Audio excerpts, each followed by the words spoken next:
Hello everybody and welcome to the Salt Lake City Major. We are here live in Utah. My name is XR Troika. I'm joined here by Jesse.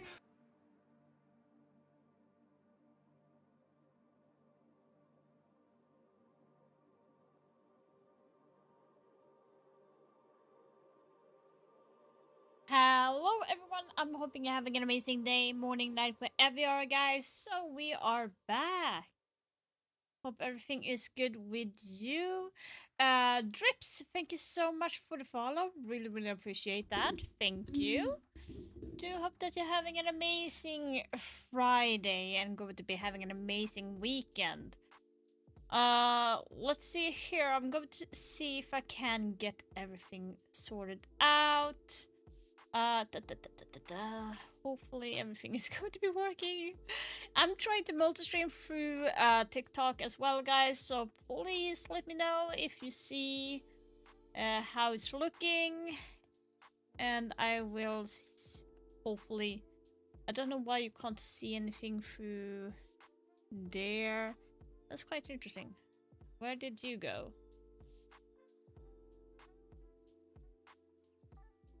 You should be here. Oh. Wait. Wait a minute. Why are you... Okay, you're there. Oh yeah, I forgot to fix a new layer.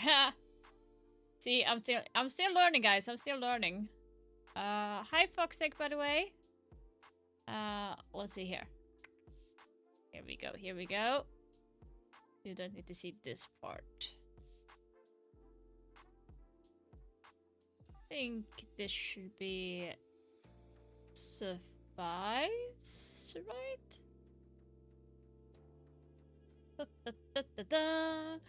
Yeah, so we have the 6th invitational going on. A 6th invitational!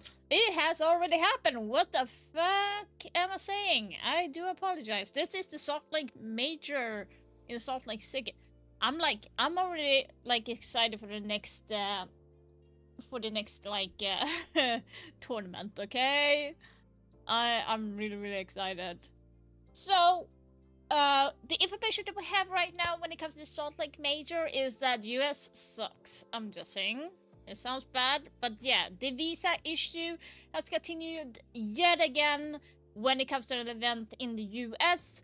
Major outlash for the visa issues has been happening for major part of the tournament. We have an entire team from China, and that is Wolf Esport, was denied entry into the country. And then we have an additional 5 other players that is in one of the teams that is in the Salt Lake Major was also kind of denied. So for the rulebook that the Blast and the R6 have is that they will be using a lone player from different other teams that did not qualify for the tournament. So what have they been using, might you ask? Let me tell you, because this is a long page. I need to take it out and see what I can find for you, or find. I know where to look. Like, it's not anything. So Loss and Wolf was going to be playing against today, but Loss will win by default because they are not here. Wolf is not here, so that's what's happened. And let's see here. Where is it? So we have, when it comes to replacing players and stuff, we do have. So Wolf, like I said, was not allowed to enter the country. Then we have Edward Gaming with Direction was unavailable to join in to the country. Will be loading a player from Secret, and that is Noah, who's going to be joining them for this tournament as a lone player.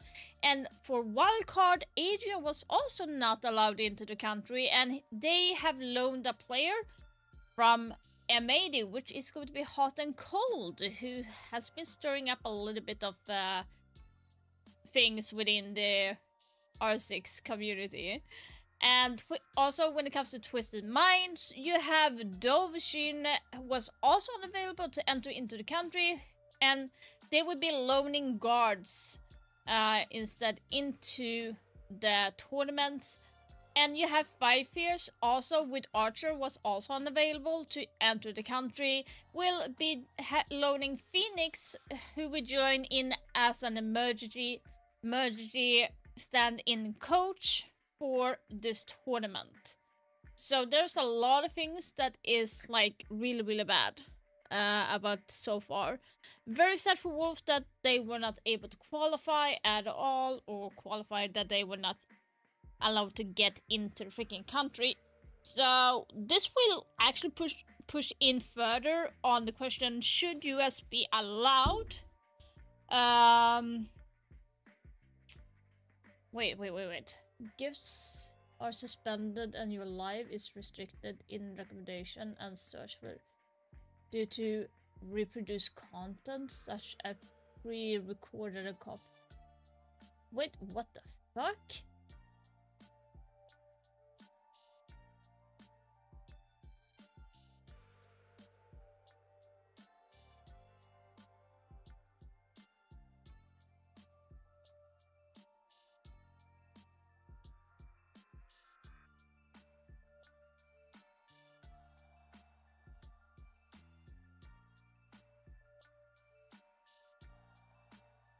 Okay, that is stupid. I actually have a...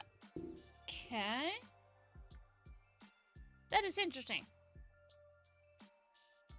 We will see how this goes, guys.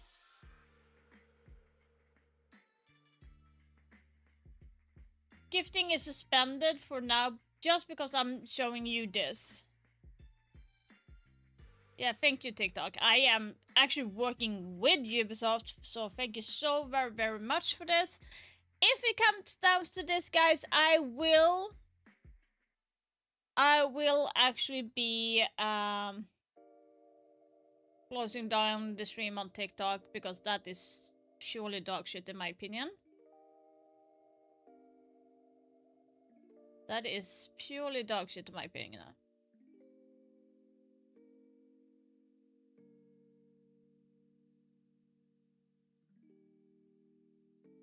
But we will see. So we had the first game with Edward Gaming, and we have usually paired with a Mira on Fortress. It's going to be paired with the Azami this time around. That is, often kind of the Bandit Kaid will be a good common ban here on the map too as well, but not being selected by Enterprise. And the Glaz, of course, the final one banned out. So very standard to come through from the attacker bans. That interesting on the defense. So interesting. It is a little bit for me as well. You mentioned that Mira there, so important. You can count on one hand oftentimes the amount of times a Mira is actually left available at the moment inside of top-level Siege. And especially when you start thinking about a map like Fortress, there are a lot of fantastic opportunities. I think about games, I think about bunks. So many little areas there where a Mira window can really just block things off. But then throw it on the flip side and think, well, if they've got the Monty, and the Monty can just stroll on up there, it often makes things a little bit more difficult, doesn't it? So if the Monty is available, then the Mira may be holding a little bit less impact, hence the Azami coming out. We've already got a little bit of trash talk. You couldn't see it, but while the lobby was getting set up, there was some chatter back and forth, both between the Enterprise guys and Noah as well, going for a bit of chatter. It should be spoken as well. Of course, Noah does have a little bit of experience kind of talking with some of these players on Edward Gaming. Mentalist, as we've mentioned, has played for English-speaking teams the majority of his career. So he speaks fluent English. There should be kind of that gap there that is being bridged a little bit by the captain. And then Nato as well, the coach, also speaking fluent English on the side of EDG. The rest of the players, it's a bit more mixed. Some stronger than others, but none quite as confident as Mentalist. So gonna be interested to see if Noah does kind of play a bit on an island when we get into the lobby. Sounds like we are just having a little bit of an issue. Just so you know, I am going to be on and off and everything. But shouldn't be too okay, long fuck's sake. You can imagine that that's quite freeing for Noah as well, can't you? Because obviously imagine going from like playing under Twister and playing under Team Secret, where it's not like the most regimented, it's not strict by any stretch, but there's definitely a job to do and there's definitely like a plan. You're getting thrown into I'm trying to see what the fuck TikTok is doing because like they're suspending. You know what? Just go and have a run around, go and have some fun. For me now. Because that's how I imagine that they're going to end up playing this. I think it's going to be a great opportunity to just go out there and run about. And there's a lot of disruption that you can cause, especially in a best of one. Different when we get to a best of three, Yeah. and different against differing levels of competition. Fucking kidding me? Obviously, your more structured teams are going to be able to deal with that a lot better, and your more experienced teams are certainly going to be able to deal with that a lot better. But at least for this game, at least, I think it's got potential really to just be quite exciting. Well, something that the team has talked a little bit about, and something Noah talked about again in that interview with Jonah, was that there is a lot of pressure on this Edward Gaming team. Like, yes, they are the underdogs coming in, right? It's their first international event. Obviously, people don't expect them to go for a super deep run, but at the same time, they're representing their country on one of the biggest moments, the kickoff. It's the first time we're ever seeing a Chinese team here at an international event, so there is still that pressure to perform on Edward Gaming's side. And one thing Noah said is, like, he just wants to lighten the mood a little bit on this roster. Like, they aren't playing with the best of circumstances. They're missing the best player in all of CNL. Like, this isn't ideally how they wanted to kick things off, but don't let that get you down, right? Don't let that crush the vibes. His goal, partly, in joining this team is to keep the mood kind of light, to have fun with it, to enable everybody to play their best game. Because at the end of the day, that's what it's really about. You have to be in good spirits to put your best foot forward. Absolutely. And then it makes it more difficult for the side of Enterprise as well, because they've obviously known who they're going to be going up against, known what they're going to be prepping, known roughly, these are the VODs we've watched. We've watched this team play. We know exactly how they're going to play. Bam, you throw a super sub in there and you think, ooh, hang on a minute, this is probably not going to be exactly the same, is it? It's probably just going to be a little bit different. It looks like we've got all of our players back in the lobby, though, so we do thank you for This is kind of stupid. I'm not even joking, guys. Underway momentarily. Of course, we've already seen the bands go through, the Yinglaz, the Clash, and the Azami, and it's going to be Edward Gaming to start things off on that second floor, bathroom and command office. Yeah, no surprises to start things off, Ollie. This is the most common bomb site for all teams internationally, so we will see the standard setup being played coming through from Edward Gaming, and, it's always going to be exciting when these first round comes in and maybe the nerves start to get shoved off a little bit. Jigsaw, hold your breath. One way or another, this game is going to get started. We're going to end up playing at some point, but yeah, I mean, you've got to be so excited if you're these two rosters, not just for Edward Gaming, who we've talked about quite a bit coming into this matchup, but also for Enterprise. They have some younger guys on this team, too. Some guys without so much experience coming through. Guys like Cairo, who haven't been around the block so much. Even Bappin, who has been to some of those international events, but hasn't necessarily traveled the globe like guys like Mentalist or even Mag, or even to an extent like Brendo have on this OS team. You do tend to see some of these players more commonly than others, and why I think for everyone in TikTok, I'm just going to be Enterprise have a tall task as well. They're also the only representatives coming through for their region, for their country, so I know they are excited I need to turn down my TikTok. I'm sorry, guys. You have to go into my represented by Tuhan here. Twitch or YouTube channel. It's this a lot is to take fucked on, up. isn't it? Fuck you, when TikTok, you start on thinking this. about OS, Fuck because you. regardless of the size of the region, they're a very loud region, and we know that. It's they've got some really die-hard fans, they've got some brilliant support, and they've got some talented players. So when you're the only team that gets sent there from that region, there is going to be that little level of expectation, because you want to prove the boys at home right that you were the right people to send and do the job. You're always going to have a little bit of that as well, and then you're just going to want to do well for yourselves as well. Unfortunately, it seems like we're struggling to get ourselves into the game, but I'm sure that we're going to be figuring that out behind the scenes. But for these two teams, obviously, big day to start off kickoff. Yeah. We're a little bit fortunate, I guess, in the lost game, and the Wolves is not going to be going ahead there. Unfortunate circumstance around Wolves for anyone that didn't see on social media. There was a bit of a problem with them getting their approval to come over to the United States, so they weren't able to actually field a team. More than just having one player that wasn't able to attend. Yeah. So for Los, they're going to be sort of sitting and waiting really for the later half of the day. Yeah, no, it kind of is a good thing as well, I think, to get your first game out of the way here and maybe get the nerves shaken out, because as you just mentioned, the winner of this plays Los. Now Los, they're not the best team in South America. Nobody's claiming that, but they're still a South American team. They're a big upset team. They really are, and they've got some massive names on that squad too. I think Dash has been fantastic for that team recently. I mean, both you and I got to cast them a bit down in the SAL, and I'm really excited to see what Los can do. Don't tell me that they are Brazilian playing the matches in that fucking room. They will be the favorites, I think, no matter who they go up against, but whether you're EDG or whether you're Enterprise, getting this game out of the way first, being able to shake off the nerves a little bit, my fucking God. get a win under your belt, take that double on Fortress before moving on to your toughest opponent of the day, should be really empowering for these players, and should be able to, again, let them put their best foot forward, That's how I'd want to be entering. I wouldn't want to be entering anything less on an official game as a warm-up, because you don't want to be going up against that Los team cold. As you mentioned there, a lot of talent, a lot of potential for an upset. They sit in that it's such a dangerous spot where they sit inside of SAL because it's that 4th to 6th place. Yeah. That's where I see that team. Yeah. Genuinely 4th to 6th in whatever the tournament structure looks like, whatever the regional structure looks like for SAL. That's where they sit, and Like, it just throws so much potential. seriously, what the for a fuck? big upset because of who they're going up against. Nah, on a weekly. that's And then you've got to think about it. You've got to think, off. they're one of the teams that are here instead of a team like Team Liquid at the moment. So there's some big shoes to fill. Speaking about big shoes to fill in our first match here, it continues on throughout the rest of the day. Yeah, and if we're staring at some of the players and of course the coaches as well, I want to talk about Nato just for a bit. He's the one sitting in the bottom right there. Apparently my TikTok lounging as Live he got watches over suspended his right players. now He's head coach just for because I EDG, broadcast but before this. What the coaching fuck? Edward Gaming, he was actually a coach for Enterprise, was able to be behind them for a couple of really big tournaments, including some SIs and some really important matches where he was able to assist Mingoran with that team on the coaching staff. So he's definitely had his share around the block. He knows what it's like to play up against these players, and I'm sure there's going to be even more trash talk coming in with all the different connections, both with Nato and with Mentalist and with even Mag going way back to the Fnatic days. There's a lot of overlap with these two teams, so it's quite fortunate, I think, that they are able to play up against one another for this very first match. And as Nato, the coach, starts to give the fist bumps out to his players, it seems like they are ready to load on in. Mag on the other side doing just the same. So much experience behind those two great coaches and a lot of weight now on their shoulders. Yeah, as you mentioned there, Mag, of course, a lot of experience as a player, a little bit less experience as a coach. Only really listed for Enterprise here. That is stupid. I mean, there's few that have been doing it for as long as Mag, really. Yeah. It's a proper click down the scroll wheel and whiz all the way down the list on Wikipedia, way back to sort of 2017. So right back to basically the inception of the game and the inception of a sort of professional play inside of Rainbow Six Siege.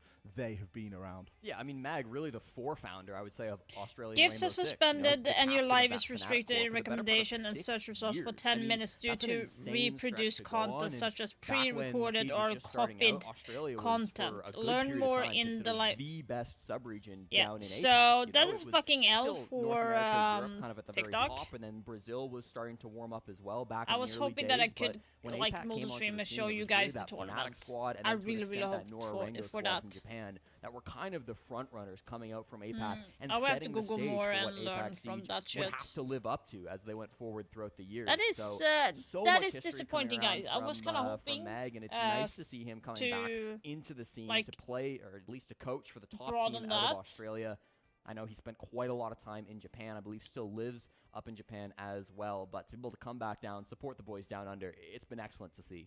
It must be incredible as well when you've got that much professional and competitive experience at that level to see how the game's developed over that period of time, because it is it's still the game that we know and love, but it is still night and day different from where it used to be to where it is when now. it comes to the tournament as it is right now, before the tournament started, it was shit due to the visa issues. Again, this happened in Boston, and that happened like the year before as well. But now it's been very much worse. Very different to what it has been. And it also kind of happened in Brazil as well, but it was not as serious as this one I either. think you start to dial in not But- just on Snake, but on all And the now they're information sitting in a operators that we fucking have on the hotel attack. room. You got Snake, Deimos, Dokkaebi, even Lion to an extent. Playing like, the these operators matches. that really It's assist coming back. with the roam clear, especially like Like, what it's the a fuck tough is position this? to play I'm sorry. off-site on What your own the as a fuck defender is right wrong now. Like, with there are you? so many tools the attackers have, and then even beyond that, if they know your spot, they could ying you out, Capita you out, Like, Grim you seriously, out. There's what shields is that could be wrong? brought to find you if they can't, if they don't want to check every corner with the drones. Like, What I is do wrong think with the them? current meta is leaning more towards the attackers compared to what we've seen over the last few years, and a lot of that is just being boosted up by these really powerful information gathering operators that the attackers have access to. A couple of players that I've spoken to ahead of this major have said that the game is attacker favored, and I think players will always dramatize it a little bit more, and they'll say it's very attack. It's so attack. Like, who loses a round on attack now, sort of thing. And you'll watch these players and they'll go and lose a round on attack. I'm sorry, But that pisses it me is off. a situation where you've got so many different options now. You can either go down the information route, with Snake now rounding out a trifecta of really egregious information operators, or you can go down a let's get everything open route, and you can bring all the hard breach that the game has to offer now, or you can go down a mega disruptive route, and you can bring all the disruption that the game has to offer now. There's really well-defined sort of subsets of attackers now. And even if you don't play them all at the same time, you've always got a nice combination of the mix. Yeah, no doubt about that. And a player that I'm kind of focusing on when we look to those information operators has to be Bappin. You know, he's the youngest player in this Enterprise squad, only 20 years old, but he's really kind of dived headfirst into these aggressive information-seeking operators. His most played attacker is Deimos. His second most played is Dokkaebi. Like, he's going to be that guy who's leading the charge on attack. He's going to be that primary entry player, and he's really talented as well. You talk about skilled young players coming through from some of these regions that maybe don't get as much hype, don't get as much coverage, and Bappin, for me, really stands out as one of those stars. Was at a few different lands last year. Of course, was at EWC 2025, made the Munich Major, made it to SI down in Paris as well. So, you know, he's been to these international events before, but still that experience that he has is more limited compared to some of the other guys in this server. And he's still a player that I think is waiting to hit his peak, is waiting to hit his full potential. Bappin is incredibly talented in his mechanics, but I think this could be the tournament for him where he starts to turn it on and really showcase what he can do as an individual. Unfortunately, if you want to talk sort of star player for star player, as we know, the star player for the side. Oh, by the way, I can actually talk to you guys about what I did do for it's almost a my shame prediction. I don't think I have shown you prediction yet for today, guys. Because they were by far and away the best player inside of CNL. And it's not even close. And I can show you.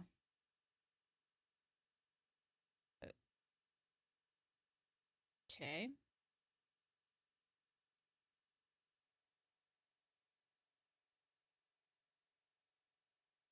I hate when that happens. It kind of freezes whenever there's a commercial.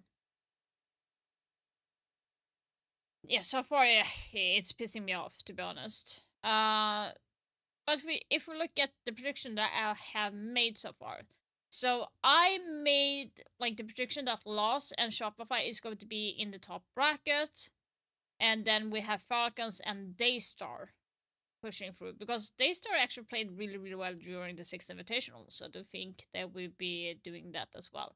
And this is like the bracket that they are playing. So you have Lost versus Wolf. They won there because Wolf is not like in the tournament, so they're going to be here, and they're going to be facing Edward Gaming or Enterprise. I think that would be facing Enterprise, to be honest. So they will go into there. No, I got slapped with the copyright or something like that because of me showing the matches. Even though I'm Ubisoft partner, TikTok will not recognize that.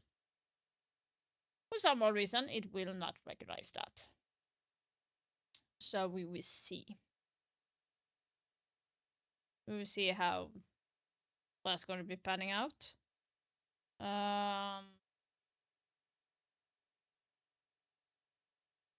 So I have to look into that more, so I will be able to have that. So that is kinda stupid. Room? Yeah, usually like a bedroom is a big one. Yeah, or dorms or a bedroom. Yeah. What else do we get? Like an office. Office. Garage is quite a popular one. Yeah. If you actually went down and like wrote out, you know, from the comp maps. By the way, guys, I have a lot of suites. suites. Call out, so understood. Like, right, okay, this is. In Portuguese. What is it? Casinho. Casino? Yeah, I okay. don't know only about I've read that it about right a million now. Times, Sure. Brazil over the years. Won't be helpful to know. It depends on the Not gonna be time. I very have so helpful, much things to do unfortunately. I don't tomorrow. think that's going to help them here. Yeah, I would. You know, it wouldn't be a bad strategy if you were Noah to just come into this game with like with just a small cheat sheet, you know, of like 6 or 8 words that you can. I think it's the pronounce. pronunciation, though, isn't it? Yeah, but if you can get like 80% there, like you'll write it in Latin characters. There's so many obviously, things like, to you'll do sound it tomorrow, out. You're though. not That's gonna the write thing. Chinese characters, that won't do you much good, but. You know, if you can maybe try to write some words, we can see his desk nice and clean there. He doesn't have any of the sorts, so just going to be relying on the few English speakers they have on the team, and you know, I'm sure some of the players on EDG can understand some of those key English words. By the way, guys, One of the I benefits, of course, bought is like gonna be, if you look at candy. Noah's I have position like here, sat in the room. a little bit A of lot of people are going to be able to see that monitor. True. stuff here, It's a so quick look over I have your a shoulder, little bit granted, so it's not ideal. and You a can't- lot you're of not always drinks. gonna be able So to I'm take covered your for the eyes off entire screen week if you now. sat on the 2 seats behind, but both players flanking sat either But yeah, as side. I was they're going gonna have a to quick- say, we have the tournament here. So I do believe that Lost will win against the Enterprise here. Lost will go through. Then we have Falcons versus Daystar. I do believe Falcons is going to winning against Daystar. Otherwise, there's something very wrong with Falcons. And Shopify Rebellion versus 4 Angry Men. I love that name. Shopify is going to be winning that hands down. And then it's going to be Falcons versus Shopify. I do hope and I do believe that Shopify will win against Falcons. And Falcons will be pushed down, and then they will go into winning the next match and go through all the way here. And so will Daystar. So that is kind of like my interpretation. So far the scheduling is looking like this. So we have Friday, Saturday, Sunday, Monday. I don't know why they're taking every single day. Yeah, so Thursday is going to be a day off, basically. So the last one that is like 1:45. Fuck off. I'm not going to be up for that. So basically, so every single day until Wednesday we are going to be streaming, and then we have Friday, Saturday, and Sunday. And that is going to be, and instead of best of 5 on the finals, it's actually best of 3. Which is going to be quite interesting. I thought the finals was always the best of 5. Am I missing something? So the scheduling for Sunday and Monday, unfortunately I will not be able to watch every single one, guys. Depending on how it will be. I will see, because as long as it's best of 1, I will be able to do that. But when it goes into best of 3, then we are going to have an issue. So this one, I will not be able to see the full one. So this might be a little bit weird. And why did I put it down? Okay. And maybe this one as well. We will see. This one I will not be able to do. So I have a couple of match times. This one. Excuse me? Why the fuck is it on midnight at 3 in the morning? This is weird. They never had that before. When there's 3 matches left, they never put it like that. They never have put it like that. Because usually EU and US kind of have a mutual understanding on times with each other. It's only like in APAC. Because it's not as big in the same way. So you kind of work together more with the time zones. EU versus like US and South America. You kind of work together to have decent time zones so everyone can watch. This one is not. This is very, very bad. This is like... This... I don't understand that. So they're having 4 games this late. We will have to see. Okay, so first game is on the way now, guys. I'm excited, Ollie. You and are it's as Fortress. well. Of course, here in 10 seconds when the guns... So, you know, you look at this lineup, it's quite gritty, isn't it? It's a bit techy. We've got some good trap-based operators in there that are just going to make clearing things a little bit more difficult. Noah already finding some pressure here. Deathmark Tracker out and ripped for just over half of his HP in the opening 30 seconds. Yeah, Enterprise have wasted no time trying to get into some of these early gunfights. They hit a quick shot onto Mentalist through the barricade. That was the first shot of the game from Brendo for a little bit of damage, and now the hunt onto Noah has begun. We saw that Cairo kind of has that information. He's going to be hunting down the player, and there goes Jigsaw, the man of the hour, finds that opening frag and takes down the Swede. There was a lot of potential, a lot of pressure on Noah there. Deathmark Tracker's coming out. Ooh, Razor Bloom there just saving somebody's bacon. His bottom love is going to fall as well. Unfortunately, the Razor Bloom, the barbed wire, all of that just not enough. Mentalist now looking, trying to grab one of these kills back. He knows there's some good pressure coming up these central stairs. But Enterprise, they're not giving an inch right now. They're just very delicately extracting the players that they want out based off the back of all this info. Here comes the push, just dropping. Mentalist will survive in the refrag from Carpe, so punishing that aggression, but it still doesn't matter. Everyone falling leaves Angelai last in the 1v3. Not an easy position to be in, but he's already found his first. Cairo, Brendo, Jigsaw, all chipped down, but you can only really call 2 of them as low. on July himself, a little bit less than half HP, targeted now by the Deimos. Deimos netting a good 3 kills there directly with those Deathmark trackers. I don't think Jigsaw could have played Deimos much better inside of that whole round. That's exactly how you want to be working off the back of that information. And you can see the Enterprise, that little break that we had to start things off, it's not slowed them down any. No, really, really good attack coming through from Enterprise to start things off here at the Major, and you saw how methodical it was. They took things one step at a time. First, it was let's hunt down the Roamer. Let's take out Noah early so that he can't be a thorn in our side later. Then they find a little bit of a gap. Unfortunate death onto Bottom Love halfway through. This one right here, you had to maybe hope that barbed wire was a little bit farther down to give him maybe an earlier sound cue, but just not quite aware of the positioning on the side of Enterprise, and then Cairo really doing a good job both gathering the information, hunting down some of those players, ends up with a nice little double for his trouble, and Jigsaw with a triple. So it's that kind of good duo of the information gatherer on Cairo and then the fragger on Jigsaw, who can work as a unit to make sure that that all goes to plan.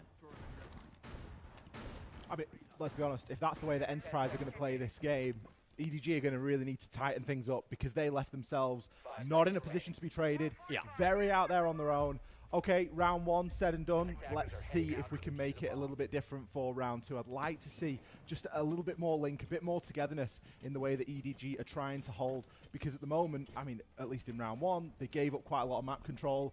And Enterprise were very quick to take that, and I think that's what we're going to expect out of this team. With the Monty available, with the fact they've got the Deimos, they've got a great ability to gather information. Jigsaw's even bringing the Snake into the picture this round as well. So again, that early map control should be easy to find. Do not want to swing this. He hits the pipe. That actually does a little bit of damage on a Bottom Love, so it's a good bit of info. Bottom Love, oh my god. EDG might signal that this is not really a roam clear. Most teams will push from the north and they'll try to take full map control on the top floor, but all of Enterprise just playing out on the rappel, trying to go direct to site, not as interested in clearing out those roamers like they were in round number 1. So already the Australians switching things up a little bit, hoping to maybe catch EDG off guard and not let them adapt too quickly to the playstyle that they're bringing. Brilliant position for Bottom Love here. Toxic Babe canister, just going to cut everything off right now. The Flores drone is going to go a little bit far. Those two Toxic Babe canisters, excuse me, have actually been enough to force Cairo out of that window.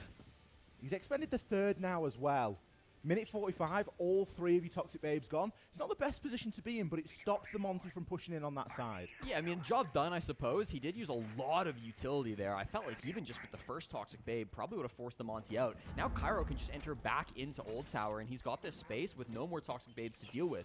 Other players have moved over. Mentalist here with the Thorn Traps, of course, and Noah can start activating some of those Dread Mines too, but you kind of have to worry a little bit. Without those Toxic Babes, how do you stop Cairo from walking in and taking space?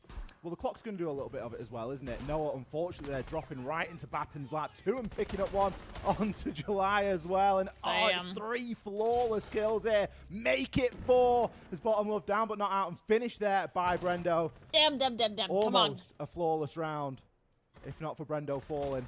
But the diffuser will be planted regardless. Jigsaw to pick up the last. Brilliant patience there from Enterprise. They recognized, look, Edward Gaming, they're playing this round entirely different to the way yeah, they played I'm round 1. not surprised that you have Enterprise knowing what to do. Like, obviously, I do feel sorry for Edward Gaming. Noah tries to make a play and drops, and boom, that's the trigger.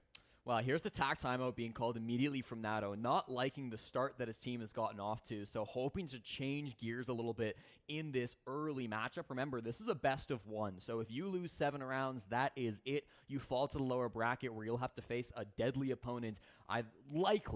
Barring some upsets, likely Shopify Rebellion or the Falcons, depending on who loses that upper bracket matchup. Still plenty of Siege to be played, but yeah, I really like that from you, Jesse, because if this had been like Dez or Ace, he's very quick to call the timeout. I think most likely he's going to be like telling the players like play let's be closely, get the refrag, I gotta hold some hope for my and but no, it's deal gonna be a with deadly time. matchup no matter what. Here's a great replay of that second because death they literally are defend and they should be able to. They're kind of needless swings. You know, why are you swinging? Like Enterprise was that, going out a bit. You mentioned it. The time was ticking down. They weren't aren't in a Sorry. great position. By the way, They is have my the Monty, mic which was good creating in pressure, same but, level you know, as things weren't progressing the for Enterprise until EDG as the started match to go for here, a couple or of is it swings, they like started too to get up loud? their Because depth. like I want to It was have that like opening a pick coming through from Bappin, and I believe that was a level-ish vert type pick of thing. actually coming from down below, killing him with the Deimos. But in any case, even in the 5v4, it's not a bad position to be in. I do think some of the things that were likely talked about in that attack timeout from Nato were just calming things down. You know, making things a little bit more calm, hoping that their players don't overextend a little bit, just trying to get the mental back on track. And they've done that, right? Because round 1 was frantic. Yeah. Round 2 was less frantic until the last 40 seconds, and then it got frantic again because people felt like they had to start doing stuff. Yeah. Just sometimes you don't have to do anything. Just sit back and chill. Like, force Enterprise. Because on the flip side, if Edward Gaming win that round, we sit here and say, oh, Enterprise, they stalled out quite a bit. Yeah. But because Enterprise win, we can sit here and we can say, no, they did a really good job of setting up and tightening the net and working for the picks. Yeah. It's so subjective onto which side it falls. And you guys didn't get to see it, but there was a little bit of chatter coming through during the attack timeout, specifically from Jigsaw, sending some words over to Noah, who has yet to find an entry engagement that he's won in this matchup, 0-2 on opening death. So we do want to see a little bit more from the Team Secret Superstar filling in for direction on this team. He is playing quite solo, though. That has to be said, right? He's off on his own on a lot of these defenses, going for heavy roams. Again, just kind of out inside of Infirmary, so playing a little bit closer to site this time. It's going to be maybe on some of these other players to get aggressive, either flanking late to this top floor, which they've instantly conceded, or elsewhere around that bottom floor. Guys, by the way, if you did not Again, know, some you early can pressure actually been get taken here some by packs Enterprise. as well. Already got So. themselves in established. Old Tower is a position that is being held now, and surprise, surprise, it's Ela being targeted again. It does feel a little bit like a targeted assassination job, this. Noah is consistently being targeted on that Deimos, and I don't think there's any sort of coincidence there, is there? No, certainly not. And he's playing a really important position down inside of Infirmary. Usually you'll see this held by Nizami, but of course that banned out by Enterprise, so he's running it on the Ela instead. It's a tough spot to clear out, even still. You might have death marks on it, but his position is still difficult to clear through. They seemingly have a drone on him, though. That's going to be Brendo, who's got that information. Yeah, that is going to be dangerous for Noah. He's like gonna be like... He's going to get flushed out at some point very, like, aggressively. Either they'll flush out with a nade and then push. They know that, like, you have Mentalist, who's a very, very good player and nasty one out in the hallway. He will, if Noah dies, Mentalist will immediately refrag after that. So, they need to pick their fights. Those fireballs are It going will to get go a through. gaming Another depth. Deathmark tracker. How many is he going to be able to find here? That's the question. Bottom Love takes the first. Brendo with that refrag. The diffuser was being attempted there for a brief moment, but I don't think there's the space inside of sight to do it. It's going to have to be a push through for some kills, but they are being traded fiercely right now by Edward Gaming. They finally hold an advantage here in the 3 versus 2, just as things trickle off. But Jig is still alive and still gunning. 6-0 right now. You know where it is, you know where these it last is, two come players are as well. Is just going to have to land a couple of shots. The diffuser is out of the There, picture Noah for this got round. flushed Can out. Jigsaw land these finishing blows? He's already down Noah, but Noah should be able to give the information here for Mentalist. The diffuser is going to need recovering if time is going to start getting this low. There's a big chance for Mentalist to actually hit the revive here and just to play this retake as a together move. But no, gets the kill onto Jig, but the plant is stuck. Can he land the shots? Brendo does it. Oh gets my off fucking the god. diffuser and lands the finishing blow. Oh, Mentalist. That was so What a blunder. close. You felt like you could see his head there as the plant was going down. I thought he knew where it was going to be. That hurts. A critical 1v1 to break the lead up to 3-0 there, Ollie. A massive play coming out from Brendo, able to clutch that one up. But Thank of the course, Lord, that Jigsaw was as well. Mentalist. What a Oh my performance from him, god. taking down Noah in the mid-round. How that mean 3v2 is that? and Okay, turning it into a so winnable that would situation. hurt was them so a critical lot from the guys on mentally Enterprise. for EDG. It really was the best look that we've seen from EDG, though. I mean, they had it in the palm of their hands. This position from Bottom Love was perfect. The Capital Ball from I Q1 don't is a agree little with the bit drop off there. He's that hoping they to push did, Bottom Love off that position, Enterprise, but because he doesn't, that Bottom Love gets the opening was a pick. little His bit Toxic too Fade do some extra damage. early. There's a little bit of a pushback, right? Tuhon Love gets the aggressive and toxicity. Jigsaw here as well, taking down I Noah. toxic. That, for me, was the most important pick. And then, I went up to Emerald unfortunately, Free now, by the way, Mentalist doesn't see him. Toxic. He's So on I the would- screen, but I we get have the gone outlines. past, He but I does have it. lost It's tough to as spot well that out, now, but so it's crazy certainly how a I winnable had round to for work EDG. myself Slips out of 500 their extra fingers and points. Enterprise lead by 3. Mentalist is going to be kicking himself twofold there. He's going to be kicking himself that he didn't see the player, and he's also going to be kicking himself that he didn't just go and revive Noah. True. Because I think if he gets to the position to be, and I know that the wall was open, I know there was a good chance that line of sight would have been there, but sometimes you just got to take a chance. And if you can sprint across and get that revive off, even if one of you gets out of there alive again, you're still in a similar spot. Especially when it's Noah. You know, like, no shade, but if it was somebody else on that team, like... Nah, leave him. I don't know. Noah's, he was in the SI Grand Finals for a reason. That No rotation, doubt the best player on Team Secret after Team's is departure, what so rank players will always really reinforce. That we unfortunate spot never there, leave but that again, you soft kinda at have all. to take risks. You have to They trust too yourself scared. sometimes, and didn't go the way of Mentalist in that round. But now they'll get a chance to adapt. They'll get one more round back on every single bomb site. They played a full rotation through the first 3, so they'll get to go through a second rotation now.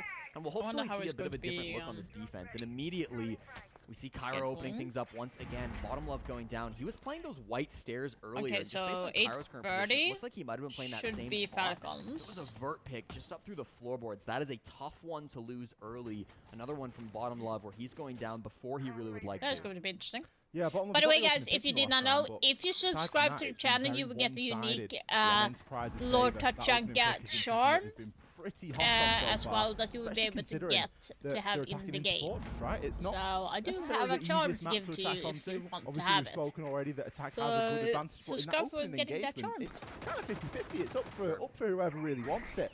And oftentimes, if it's the defenders that are losing their life, it's because they're being caught out of position, challenging onto windows where maybe they just don't need to be.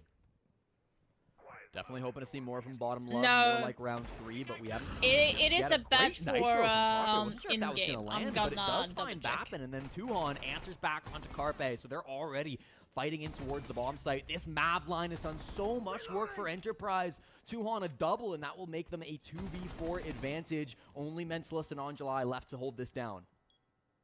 Again, a situation where Enterprise hold the advantage and can just take their foot off a little bit. Send some Logic Bomb phone calls out there. Mentalist going to find the first onto Tuhan, but that kind of gives the game away a little bit here. A couple of flashes going to go awry, but there's still a mirror window for July to play around. Mentalist really looking to leverage that Maverick hold, but just gets a bit tunnel visioned on it and will be punished.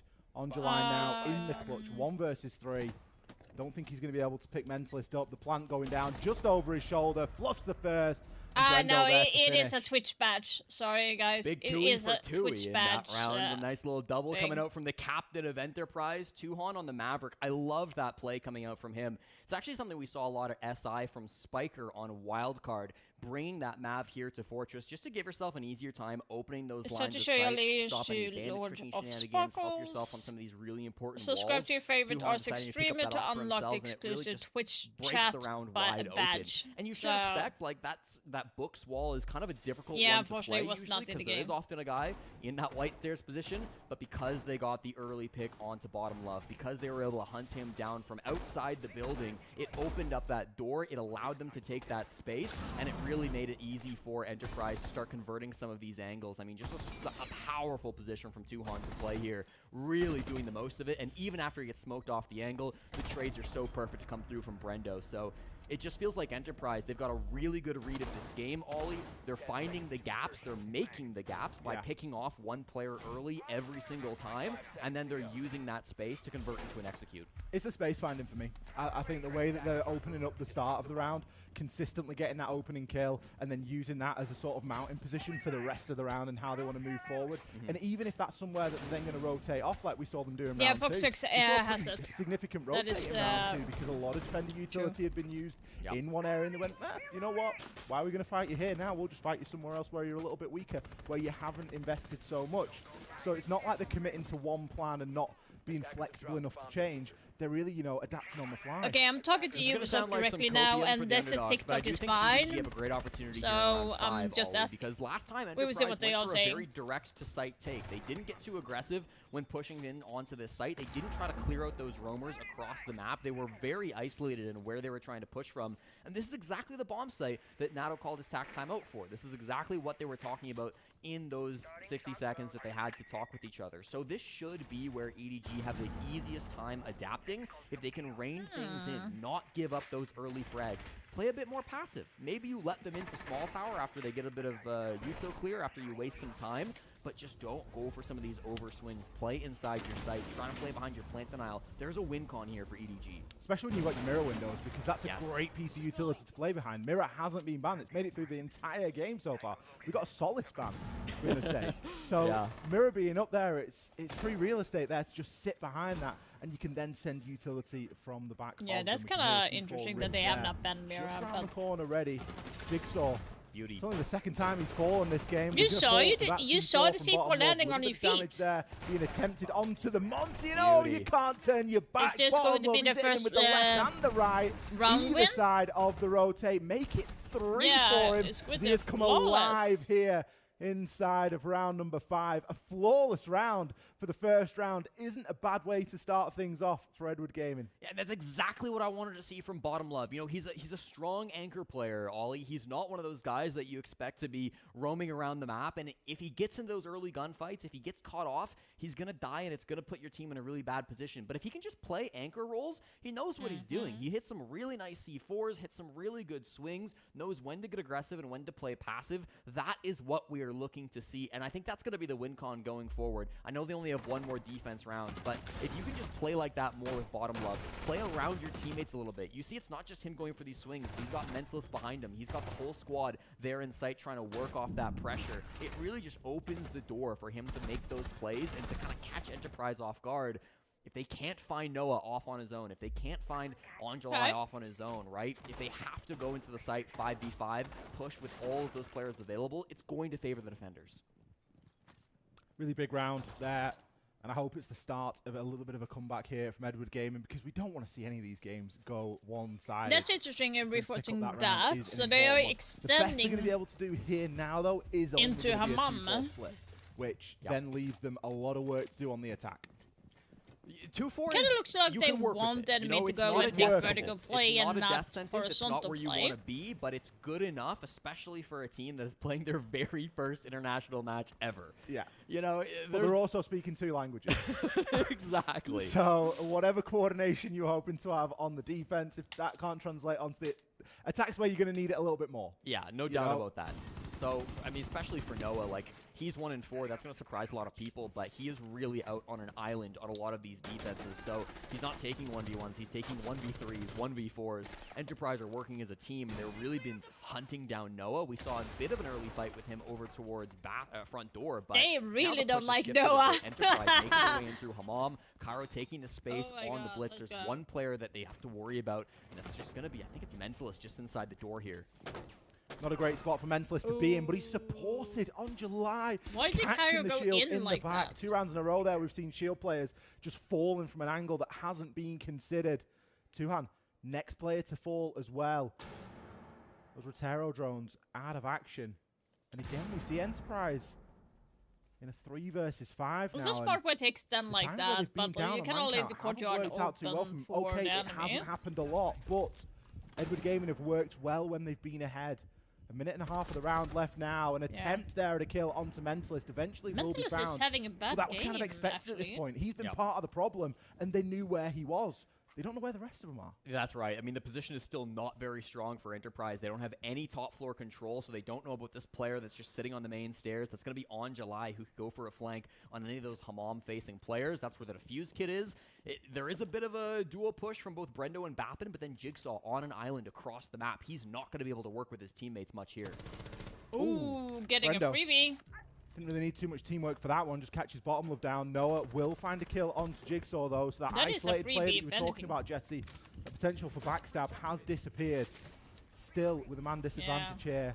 Enterprise, fortunately for how quickly they work through the early portion of the round, they've still got a good portion of time here. They've still got about 40 seconds, but it is going to be very difficult. Bit of information here. If Brendo can land this shot, that could be massive, but he's got no idea where the second player is coming from. And Angelai just swings from down those stairs and is easily able to take him out. Bappin frozen out right now as we see a rare use of Tubrow's Zoto canister. Quite often we'll see Tubrau just played for the DMR, but in this instance, why not send a little Zoto toward the breach as well? Vapin looking like he's going to fall in the same position that Brendan found himself, just at the bottom of these stairs, inside a main hallway, with multiple different angles to check. Everyone going for that one-tap final finisher, and we are going to see Edward Gaming there make their second round win. Yeah, an impossible spot for Vapin and a really inspiring round for EDG. It truly feels like they figured out the formula towards the end of that first half. Ollie. Nice. It wasn't Angle perfect. dedication. I like the reset. I like the energy. Yep. Okay. So I think we can win this. Don't doubt yourself. We can definitely win this after the last 2 rounds, as long as we follow the trends. We follow the same energy. We follow the same calm for the next half. Next half, I think they probably will play. So we need to expect exactly same for our plan. Play a lot of traps. They probably will. Their team really likes to play killing stabs early. So spawn picks. Make sure check spawn picks. Yep. Make sure we don't die early. And I think Noah has a very good plan before the game where we just bring the Ying within the Grim if they don't ban it. If they don't ban it, we just bring it. Use those gadgets to bait. We are 1 going for a minute. direct or we are going for a cross. They probably over rotating and we can play the cutoff and kill numbers. Go Right? vertical, okay? The Denari could be really good on the fucking kitchen strat. They always go vertical, okay? But Yeah. be aware they could go horizontal. Apart from that, guys, listen. We're gonna. It's not 4-2 anymore. It's gonna be 0-0. Okay, we fucking start every round fresh. We've Yeah. been resetting really, really good. Okay, and we just don't fucking let the pressure down. Yes, sir. They're fucking scared out of their minds. We're on the fucking defense. Let's make sure we set the pace. Andres, what are we banning? Banning Glad Snake. If we Glad just, Snake. I think if we just fill these rounds out and like talk about delegation round Yes. goals, that's all we need. Like, Yeah. the only Yeah. way the chaos fucks us is if we don't know what the fucking win con of the Damn. round is. They're going to have a permanent backstab because this guy cannot understand Yes. his teammates. So, well, then in these chaos rounds, there's going to be You're a gonna- backstab, can't and this guy's going to understand be your panicking because he teammates. has no idea what's going Damn. on. Okay, give me 10 seconds. Guys, win con call is fucking important. And Yeah. if we're fighting, we fucking fight together, okay? No solo Yeah. shit, yeah? Yes, sir. Fucking talk to each other. Let's go. Office Let's Red, go. guys. Office Red. Glad Snake ban.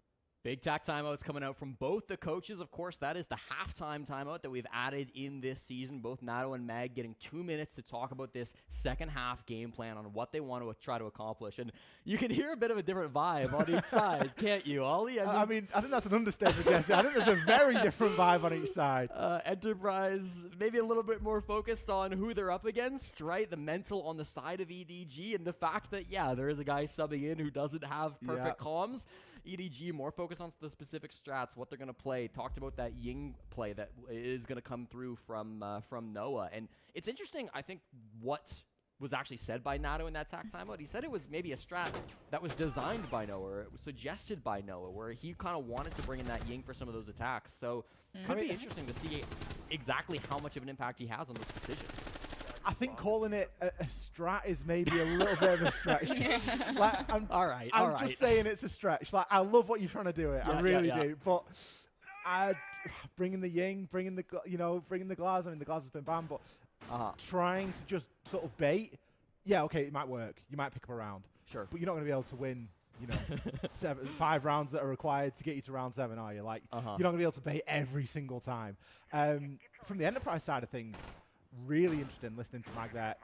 It's 0-0. It's not 4-2. We're going to, really try and define our win conditions. They're not Yeah, looking it's, at just, it's not rolling easy for this Noah momentum to over it all. They are treating understand every what they're round like a brand saying new in thing, general. and they are looking to improve on what happened last round and just sort of take away those positives from it. He And knows it was very some polarizing. It was a Mandarin bit vibey, words, like I'll be modern honest, stuff. on I saw the the interview. Edward Gaming side So of things. Yeah, no, great first listening they from Mag, like of course, as well. Edward Gaming He hasn't actually coached called before, Noah not before and this asked stage, was coaching Enterprise throughout kickoff, but he is kind of newer to if this you role, were but I think he's willing filled to in really join. nicely. I And thought Seeker that was was a great cool tack with it, timeout and coming Ubisoft through was from, cool with at it, least from and what we got that's to where hear he from his is. POV. So excited to see I what Enterprise feel has like for though the the second half. most They cannot let the momentum dangerous continue to spiral. I team truly thought when it comes to EDG took control of this substitute game over those last is couple of going rounds. to They be had a answers wild to card because you have Enterprise hot and playstyle on cold. the attack. Now as they'll swap things Like, up, imagine if he Enterprise does moves to the defense. really It's gonna be fucking up good to there. EDG to try to Imagine make a if bit he of a does a change here, try to find phenomenal some of this impact on job. the offensive side. I might want to keep him. Lots of information, hot and cold lots is of disruption. We've got both one of the Deimos best and Savant coming IGLs in for out intel, there. and then And you have Carpe like and obviously you Bottom have Love like bringing the Yang and the Grim to try to disrupt Refact, then you have positions. like I like Savage that. as well, but like I like what Matt was Protocol talking has about the chaos been as in well, the because game they were for a happy long to play time within for the a chaos as long as reason. they were in sort of pseudo control of it in some ways. Yeah. I want to know what that chaos starts to look like here. At the minute, it's fairly standard. We've got a Monty bearing down. Mentalist is looking to try and bully these players out of upstairs. We've seen a C4 ripped and sent from Jigsaw, but nothing on the back of it yet. The mirror's still up, so again, information can be gathered, and these positions don't need to be entirely given up just yet. Ooh, nice bit of info there. July just trying to get his Selma out, but with this buddy system and with the way that it's set up, I don't think it's going to have too much of an impact, although, say again, Jigsaw did try and make something happen there. He tried to save his mirror window, and they paid the price for it. Yeah, lots of util being played here. The Ace making to be some honest, extra I don't angles, like but the it's gonna be Hawkwall Noah that strikes first. play Traded on out by this. Cairo. That's good team play and a second for his troubles. Mentalist Because- gets his head blown off, and now the numbers back to even. 3-3 of these players trying to clear through this top floor. I It's really been don't messy, like the but I think Hawkwall thing successful here. so far It's for just, EDG. Well, the it's a defeat's good called on the ground effort, as well, so that's but something I that you can feel start like to try that and work might toward hurt them recovering. in I don't think it's in more. an impossible position. It's just on the other side of the wall there from where But July now, is in his position. Yeah. Cairo, he's going to be keeping an eye on that. And he's probably knows that he's got the kit down there and just wants to keep an eye on that location at the moment. Uh-huh. But it's Brendo Tuck that worries me. Yeah, this is really scary, especially because they don't have kit. They have to go for kills here. They've left it on the other side of the map. The Ying Candelas will assist them in doing that. July taking a good portion of damage there. The Fenrir, always a nightmare when you can't quite see it. And likely going to get caught out there inside of the smoke. Left with no option, but Two-Hand has got his teammates back. Damn, good July down save. for the count, and Bottom Love, well, he had the Bailiff in hand for a brief second there, but he's only got 15 to play with. He has the kit, but now he's got to find himself 3 kills. There's been a serious stall out so far from EDG, and he's going to have to fit a couple of live shots inside of 8 seconds if he's going to make this one work. Gets a glimpse, but can't land the finishing blow. Yeah, Two-Hand and the- believes in the shotty. That's sort of medium range, and is going that to be was successful not there. good at all. Enterprise You coming should- away you with should that have won first win that. on the defense. We rise to 5. Really strong position to be in if you're Enterprise. And I think it just comes down to good patience, to good team play coming out there. Of course, we saw EDG. I really liked their attack. You know, I thought their util was working well together. The ace charges were opening angles. We saw the Monty coming out, which was gathering good information to come through as well from Mentalist. And then even with that Ying play, I mean, they had the read on the player tucked in the corner. They had that good Hi, intel. Sacco. But How in you the end, it didn't doing? really matter because Hope the you're team having play an was just a amazing little bit better Friday. on the side of Enterprise. Even when somebody came in, like the Ying should have But been a yeah, free like, kill. Tuhan was there to cover every his game should teammate, but I actually think win that because, trade like, the game, Hawkwall 3v3, thing, and the fine, time pressure is being a put good on EDG, effort, but it you makes need to things hold really it. You need awkward to make try sure that convert they them. can't You know, use, it wasn't a in my opinion, dominant they round. should have Very easily could have gone had away with Edward Gaming, something but Enterprise a to little bit deny better when to it matters open the up. most. I think Enterprise just looking control. Like That's the maybe big takeaway banning for me. like They the just looked in ace, full for control of the example, round and what is happening. Something that was, you know, maybe a little bit of a mark to force down. to It force the wasn't, enemy to you know, it go wasn't an A+ closer. paper. Let's be honest. There was a few little mistakes in there. Yeah. I commented at the time, the Selma charge gets thrown on the mirror window. The way that that was all positioned and set up, it was designed so that one can assist the other. And if one mirror window gets compromised with a Barnapelos or a Selma or whatever throwable hard breach you're going to try and use it, the other one can try and sort that out for you. Jig gave his life up to try and save the mirror window. And it just seemed a little bit sort of needless in a lot of ways because I thought that that was what the setup was sort of designed I to do. don't like It the didn't fucking end up room. holding a I great hate deal of how value into how the round actually they have played. done this. It was like just the, that small little the moment for it. like this On the is other side, played EDG, did they in a room like do this. the strat? Did they try and bait? Yeah. The quality and just then dropped get people on from the cut-off? last major. Not really. Yeah. We didn't really see that, did we? It was a very flat approach. Like, as soon as you bring in seriously? the Monty, as well as the Ying, I don't think that you're going to be able to be in that position of, you know, really sort of baiting things out. Yeah. You know, I almost would have liked to see Mentals maybe get a bit more aggressive on this Monty. Like, had a lot of vision. If you I just, got like, shot in the bring back. down the shield, threaten a little Hard. bit, say, hey, I might be shooting you to the side here. That makes things a little bit more difficult for the defenders. Yeah. There, again, during the tech pause there, briefly, a bit of chatter going through, mostly from Jigsaw, directed in Mentalist way. Of course, 2 and 6 from the captain of EDG. He's not a high frag player. He's going to be on hard support roles, so we don't expect him to be popping off. But with the history between these two teams, it makes the trash talk cut just a little bit deeper, you know? Absolutely. And, you know, Mentalist always finds himself in the middle of it, I think. He really it does kind of just feel that way a little bit, doesn't it, sometimes? Yeah. So we are kind of used to that a little bit. Nice. He's going to switch off the Monty at the last I like second there and that. go over onto the Twitch. So maybe trying to prove you wrong, Jesse. Getting that F2 in his hand, one of the best guns in Not the quite. game right now. No, okay, DMR. Still, DMR. Any DMR is one of the best. Still good. DMRs Still are good. maybe the best guns in the game. Yeah. And then we just put all the Damn. other guns underneath that because, DMR superiority is certainly a thing.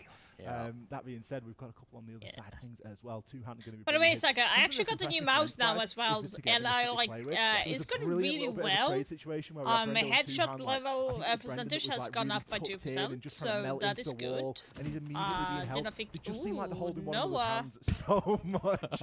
And of course, they fuck? do a great job of chatting a Oh. lot of crap inside of the all Yeah. chat because a little bit of a question mark there. Noah just, you know, Yeah. what can you do? Poor old Noah. Kind That of is a bit weird. of a lose-lose, really, with what he's Yeah. said that he will do here in terms of stepping in for someone in a team, because it's never going to be easy. You're never going to look great doing it. It's been Tui and Jigsaw who've really taken control of this game, and they've been letting the opponents know constantly with that. Good opening pick. It's untraded to come out from Edward Gaming, so now they're going to try to work this play in 4v5. They're still working on the roam clear, by the way, and you start to see these Enterprise players fall back just a little bit.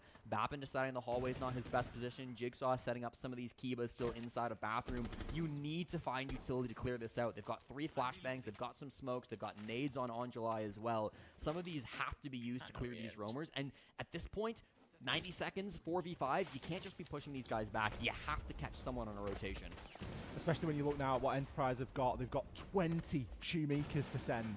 Jeez. That alone is Yeah. enough. There's nothing else, by the way. It's just 20 Shoemakers, but it's still a hell of a lot there. We, of course, got the usual Vulcan packs as well, but they are likely going to all be dealt with by the time we get to that final execute, or you at least hope so. Some good information being gathered on a drone, but again, do something with it now. We need to see Bottom Love get in and start to use some of those Selmas.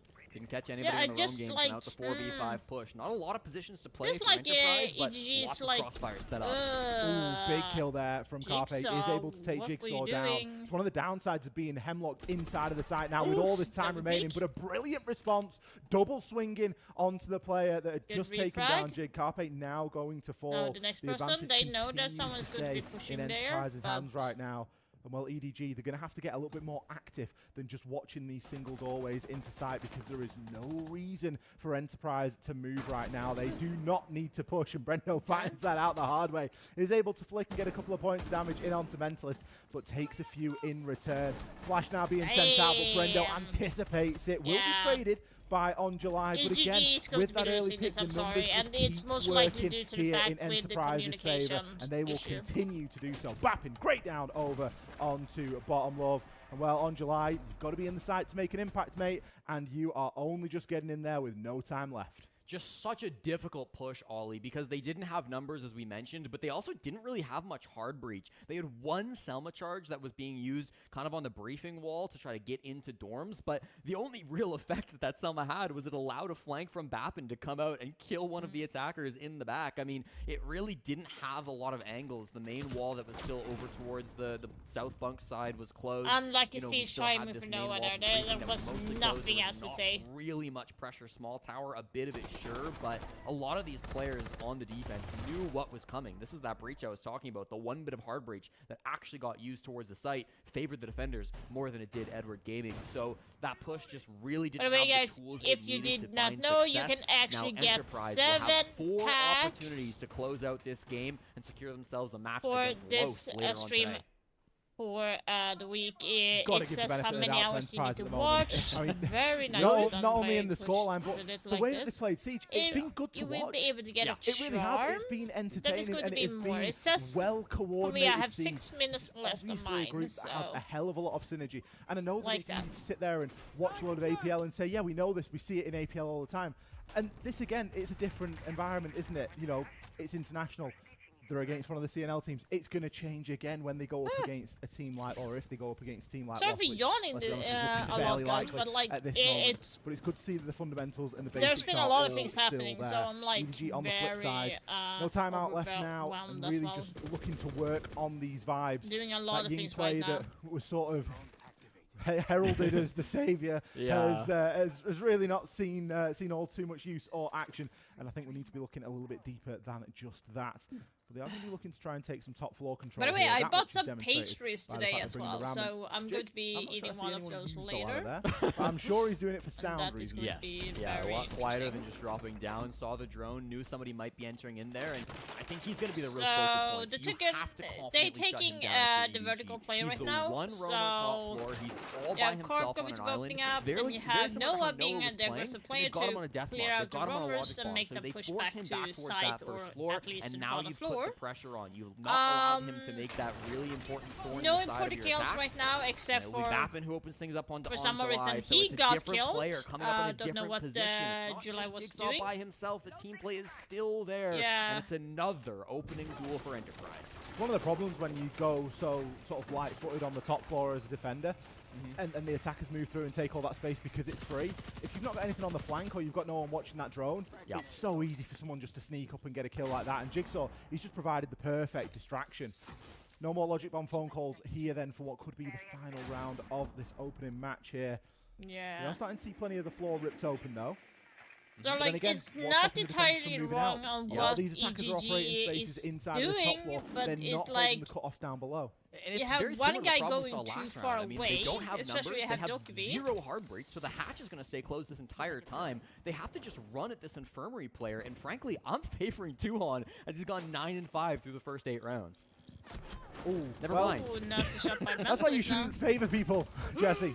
Jigsaw is going to be able to try and level Okay. things back, but Mentalist hit a No. huge double kill here in this round, and it could be enough My to question keep is, his why team the in fuck it. did I Half not HP have and anything still with with the secondary diffuser in harbor? pocket. That doesn't even make Question sense. how much information is left Like, now Suns could have for gone on EDG secondary and how harbor much they've instead got. of Cairo taking a nades. good Like, portion of that damage could there. have been a Noah way is going to better find the option. kill onto Jigsaw, but immediately he is dealt with, swinging 1-for-1 Yeah. right now as Bappin and Cairo wrap up here. That felt a little bit And that is sloppy going to in my be opinion Enterprise from advancing EDG. through into Noah's the upper trying bracket his best, but semi-final like, against Lost later on. A big you statement taking match the coming out from the Verge, lads of course down it's going to under. be They reinforced. managed to get it Why done, didn't you and even for take a Edward secondary Gaming, bridge it's not the onto debut they Suns? would have wanted, but it's a debut nonetheless. The start of a new era for Chinese teams here in Rainbow Six Siege. It was a difficult match from the get-go. They didn't have their best player. They will still survive down the lower bracket, but for today, their journey's finished. We are ripping through these games here. We've got best of ones right up until we get through to our best of threes later on this afternoon. We're going to be back just after the break with Team Falcons versus Daystar. Don't go anywhere.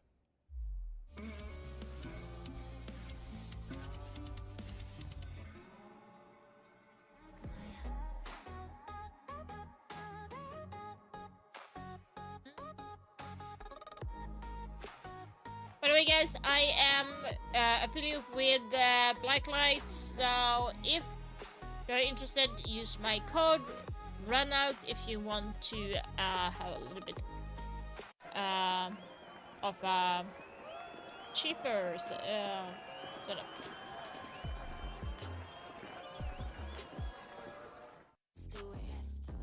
Take it to the hoop, push through it. Get to it. Showstopper, you the champ, let's do it. Prova nya Protein Plus med 20% protein. Kör hårt.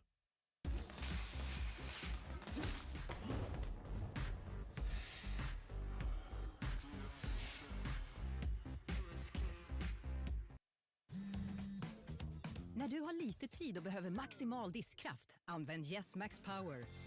Yes tuffaste diskmedel mot fett. 5 gånger snabbare rengöring i kallt vatten. Yes bästa diskmedel. Lyssna här. Yes Max Power. Maximal diskkraft. Maximalt snabb. Nu även Svanen-märkt.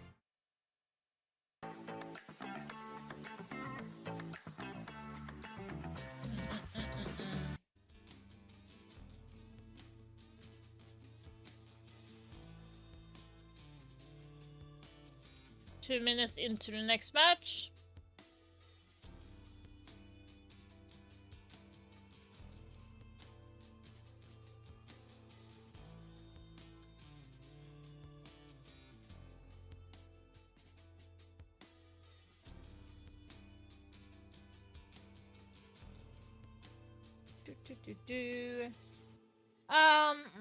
So next match is going to be Daystar versus Sparkles. So when it comes to like Edward Gaming versus Enterprise, I kind of was not surprised that Enterprise were going to win in general. I think the match would have been a little bit different if they had the full WAS or the Chinese team. When it comes to Daystar versus Falcons now, I do expect both the teams, by the way, have their full rosters. I do expect Falcons to win because they have always been a little bit sharper team. They are like the top 5 teams in the world. Daystar, they are a little bit lower. Obviously, they have gone up in ranks a little bit because they did really well during the 6th Invitational. But they did get eliminated early on, whilst Falcons have gone a little bit further. So yeah, I do believe it's going to go to Falcons, but it's not going to be like, I don't think it's going to be like 7-0 or something like that. I do believe it's going to go to 7-4 or something. On that. So we will see how that is going to be looking. By the way, guys, don't forget to collect your esports pack as well.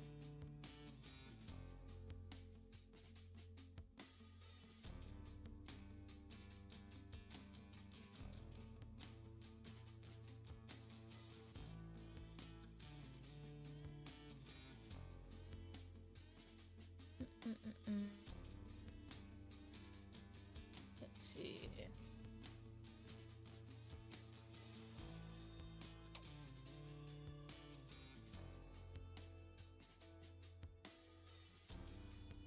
I will go and grab my pastry, so we will have something sugary to eat before the next game.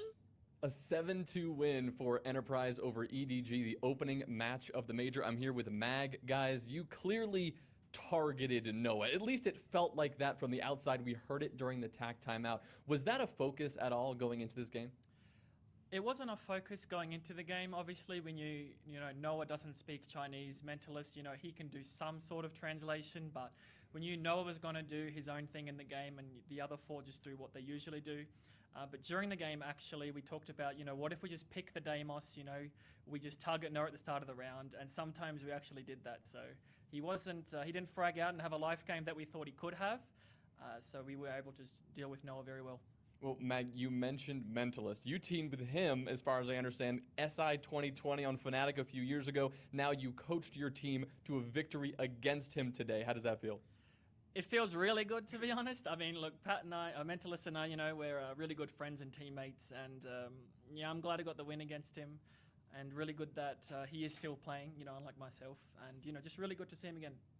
The biggest difference from this team, I mean, you guys did not have the performance at SI that you wanted. You come in, go undefeated to the start of the kickoff, and now here with a win. What's the biggest difference with this new roster, how things have taken shape?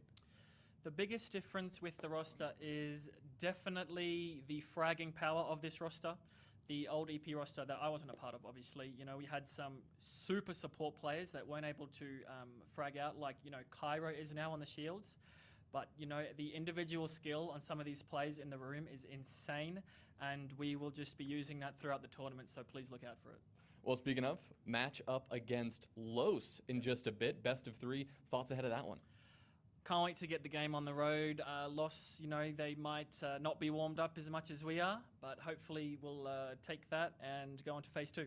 All right, thanks, Mag. We'll pass it back to Ollie and Dez. Thank you very much, and indeed, welcome back over to the arena. I'm Dez. This is not Tim. Tim's got a lot bigger and grown some hair, it turns out, recently. How things going, Ollie? Yeah, really good, thank you. Yeah. Enjoy the first game? Yeah, it was good.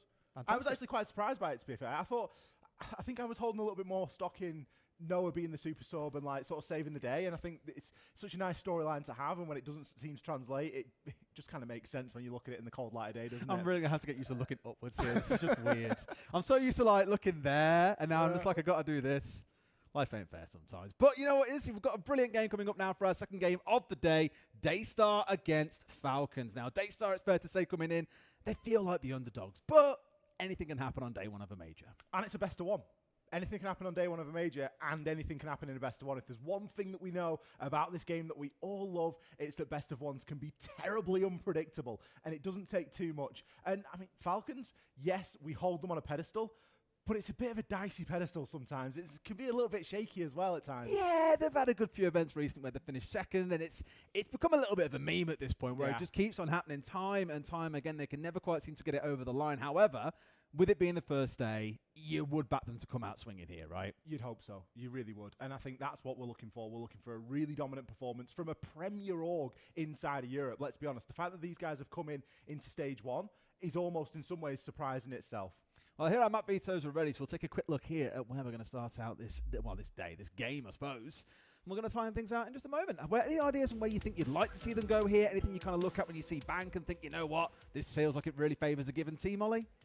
I mean, I can only look at the data, and we can only be led by what we can see. Bank, for me, seems like a strong choice for Falcons, and I'm not sure how strong of a choice it is for Daystar. It feels like a weaker choice for them, just in sheer sample size of games played. That's always a big thing, and also the fact you've got, again, it's not at all trying to put Daystar down, but they're coming up against one of the best teams in the world. It's going to be a tough battle no matter what map you step into. For me, for both teams, it's third in terms of preference. They both like playing on it.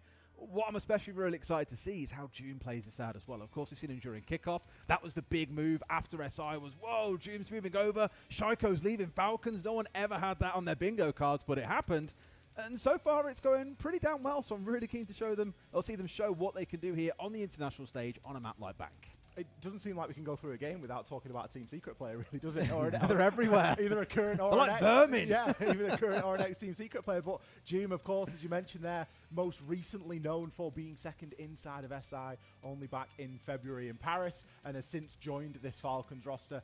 And I think, to be honest, it's a change that was needed, because Falcons, for all their successes, for all that we've seen them do inside of this game, we are still yet to wait. We still wait for that dominant run and that multiple event win, or whatever it might be, because there's so many times where we see them just get so close and they're unable to switch it over the line. And the June pickup, at least for the moment, feels like it's working quite nicely, feels like it's got potential to go somewhere, and it's now just becoming a time thing, right? I mean, for me, it's a world. We had this conversation about Parlo and Ness for a long time. It's like, can you imagine a world where they don't win an SR, don't lift a hammer? I'm kind of feeling that way about Liquefact now. Yeah. Like, arguably, okay, I won't say he's the best. Like, that's definitely an argument, a debate to have. But one of the best IGLs in the world, phenomenal gunner at the game. Like, he's got to win something at some point. But we always say it about Shaiko as well. Can you see a world where he doesn't lift a hammer at some point? There's all these players that deserve to do it but never quite get there. And yes, this tournament isn't about lifting a hammer, but it's the start of that year. It's the start of the road to the 6th Invitational in 2027.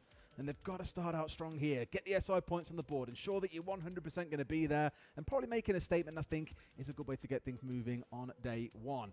We'll be into things in just a moment. As you can see, there's Daystar getting themselves set up and ready. We have got every single player in the lobby, which is always good news. And we'll get into things very, very shortly. I saw an interesting graphic on Twitter earlier. For the life of me, I apologize. Can't remember who it was that posted it, but it was talking about movement and player movement inside of different maps, and whether that was on attack or defense. So defense was like the y-axis and the x-axis was attack. Liquefact was like top right, like one of the most active players on attack and one of the most active players on defense. And it was based on movement units movement units used per second of gameplay. PS3 that I bought today. And they are very active. So now, we always knew this, but it was nice to see it put into it's sort of looking some like context this. where you've got a real big hub of people inside of the middle, and then you've That's got edge Swedish cases of pastry. people that are either really slow and don't really move. So too this much. is pear. Jesus was probably down Like there as pear, one of the players that different moves a little bit less. flavor. But Liquefact, for me, one of the players that you really want to sort of look out for. Like $2 On the flip side, I look only over at to a team get like it. Daystar, Des, and I think somebody like Binbin. That's someone for me that you've got to really keep your eye on, because they have a lot of potential to be a real big upset player. There's been a lot of hype about Bin actually as well, so indeed very excited to see how they play today. This one is On the good. other side, I have just another aggressive press, pastry I as think, well, as you so mentioned, about Liquefact being a I very wanted to mobile take player versus this someone like first. Yuzu's. That speaks down, I think, a lot to the operators that you find them playing, where Yuzus So- often is the flank player. For Liquefact, as I mentioned, he's the guy who likes to get involved in gunfights as an IGL. He won't sit on drones and kind of call out to the rest of his team.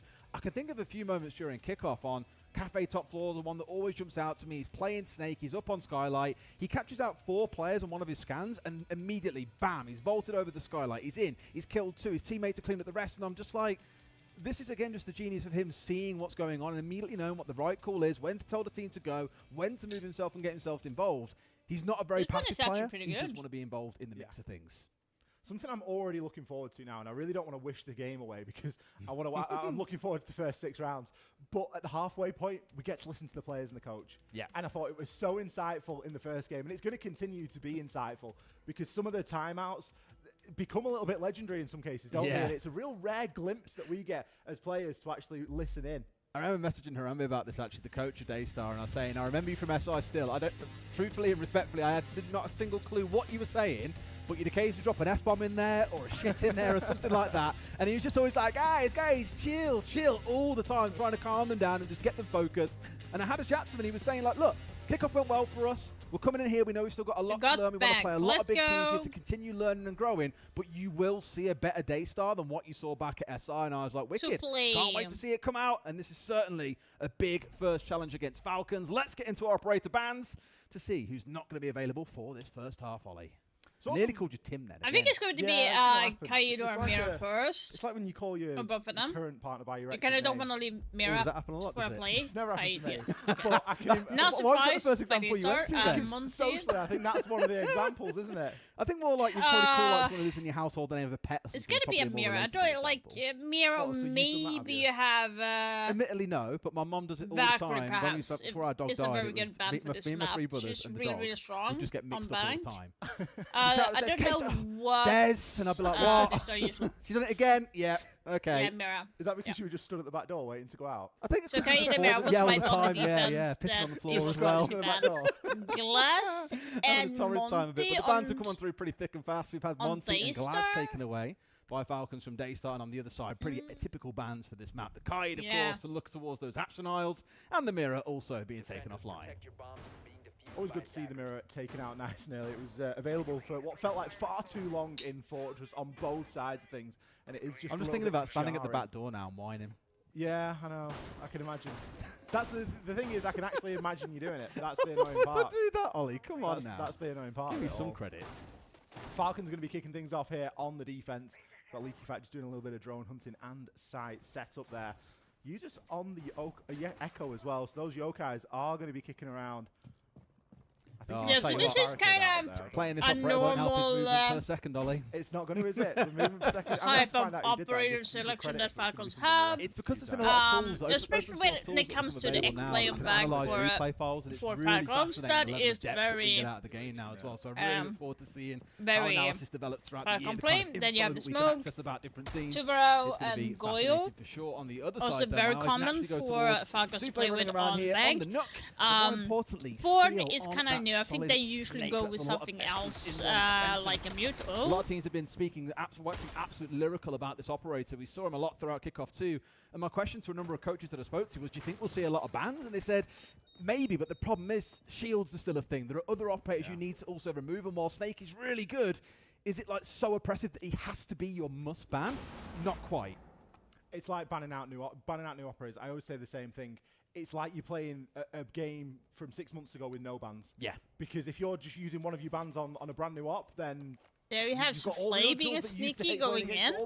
They actually missed that Falcon. They could hurt Falcons really bad if they are not careful. You do get other things. Would you want the Monty or the Leafek has taken some damage. Maybe with hindsight, potentially, but at least for the moment, you're going to risk that Snake being played. Seal, they have to know. He's not seen too much impact from it at the moment, but Leakyfack is hanging around on this top floor. Yeah, they couldn't see him on the This back is of where the, I the usually go and play myself. They know that someone's around. They had a couple of shots on since we've lost HP.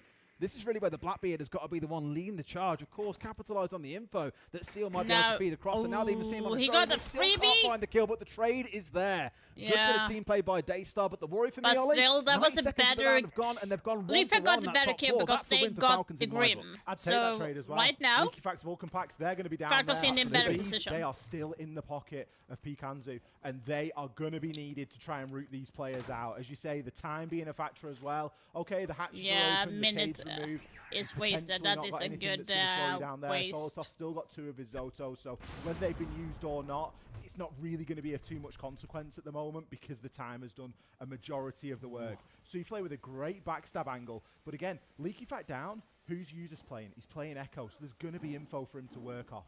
I feel like they know that he's here as well. Of course, you can't always see the Nook on camera. It's kind of the whole point of the ability, but no one's exposing themselves to him too easily here. And as soon as he makes that step on forward, then you've got to worry about a swing coming in from the other side. Repopping that gadget and stepping out, trying to find anything and anyone.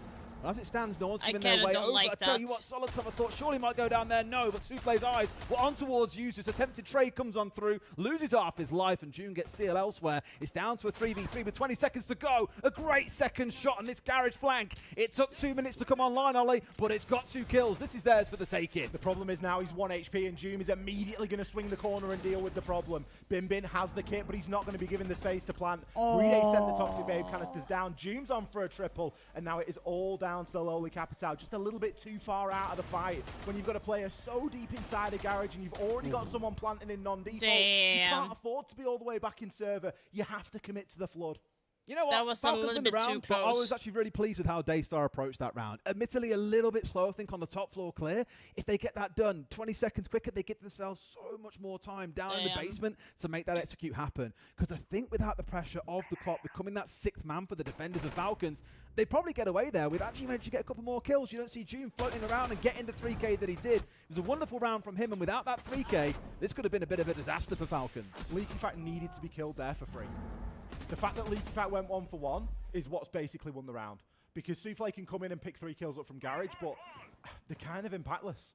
Because you've still left Rede alive, you've still left Doom alive, you've not really been able to deal with the whole problem. If they clear Leaky Fact out for nothing, then they've still got the bees, they can still start to send stuff over in toward Vault, they can then work a plan from that point onwards. But the fact that we had the Capital just so far out, Akuzi not able to really get himself into the fight there, that was kind of the big problem for me. Well, into the second, we'll see how things build out from here. June being down at 1 HP at the bitter end of things just goes to show that a couple of meters may have made all the difference there. That kill comes through. We're having a very different conversation right now. Up to the top floor we go. Falcons are getting themselves set up with the electrification. On the other side, we've got Souffle jumping across to bring along the Kali to help deal with that. So I imagine Route 1 is going to be Pecan getting himself up on the windows. Those Selmas going down once that wall has been blasted out by the gadget of Souffle. And then we can start to get a movement onto the top floor itself. Main thing to worry about, of course, will be the clash. That's why you've also got the Kali on side to help counter that.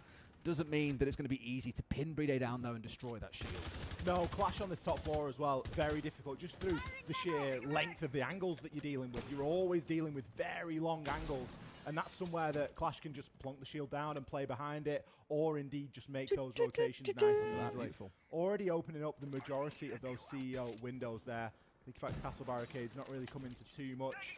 And unless we see a successful bandit trick, which we may do, brilliant time in there. And again, just an example of a bit of desync on this Daystar side. It was the same in the opening round with the first kill. We didn't see it come through quick enough. And Uses is now being allowed to sit here and bandit trick. I tell you what, if someone can get under there and open that hatch for him and get him out of there, he's done a wonderful job. This is how Siege goes sometimes as well. It's down to the second as well. If that Flores drones is in place half a second sooner, they probably get away with that wall already being opened up. But they only committed the one Selma, so have managed to now at least get the left side opened up, which still gives you that sight line you want right down that long hallway, so you can see any rotation coming from Falcons players down there. It restricts the movement of the defenders. Now you re-drone in, get info on where the players are, and that's when you can start thinking about what an execute needs to look like. Problem now is that you're headlocked into using that Kanto angle. You've not got any ability to open up inside a square, so anything that isn't open already is going to remain closed, and we can see that square is going to be I'm kind of wondering locked what they're off. So doing, these window players, yes, they're going to see a little bit of value if Falcons peak, but if Falcons don't peak, Square can be watched purely by Brede right now, and he can just plant that Clash Shield right down. It's going to be so difficult for Daystar to make headway now into the site. Damn. Stepping through the windows, there's always someone ready to try and challenge here. Pecan working his way up and knows that there's one inside the elevator, but now they know he's there as well. He wins out the 1v1 though. Doom quietly going about his business again though. Things remaining at 3 apiece here with the shield still standing. Leaky Fact getting one back. 2 players now stacked up inside a Janitor, and this is looking a little bit comfortable for Falcons in the dying 40 seconds of this round. Doom, I know that said like maybe it's going to be like 7 so far, Falcons here. It ends on 5 as Leaky Fact gets the close. But it's looking like they're running them over right now. There must be something about being 1 HP on Falcons that just gives you superpowers, because I think Leaky Fact got 2 or 3 kills there and he was on 1 HP after being banged through the wall. It was Doom inside of round 1. It really is just a little secret buff at the moment. Again, so much of that round coming down to one single event. and it's the bandit trick. The fact that Usus was able to bandit trick that first Selma, the fact that only one Selma was thrown in the first instance, it made it so difficult. They'd committed Daystar. They had the Kali. They had the Flores. They had everything they needed to stop that wall from being tricked.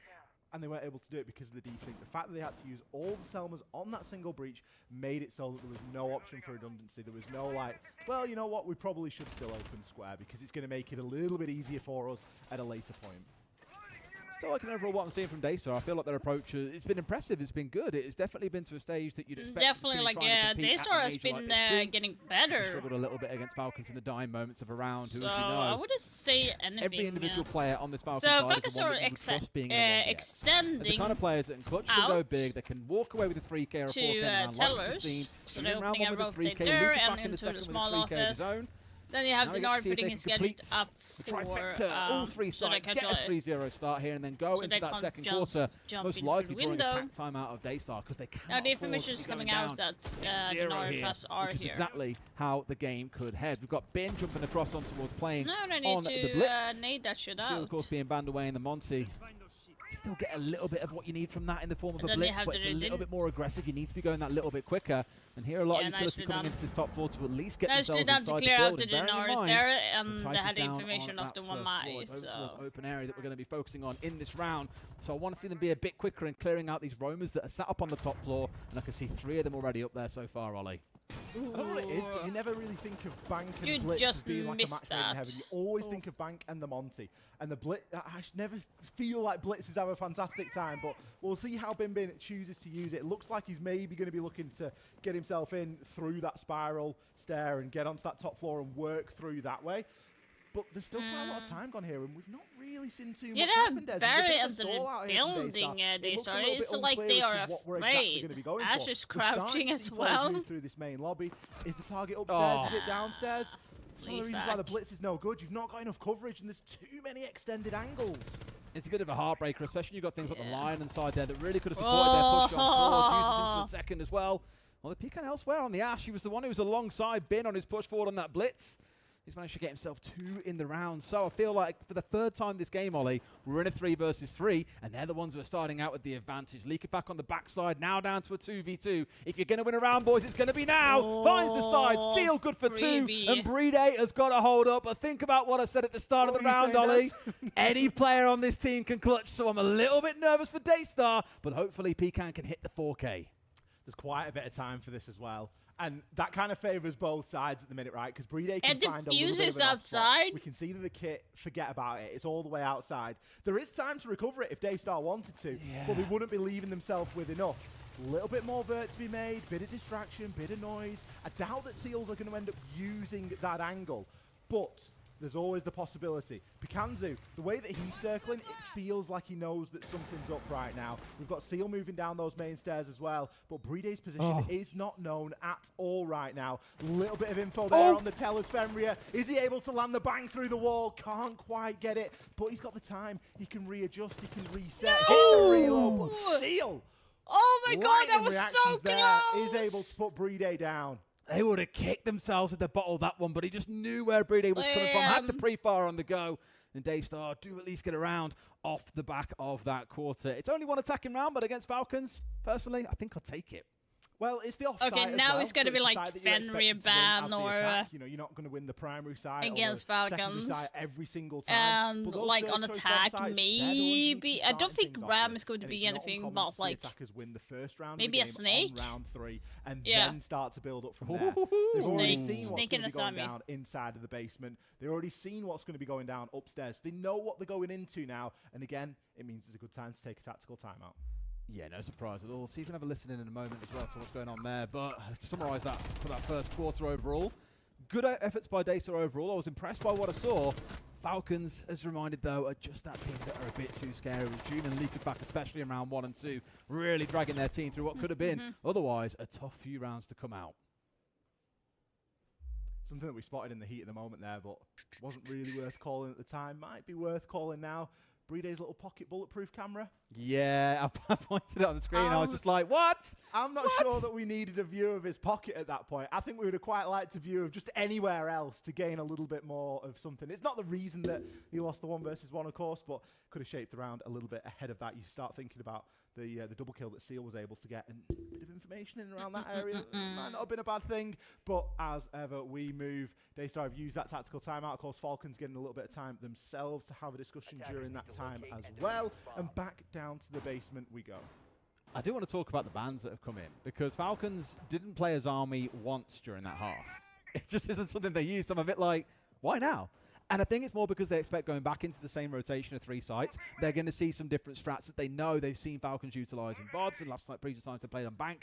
To take it away now, so you haven't got to worry about it. On the other side, the Snake being taken away, that is not going to be the first or the last time that, well, sorry, not going to be the last time that we see Snake being banned away at this event. As mentioned earlier on, a few teams have been saying, I think you're going to see that ban rate increase now as teams learn more and more. A little bit about surprised the that Asami got banned, actually. Maybe thought like it would maybe be like a Fenrir. They absolutely love playing Snake. Of course, it's not them that it's taken away from, but they know what the power is, and just keeping it out of Daystar's hands, never going to be a bad idea. Yeah, you know, we are going to see the Snake ban. It has to happen in some instances, and Falcons just saying, you know what, we're happy with you having everything else. You can have access to whatever shield you like as long as it's not Monty, but we are going to be taking that Snake away. Bin, speaking of shields, is going to be back on that Blitz. We didn't really see the desired impact from him on that operator back in round number 3. But this time we might have a slightly better chance of things. Looks to be a bit of a full map clear. You're missing that drop? Oh, actually, he heard it. Seen 30 seconds. I'd like to have seen players if they did not move that drone, because with these players digging at the moment into he would area, have not known about it. The time, because the time has been a factor for Daystar. They have been a little bit slow on these attacks. I think it's more how slow they've been at getting the first engagement into force players away. Like, think about Leaker back up on that top floor in round 1. It wasn't until the 90-second mark that we saw him actually dealt with. A similar story starting to build out here. We're 60 seconds in, and this is where you think, okay, let's get a player on towards Janitor, on towards Electric downstairs, start asking questions onto the double door and towards Staff. That should force players to then drop the hatch, knowing that they can't hold this area too strongly, given everything else that's going on around them. But as it stands, we're 75 seconds in. My there's been wifey, no real pressure. let's There's still got go. 2 or 3 players hanging around on this first floor, Ollie. No one's been forced to drop away just yet. This could not, again, prove to be a case where Daystar just run out of time, because you've got users on the Goyo, you've got the smokes on side, trap operators. Looks like Pecan's trying to bypass all that though and said, right, drop into me, I'm waiting here with a shotgun. So it was a good bit of set piece play, but Jume's there with the trade back. So all the hard work they've just put in to get that entry, now lost, like a and little they bit lose too the short. in. They are kind Lynch of back afraid onto of being as well. aggressive. There's always something to do for these Falcons players when Kinda they are looks live like or it. on the cameras. Plenty for him to watch there. He's got his own Valkyrie cameras and, of course, 2 bulletproofs as well. I'm sure that Twitch will have seen to a little bit of that, but at the minute mark, still vying for control on those main stairs. It's still not entirely clear where this push is going to be coming from. Just giving a couple of options potentially for later, but a nice little flank here from Doom. Immediately gets himself into open area. Likely will find at least does grab Souffle. Souffle coming out of the drone there to be met by Doom on the Legion. Now Twitch is gone, so that is kind of a good pick, but it would be better if you got like 35 seconds left, Grim and all it said. does is leave his team even. They're still in a 3v3. It's really well capitalised. I don't know if they're identified. They managed to chew through all 10 drones in the round so far, but there are none left here for Daystar. So that flank was absolutely perfect. Gets rid of 1, brings it down to a 3v3 admittedly, but again, June's not going to be too bothered. All of his Goo mines will be down. He's done his job here. Now the other 3 are able to just stall. They've got a C4 to play behind.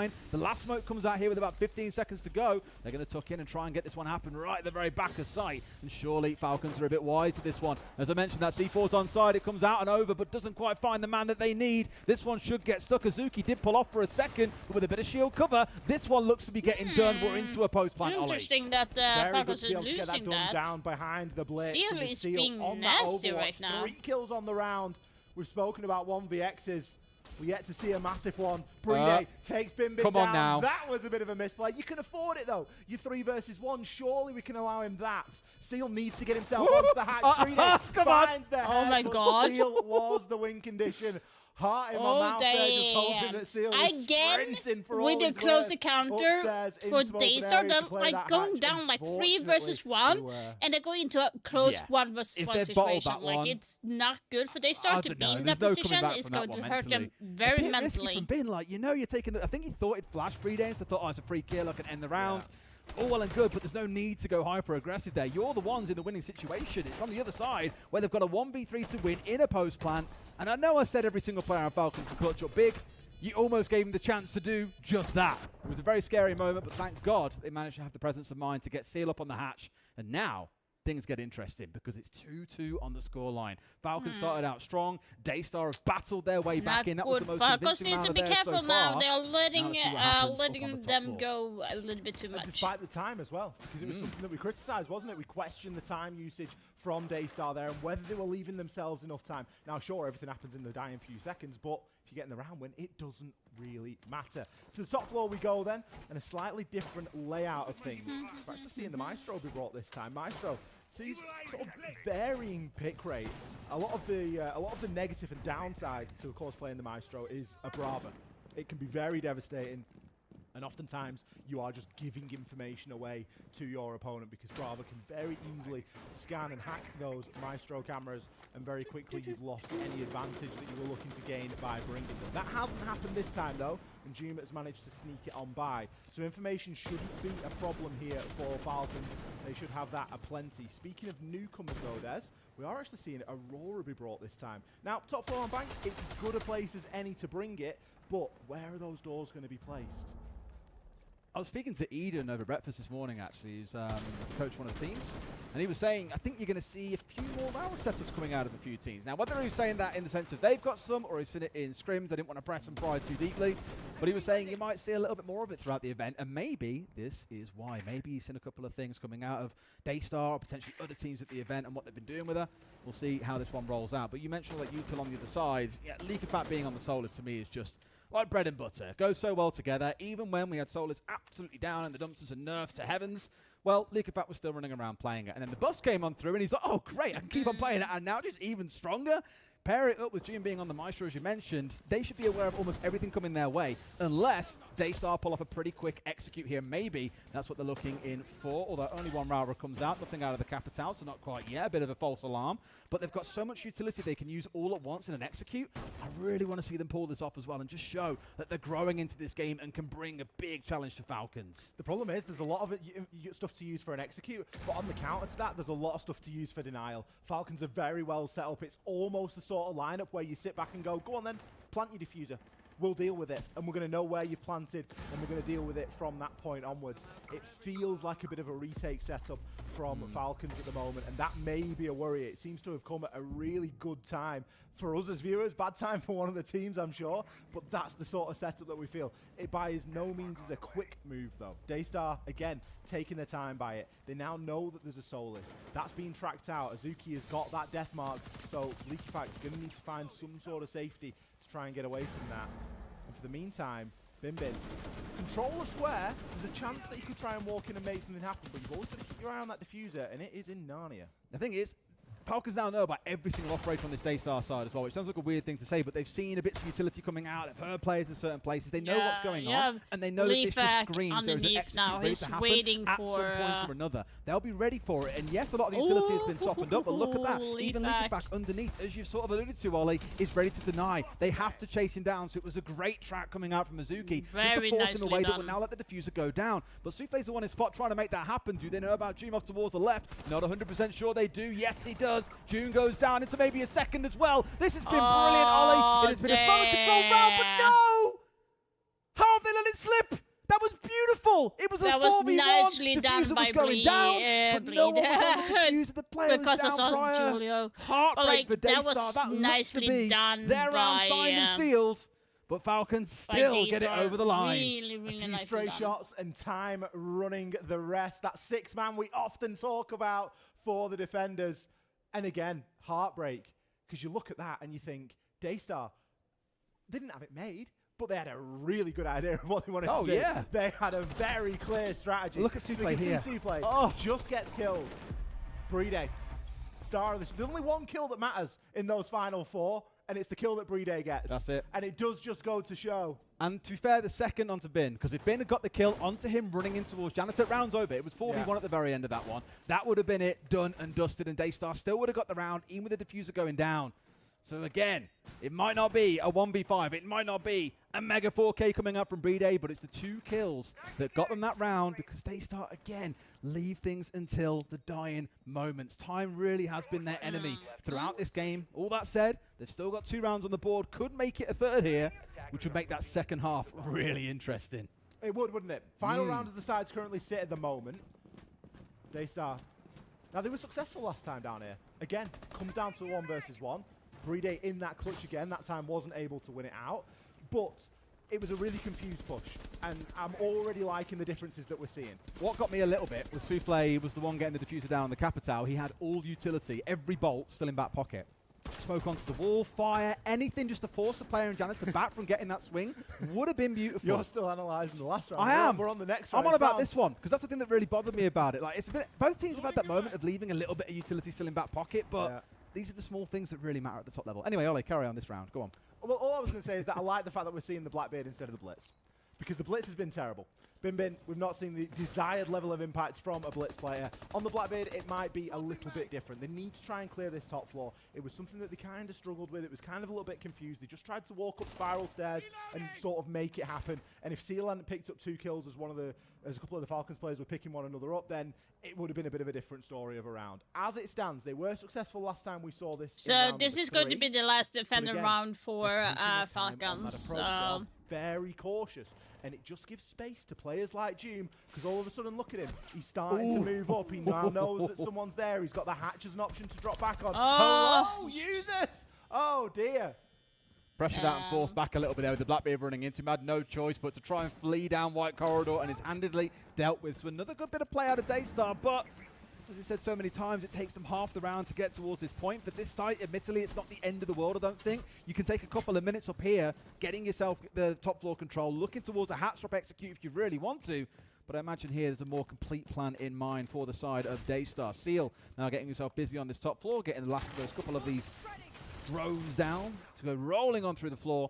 And of course, rip up those floorboards, giving more vertical angles over to the other side. Now, Zuki has found himself off towards another, is coming in for a challenge on towards Solly, but again, it's a 2v1. Another great bit of play coming out from Daystar as a team. Leak of backslip in the net gets rid of it. They're doing it really, really well, Daystar. You'd think they can get this one done, Ollie. It should be fairly straightforward from this point onward, shouldn't it? They've got a man count advantage. Just get onto the site and start to work it. There are still going to be a couple of cameras available. Doom there getting taken out on the bottom of those main stairs. Breeday and Leaky Fact with it all to do. Breeday down for the count. We're starting to see a little bit of pace out of Daystar, and it's working for them. Leaky Fack, he's 1 Toxic Babe canister left, but there's already players flooding the site. He can try and cut off those angles. Caught out on the drone.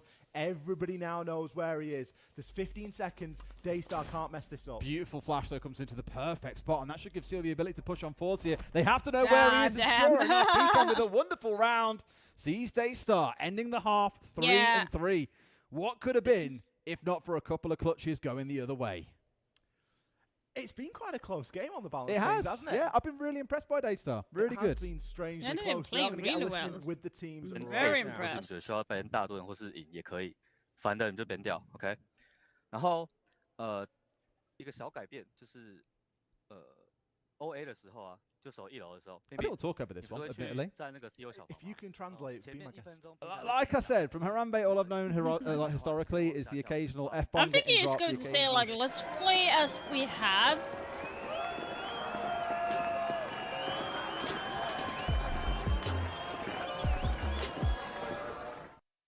Sounds like that the commercial is coming in it between.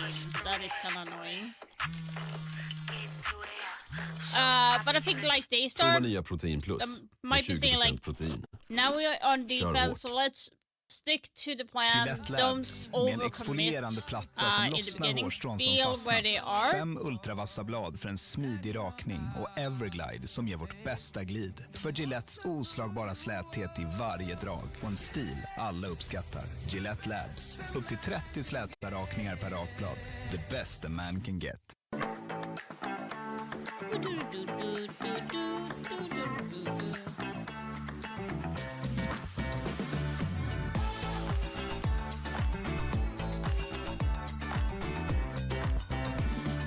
focus on the com and on the who have what on late round. What do you guys want to do and stuff? That's just this, in my opinion.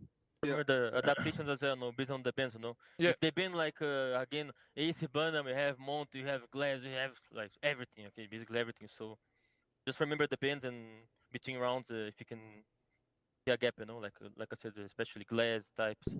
Yeah. Yes, sir. Let's go, guys. Let's go. Easy. That type, no? That type. It feels like a different vibe, doesn't it? Just describe, please. Well, humour me. It always makes me laugh a little bit where we just get players and coaches that just say, just play default. Do you know what I mean?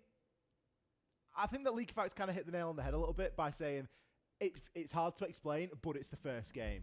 Yeah. They obviously feel like they just need to warm up into it a little bit. And every team's going to feel that today. That is kind of what day one's all about. Yeah. And, you know, it'll be what day one of stage two is all about for all the players and teams that haven't played in stage one. Yeah. You've got to get that first game out of the way.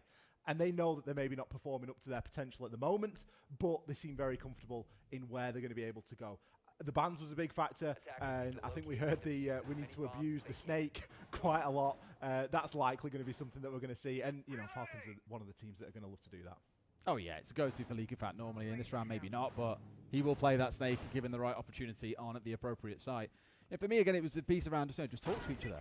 This has kind of been this has been a thing. Like, you know, we've been obviously very, very blessed to see these guys in a number of grand finals, and the constant thing that everyone has always said: too many players are quiet on that team. League of Facts losing his marbles. He's screaming. He's really trying to big the team up. Solotov's half there with him. The rest of the team, silence. And you can't have heads dropping and voices going silent when a game starts to get tough. And I'm not saying that's happening here completely with League of Facts. It's the first game. There'll be a little bit of nerves while you kind of get yourself rebalanced. It's a different environment you're playing in official in as well. Of course, defending bottom floor, you're opening up a rotation for that. That can be very dangerous for little things to figure out as we go through start things, to do. Not entirely wrong to do that, but like, I can guarantee you, as much as they're playing default, they probably counter-prep for those defaults. This is why I'm slightly nervous for Falcons here, but they are also one of the best teams in the world. So let's see how things kick off from here. I think that's why I always find it strange when teams just say we're just going to play default, because surely the defaults is known. Surely that's what your opponent is going to be expecting. We need to see a little bit of flair, something that maybe isn't too default. Now, you know, maybe we're just reading a little bit too much into that, but time will tell. The snake has been brought. Oh, Jim didn't need solid snakes. Soliton scanner to see that foot. That's a lot of S's as well. There's a lot of S's. Ooh, that one. Check his PC, boys. What the hell? That's some old school info right there. That's somebody on a drone giving that sort of shout out. That's Brede putting in the hard yards. Or maybe users. Potentially. As much as we were speaking in the first half about pace on the side of Daystar, it's kind of the same for Falcons here. They've been a little bit slow at forcing these boys to drop away, although now they do it. 75 seconds ain't all that bad. But they know full well that as soon as they try and push them towards elevator, that player should be dropping away. They're looking in for the swing here. It could be pretty big for them. League of Facts already rounded his way down main stairs, almost trying to bait out the other side here.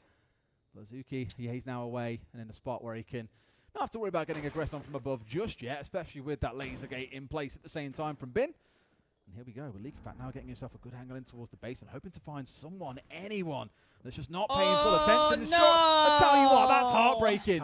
Player in your sights, and Souffle spun and found him at the perfect time. It's partly League of Facts' fault, though, because there's nothing else going on at that time to That's assist got the siege distraction. timing, if the hatch anything. is getting opened at that moment, or if there's somebody walking down those main stairs, or something happening, then yeah, sure, you stand a better chance of success. But it just feels like Falcons are trying to do a little bit too much, a little bit too soon right now. It's the 50-second mark, and we're only just starting to see these hatches get opened. We're starting to see some of this Death Mark tracker come online from Solotov, but we haven't seen a Death Mark sent yet. We've not seen it used. They have one on towards the smoke, but it doesn't tell you anything because he's dug inside the site. And I just looked then for a second. There's 3 or 4 players all sat around square here. It looks like they're trying to figure out a plan. They don't really know what it is they want to do. We've heard the call on just play default, but is default working out? No, it is not. Daystar into a 4 versus 2, and it's all falling apart from Falcons. Great play by Daystar so far to keep them at bay. They've got a C4 and a smoke still to play with here as the final dregs of utility come out from Yuzus. A drop has to happen. Bride's making this go down, but with 4 players on side, surely they can't stop it all the way through. No, they cannot. A C4 comes out. And although Useless might get a couple of kills with only 5 seconds to go, Daystar should be able to secure this round. Indeed, Damn, they do. that What is a great not first round for good them. at all by Falcons. I'm What a surprised. strange round from Falcons. It looked like snippets from 3 different attempts at attacking that site. Because we've got Brede getting the plant down in the end, not being covered by anyone, no real chance. Probably should have just gone for kills with Users, but wasn't in a position to. We've got Leaky Fight trying to backstab before anything's even started to stab. He's gone for a preemptive backstab, which... Yeah, I can appreciate a little lurk, I can appreciate it. Can you? But you need a bit more when there wasn't enough info, though. It reminded me of old school BDS, interesting, when Shaiko would be the go-to, like back in the Iana days when she was super in meta, he'd like push by himself solo, the other forward all push the other side of the map. I got flashes of that coming out there, but timing was the big issue. It was like a garage push with no garage element and just walking down main stairs. And instead of... Oh, yeah, you didn't die to garage, you died to the guy near over towards ramp and corridor, didn't you? But again... Yeah, default ain't working. A siege timing moment as well, because if he gets that kill onto the Rooney and then spins for Souffle inside the site, that could have been Leaky Fight getting a 2K. And we'd be studying saying, oh, what a genius backstab play. He's learnt the hell out of this round and won it for his team. Siege is a fickle game. You can look amazing or you can look like the worst player in history at the click of your fingers. It really does come down to a matter of milliseconds sometimes.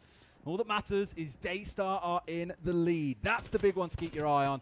And imagine if they bring down Falcons. We've already said it's a best of 1. Anything can happen. If they win this one, they go on to face the winner of our next game to qualify towards the main stages. That'll be incredible. Towards phase 2, towards that Swiss stage. That'll be amazing.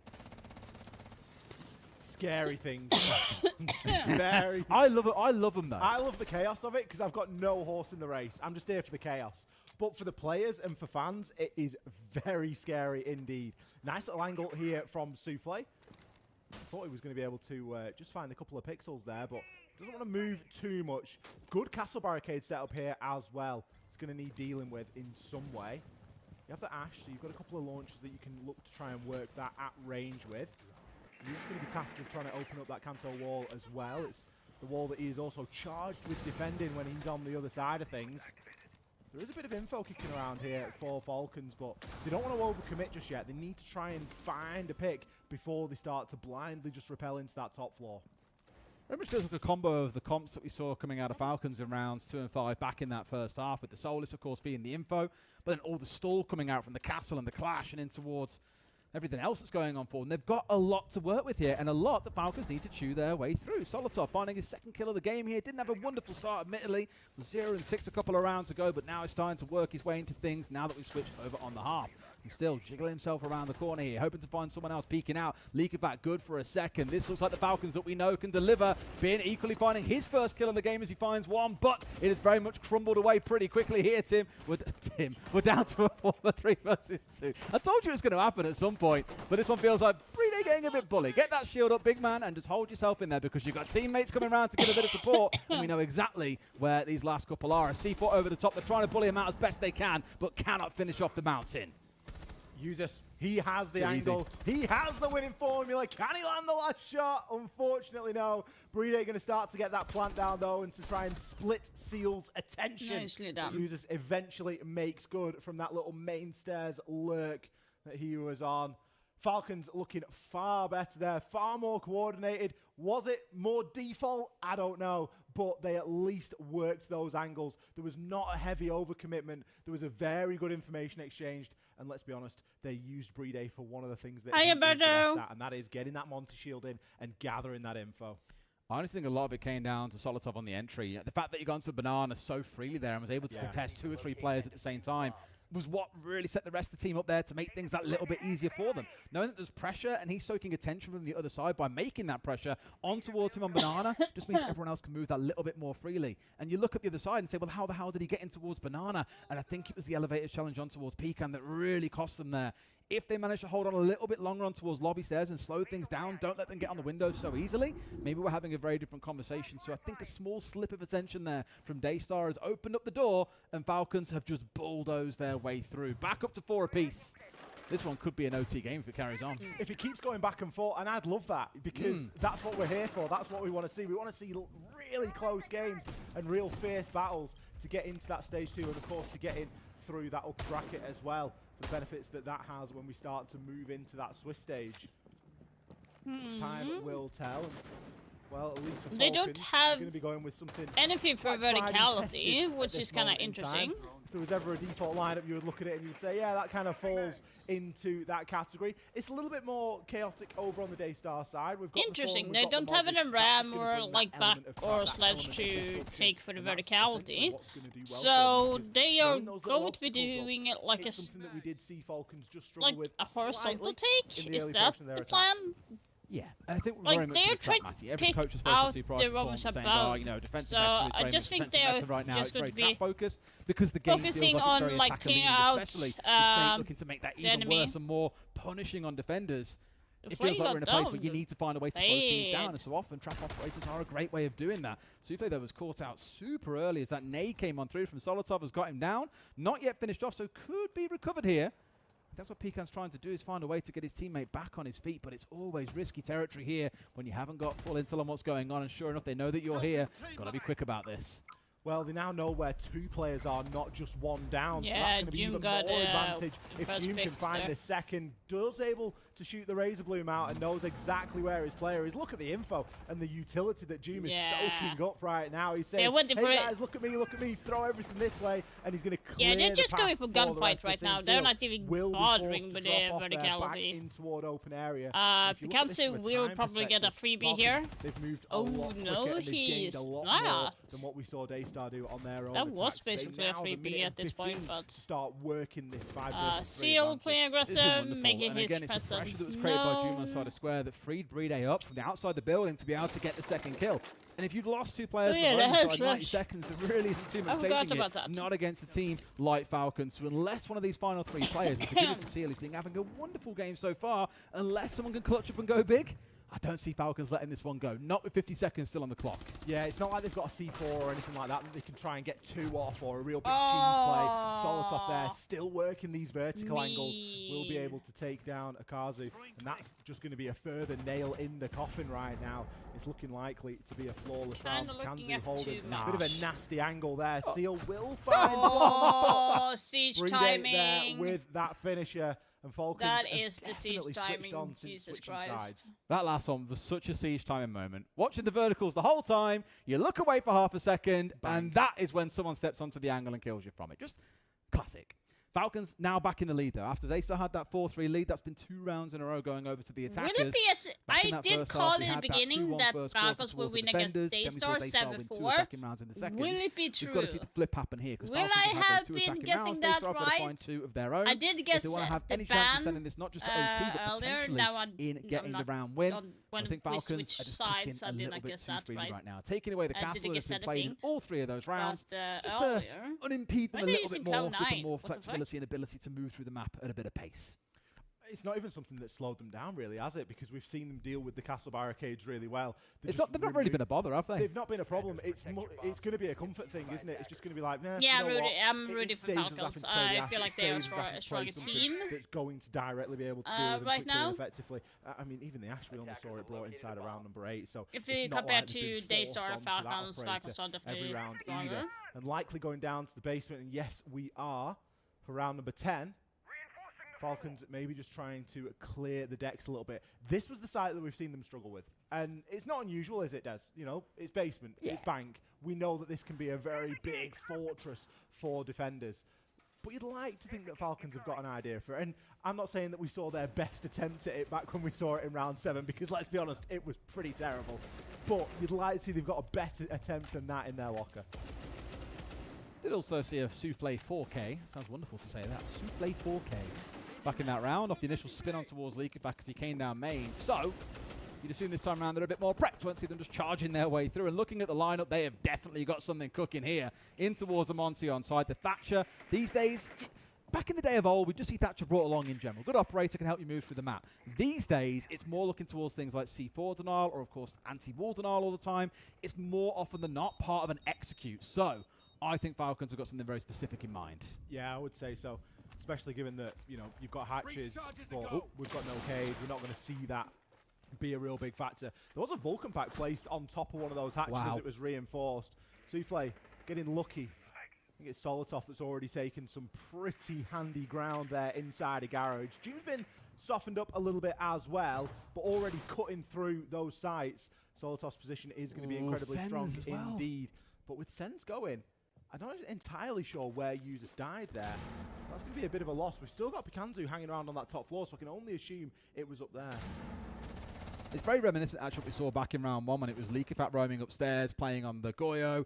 We had a Nook trying to push their way. It was Souffle actually in through Garage and doing a lot of work from that spot. It's actually looking very much the reverse. It's just the teams that swap sides. Pecan, though, with a wonderful shot on towards Leakifat. That's the Thatcher gone. Is he looking in for a third as well? He could well be, but instead vaults over the banister and straight to try and rejoin his team, but could still be under a bit of threat. Just the fact that he's relocated here just makes things even more annoying, because now they've got to redrone, they've got to figure out where he is, or potentially walk into him blind and lose their life just like this. Going in for the 1v1, Brede don't lose those. He comes out on top, but the damage is done. They've lost 2 players and over half the round has passed. Yeah, they're not going to be able to go for plan A anymore. It is going to be a firm plan B option. We are seeing Toxic Babe canisters used now. Seal, close quarters with the shotgun, will be able to at least deny some. But Joom on 1 HP can't take another breath of that toxic gas, otherwise he's going to be out of action. Activates his scanner, is able to see 2 players on it, but that's 2 more that are going to be unaccounted for. Again with the Great fucking kill Nook. from Solotop, but Nook immediately doesn't traded work out by for Bim that Bim. fucking Daystar can shit. trade these Please all day. stop doing Exactly that. I tell you what, I'll give it to Daystar. Throughout this game, they have been phenomenal at these little cute set-piece plays or the trade play off each other. It's been a big part of the gameplay. It has seen results for them throughout the game. It's why things are as competitive as they are now. 3 of them still left standing. Joom has got to go nuclear here on 1 HP, and sure enough, he might be able to do just that. Brede going in deep. They want to try and play for kills here by the looks of it, rather than trying to go for a plan. And I'll tell you what, it's just Brede that was again. really Steps nicely up with done. another They 1v1 went for on the the kill. shield. Comes out on Very top. smartly As done. Joom clears off elsewhere. Because that felt the reason why unlosable they for did that Daystar, was but because Falcons you are the ones who have, walk away with the round. I mean, Daystar you credit actually Brede in played that. I'm for the crediting plant Joom. position. He's They 1 was HP and wasting he's able to pick time up 2 kills. thinking Again, that would it shows be the like value wasting of and Snake. force Without Falcons that scanner, for the without the plant Solotov and scanner, then they would have had execute. no idea But what Falcons to do there. read that Because in they were able to find, and hey, like there's 2 players had inside a the server. info on the Okay, first what are we gonna be guy, able to do now? decided Right, to we've drop dropped to into take the the side, blah, blah, player, blah, we get a kill. and then we'd seen a like player in server only a 32 couple of was seconds kind of ago. easy piece Let of me just that. jump onto the scanner again for the millionth time in the round and find where that last player is. Both players being required to win those individual 1 versus 1s, and both doing just exactly that. Again, you said it. It's unlosable from a Daystar perspective, and still Falcons found a way. I think by trying to do the thing that the other side didn't expect, because there's Daystar actually there, you think, okay, they've got a Monty on side, they're in a 2v3. Just hide. They probably can't win gunfights because they'll play for trades. Let's instead try and go for a plant. So Daystar were almost holding positions, waiting for that. Exactly what I said. And I think it was Bin who, once he got the trade kill, then went sprinting off in towards Cash. Exactly and was like, what I well, said. I don't want to be around for this anymore. Left his teammate inside of the hallway. He then dies to Joom. A little bit of a desync there at the very end of things. And this is what I think you'll see with these lesser experienced teams. Exactly in those what moments like that, when I it said. really matters. That's when things can slip away. Falcons now with a great chance to close this out 7-4. But Daystar, I think, are definitely going to give a few teams reason for concern if they were to go down to the lower bracket. Absolutely. They played some brilliant CJ today, and there's still time for them to redeem and take us into an overtime. But Falcons, again, just showing that different class, that extra level. They are that team that is, you know, able to do it against the odds sometimes, and I think that last round was definitely against the odds. Back to the top floor, we're going to go then here. What could be the final round? Attacking in toward CEO. Fair spread here. We've got Joom playing on the Glass. We've got Leakifat this time. It's going to be on the Deimos. So again, going to be looking for some of that. Okay, so Leafek is going to be the We're seeing the aggressive Thatcher player. bot again. We didn't really get to see the full intention behind the Thatcher. And I agree. I think it was more of an execute based. Also getting This a could free be pick. What the more getting fuck? the wall open. But again, it's execute based as well. There's no Like, C4 seriously? He got a deny, free but pick? It isn't a bad pick nonetheless. Pikanzu falling early in what could be a very important round here. That's the real heartbreaker for them, losing that DMR to not ideal. You got the Glaz on side, but Joom, who of course wants to make great use of these smokes. He had to step on forward, ignoring the clash off towards his left, and Joom steps forward and gets a kill onto Souffle. That is bonkers. The trade is there, but it's a crucial kill because the man advantage remains for Falcons. 4v3, make it a 4v2. Falcons really starting to cook here, and this one feels like a good starting win for them here at SLC. Solotov now can just start to hold this long angle. Knows where Seal is. Seal on the clash. Not the best op to be in a 2 versus 4. You can place that shield and look to try and work around it, but otherwise you're a little bit slow. You're not quite as mobile as you maybe would want to be. Falcons plenty of time. Leaky Fact threatening on those main stairs. Still information for Solotov to work with. Didn't have the greatest start of this game, but he's looking to finish it in a strong way indeed as he picks up the down. Can he find that final kill? Seal will find one onto Leaky Fact, but at this point, so it's 7-4. My prediction was right, guys. Falcons would win with 7-4. Well, this should be all she wrote for this game. Can the final I kill was be so found? fucking right with Solotov there that. swings the corner, finishing strong here on Bank. 4K for Solotov to close it out. As you were saying, a very quiet first half, but really made himself known in the server in the second. A few shaky moments, but I'm sure Falcons will look at that and say, you know what, job's done, 7-4. Didn't That's leave it down to a crazy. crazy overtime win. They now go on later to face off against the winner, I believe, of 4 Angry Men versus Shopify Rebellion. That could be a fantastic best of 3. It really will be, and we will be getting there very shortly. We're going to hit a short break, and then we will be back. And then we have commercials. Oh yeah.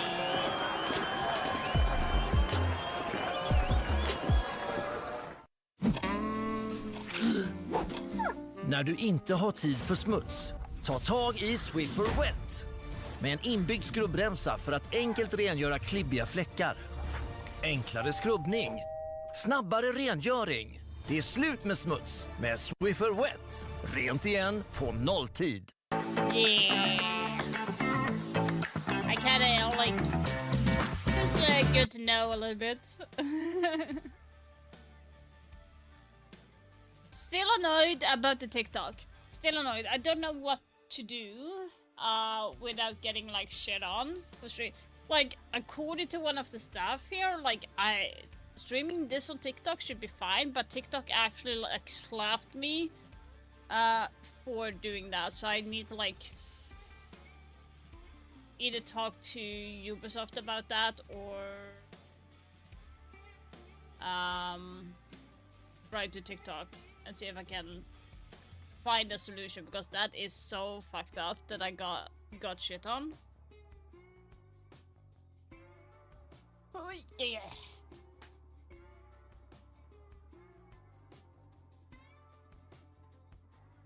So that is kind of a little bit crazy. I like that we don't have to wait too long for the next game. I like that. Phase 1. Next match is going to be no, not Daystar. Goodness sake. It's going to be they did not update that. That's interesting.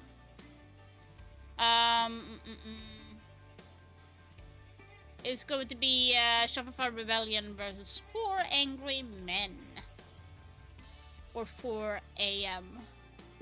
That is gonna nice play on words.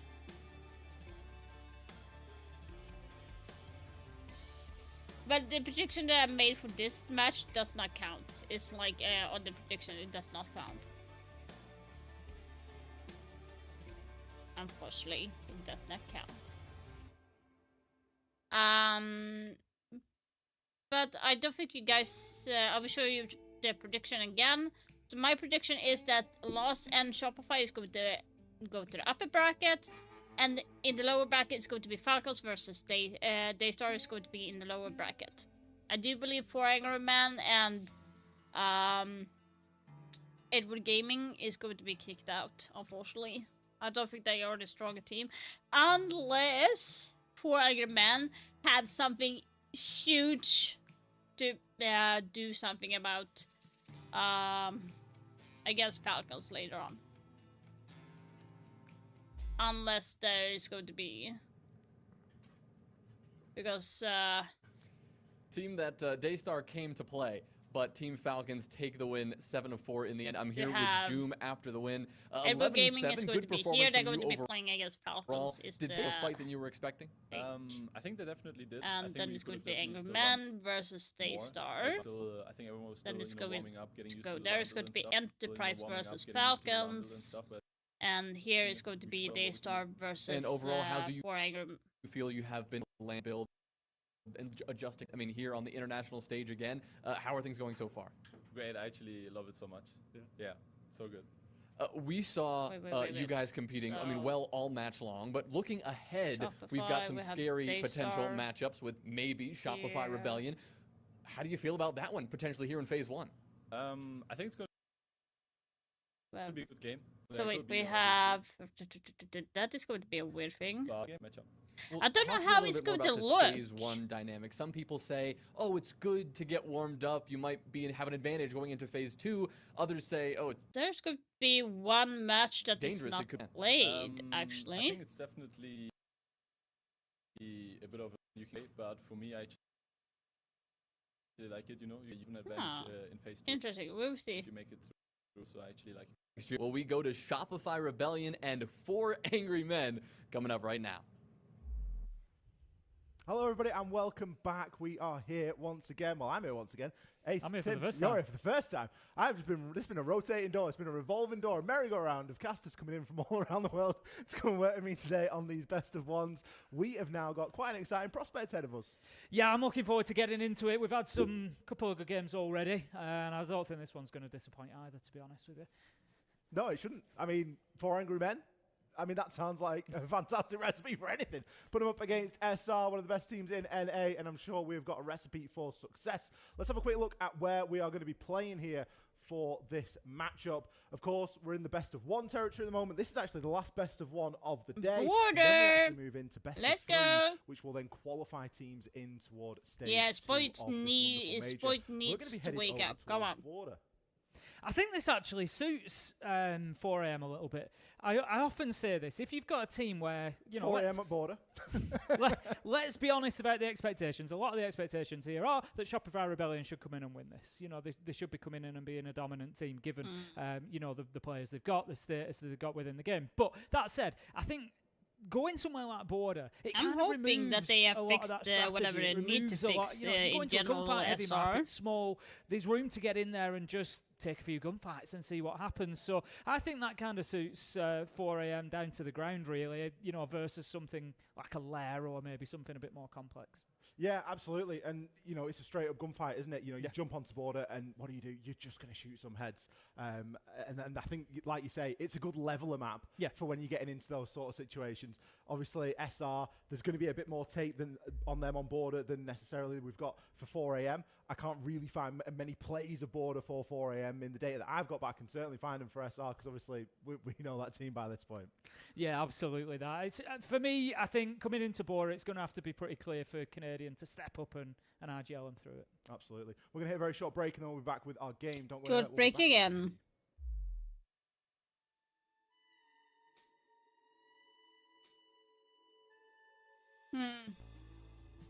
Your Swedish brother?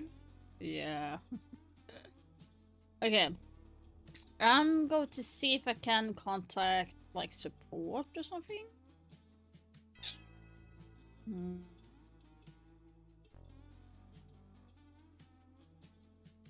How do I do that?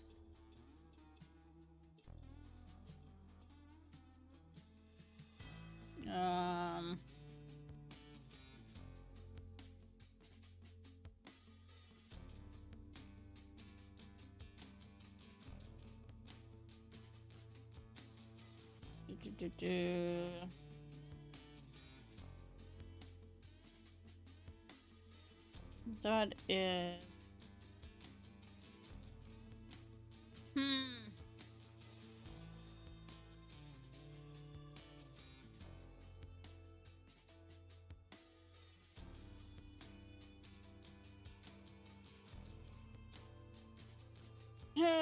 let's see here.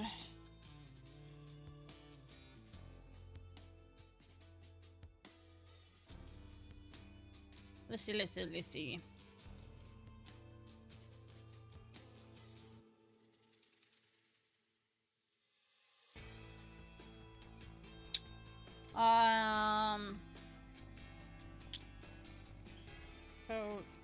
Stream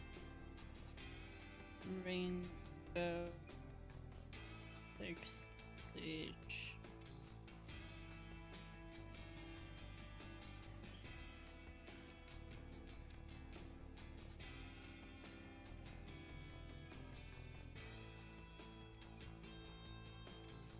Yeah, hi there. I understand you're interested in co-streaming R6. TikTok is a platform for sharing and creating content. Yeah, okay.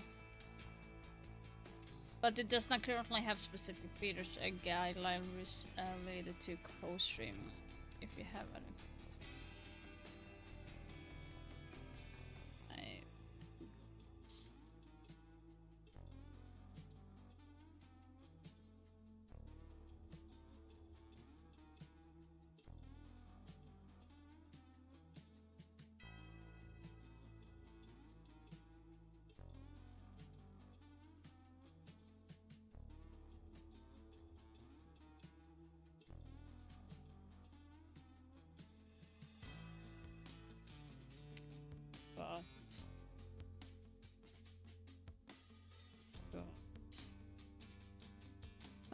What is the name of the problem that I had? Double check.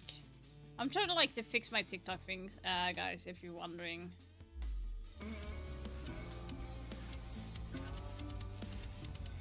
Trying to figure out what was the issue. Hello everybody and welcome back. We are here exactly where we left off. We are ready to watch 4 AM against Shopify Rebellion over on Border, and I for one am looking to get stuck into this. We're slowly starting to dribble in some teams from regions that have been here for a long time and in the scene. Obviously, Tim nearly called you Des, then nearly called you Jesse. I heard Des calling you Tim. Like, you're gonna have to have a word with him after this about I think that. I am, yeah, because we did speak. It's a bit awkward sometimes, isn't it? Yeah, can be.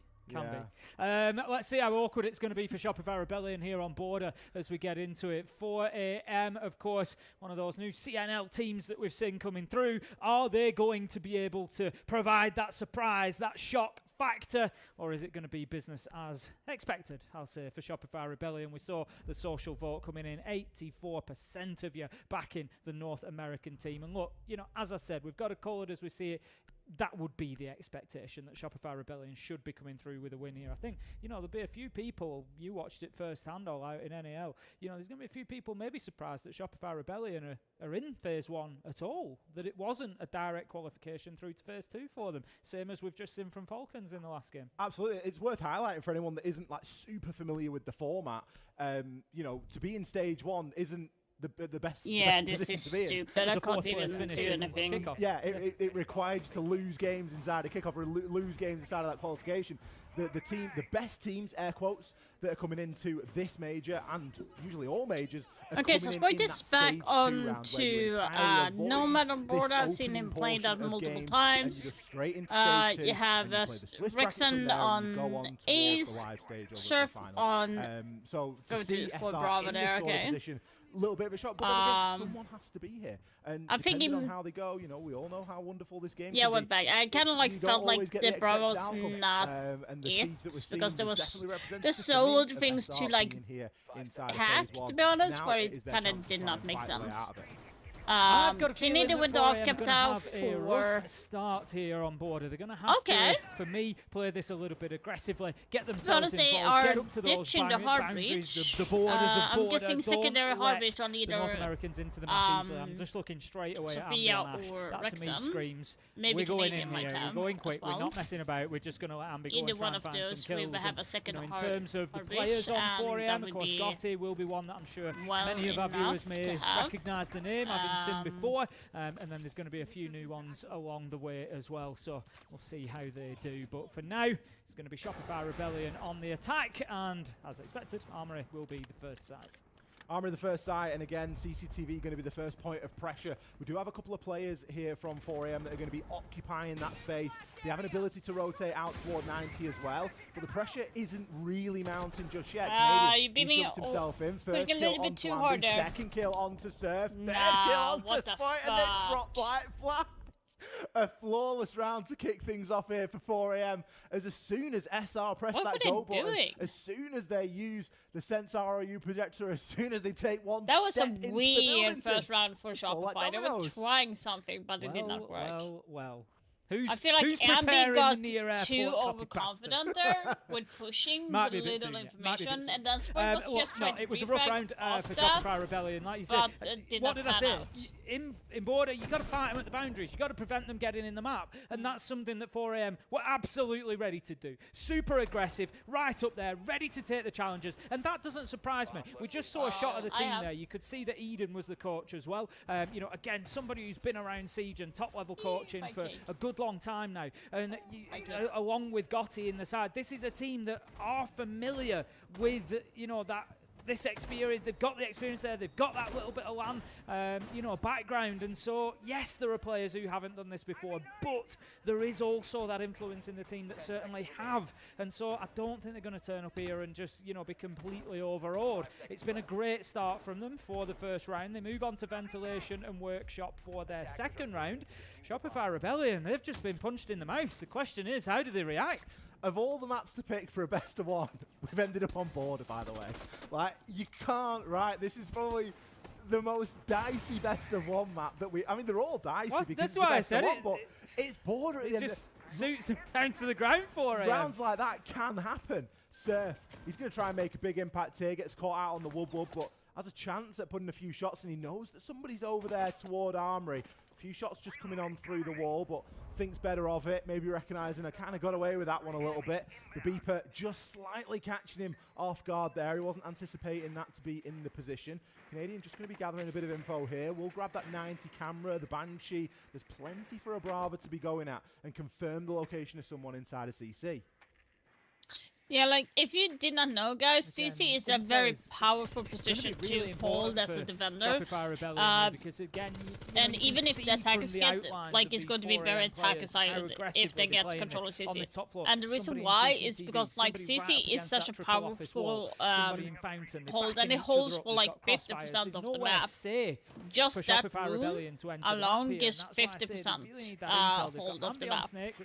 Especially when it comes to, like, when you're defending towards Armory side, and you have the Ventilation side. So that they can create it's very, very strong to those hold there. Sort of lose-lose situations. So you can, like, that's what Ambi's going to try to do as he walks up here. But you can, like, lock out, they like, can't the take enemy. Advantage, though. The Banshee did highlight his position and approach, but it doesn't matter because Surf goes in at the same time. Is there for the trade. 2v3 as 4AM try to hold on, but Shopify Rebellion, a lot more of what we would have expected there from them. They get the round done, and that's going to be 1-1. Different coach. Our replay team are going to be very busy this game because it seems like as soon as one kill happens, boom, they all happen. Did they change a lot coach? of the action happening in a very condensed period of time at the minute. In round one, it was 4AM. They're inside of round two. It took a little bit longer, admittedly, to get to that action stage, but as soon as it starts happening, as soon as that first kill comes down, it isn't long until we're wrapped up and we're waiting for the next round to start on. Yeah, I saw SR that. there, successful in round two, mainly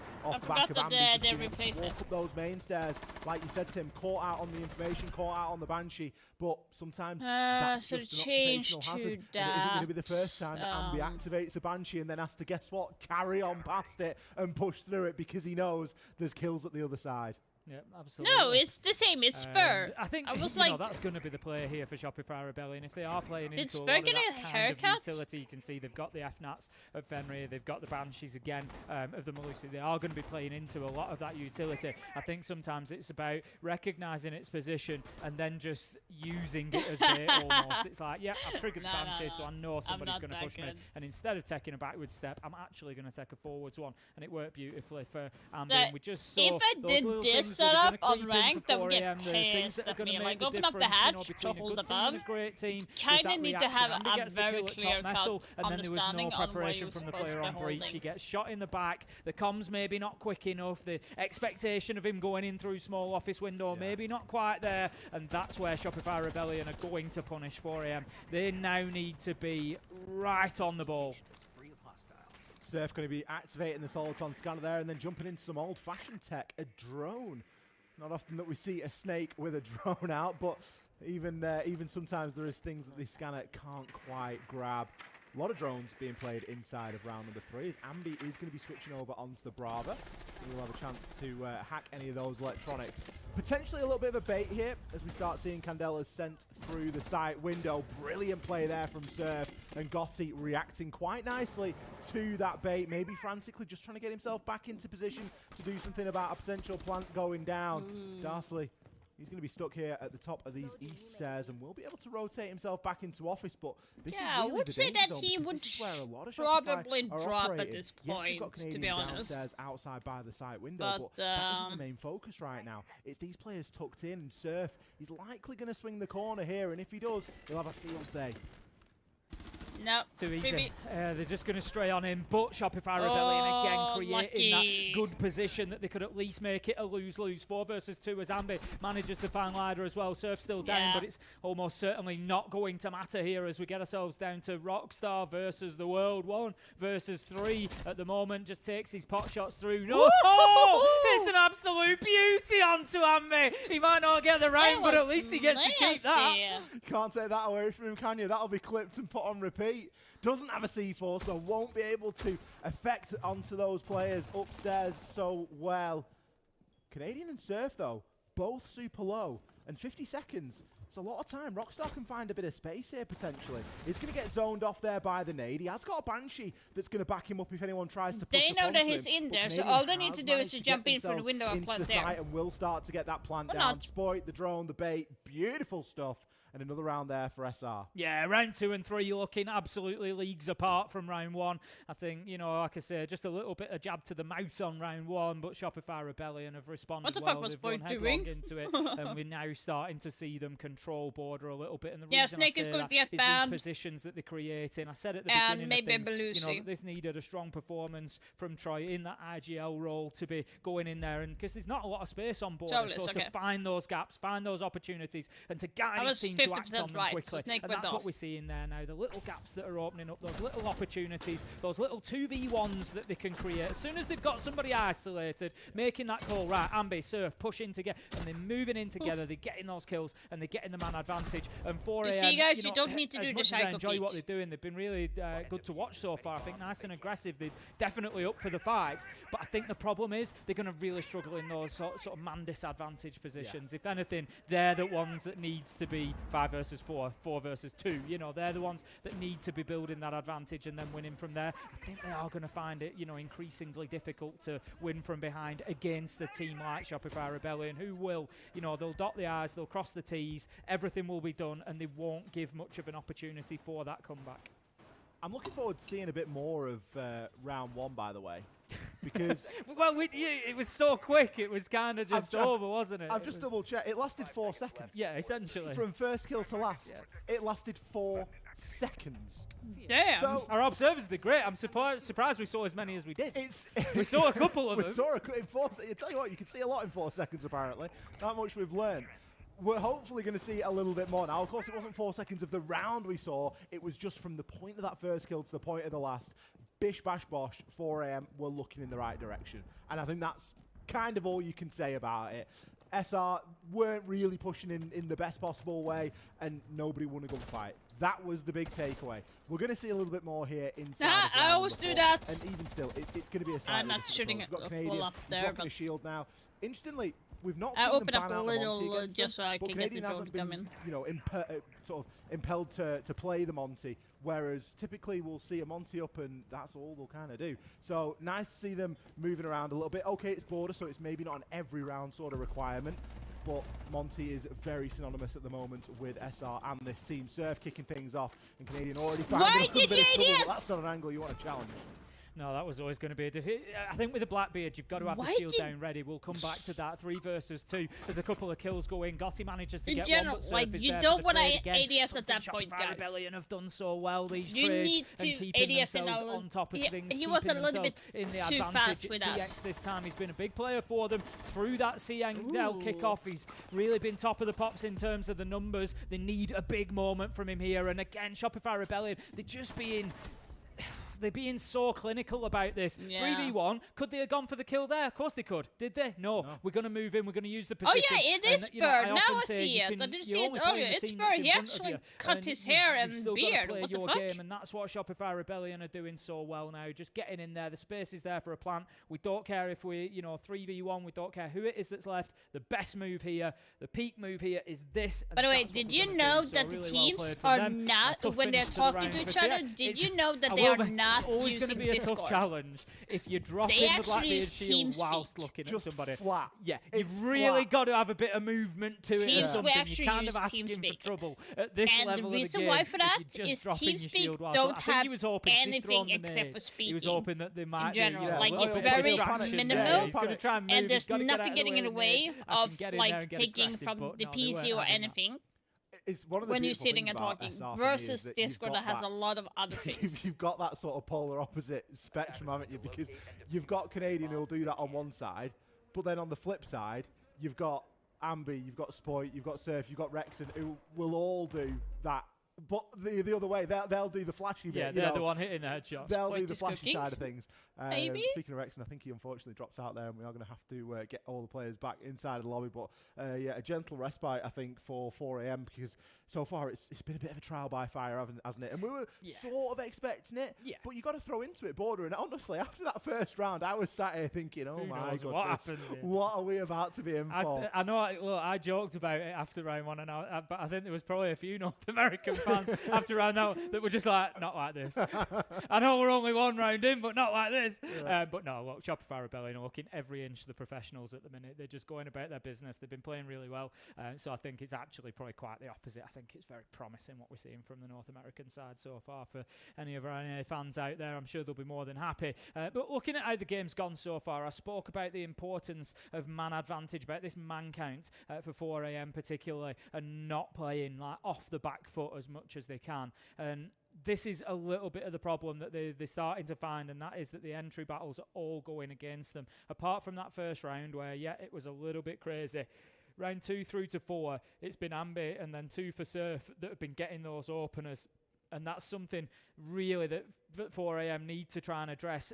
It's such a difficult thing to say, oh, you need to go and win more entry fights. Like, okay, how do we do that then? Like, what do we do with that? It's a tough one for them, and I understand that. You're going up against some of the best gunners in the world here on the side of Shopify Rebellion, so it's always going to be a tough one to say. Finally be the major just go and sport. get some entry kills. But that's one area of the game that they can, and they really do need Maybe. to improve. I'm looking towards somebody like Gotti for that. Get in there and get into those entry fights. Maybe he'll be, a little bit better when the sides switch. On the flip side of it, I'm really happy that SR have shown a little bit of attention towards those entries, because it has been somewhere that they've struggled, particularly inside a kickoff.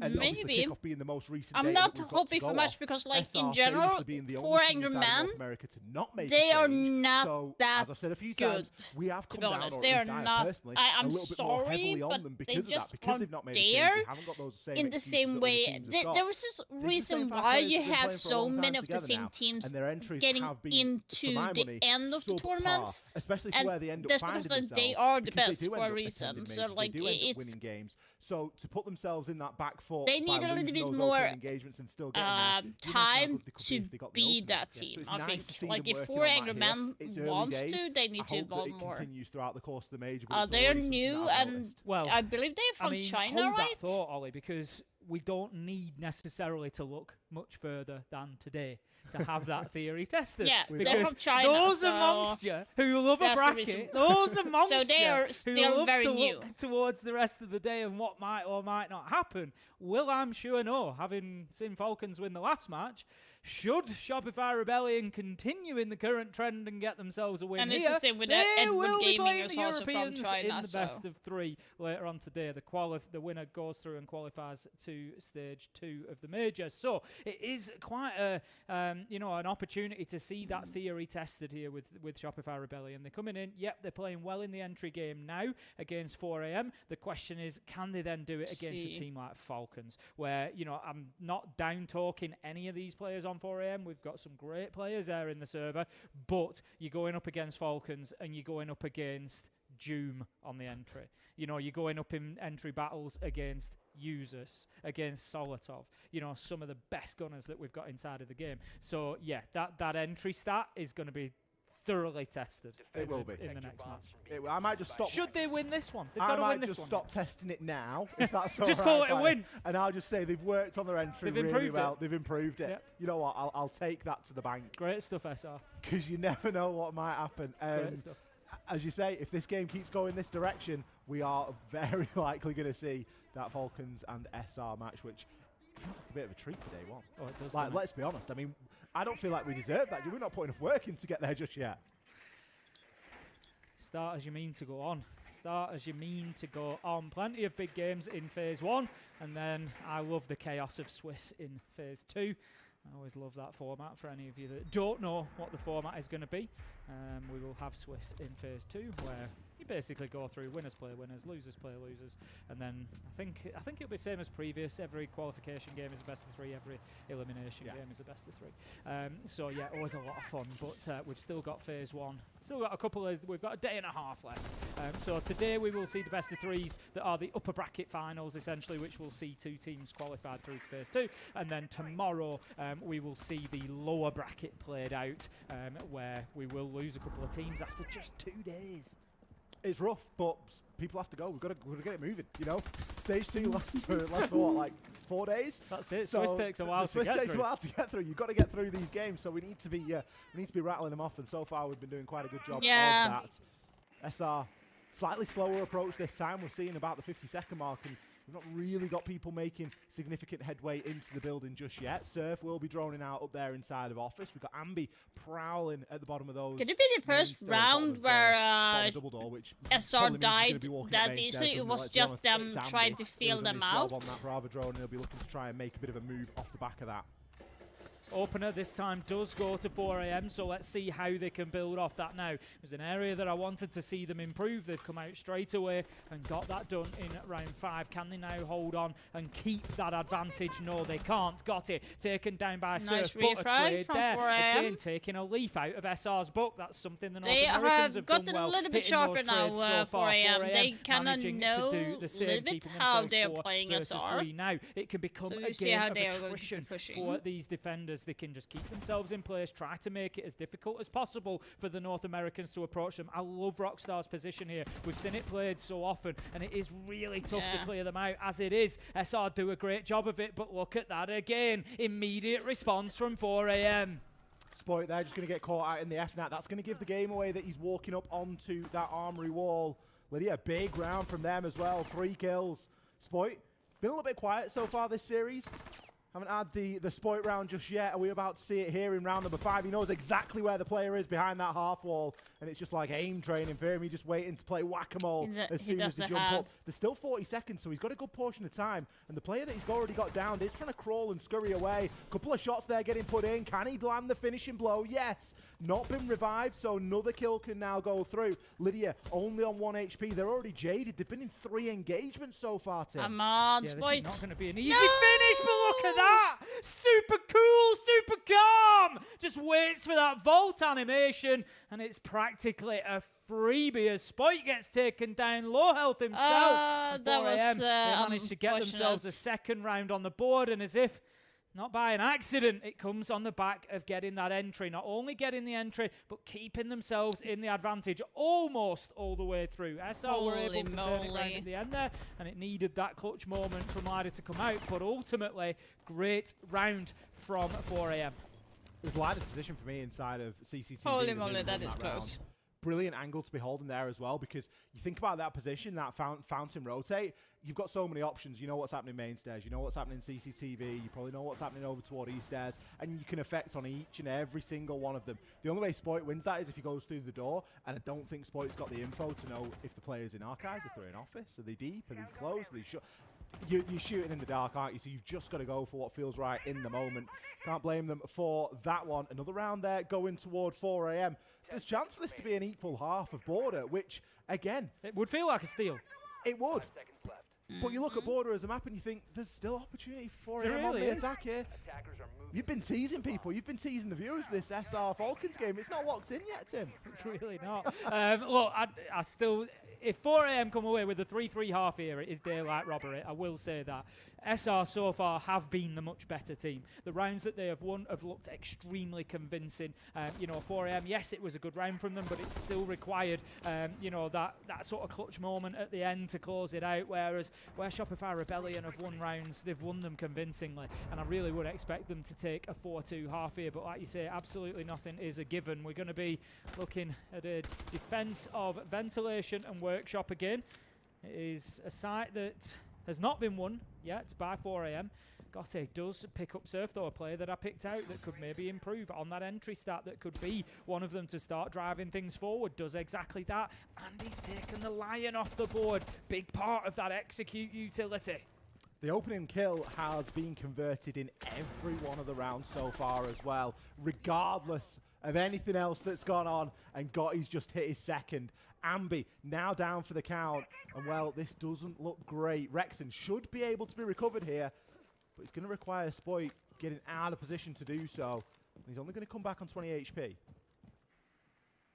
Time is the big factor for Shopify Rebellion at the minute. They have it in their favour. It's the one thing they've got going for them. They've lost the Dokkaebi, That is they've not lost good. the Lion, they've lost some real key utility there. Canadian That is with the Candelas, of Shopify course, need can to fix do a this job now. for them. Still knows that there's one inside a small office, but the timing being is doesn't manage to quite get his man, but it doesn't matter because he feeds the intel to Rexon, who does find it. And we see the utility continue to pour in. We hear the Candelas pinging off in the background, but no further kills for Shopify Rebellion. As I said, 4 AM able to keep hold of this advantage. They haven't kept hold of top floor, but they have kept that man advantage. You can see they're now kind of playing in an arc around this site. They're not playing inside of there, but they are holding Here's the thing. angles throughout If it. 4 AM We're once are again asking actually for a lot out too of far Spoit away here. He's got a from big opportunity doing to anything affect about the through site that right main now. door. Can It drone might side, be call it as actually clear. winnable We know for that's the case SR right to now. make The a players push. divert, that's too They much. They can't now there's afford sort to of like occupy the two space guys inside or 4 AM. like They've was retreated. They're at metal. They're in customs. They're in supply. Yeah. They're in these off-site positions where they can very quickly get in and start to affect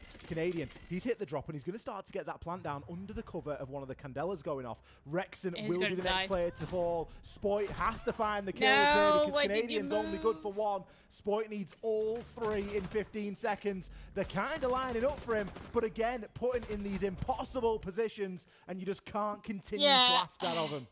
Flip to the pistol, get that final kill done, and that's going to be a 3-3 half. And like I say, Not it much feels like a Spoit can little do bit there, of a to be steal honest. coming in there for 4 AM. Shopify Rebellion for 3 rounds of that definitely have been confidently the best team, but then round 5 and 6, Should I not play love too that from aggro, 4 but AM. still They've be careful really for dug spawn deep. picks, okay? Then they hold their positions, okay? So we talk how we deny their positions, we circle them, crossfires, understand use gadgets, English? deny their positions, okay? They love to contest east, so be aware of our east take. Hey, we need to be fast, okay? We need to be fast on first phase. Then remember, Darkly, be responsible for transition from entry to clear and site open, okay? Yeah. Okay. Nice. It's good the com we have, and we try to play together, so nice. Yeah. Wow, they're not hyped at all. 有爆了。我哇操了！有一个回合我巨紧张，我不知道为什么，就那一个回合，我那个枪都上天了，兄弟，差点。没事，我们绝对赢了，我们干3万。确实。 different push. That is weird.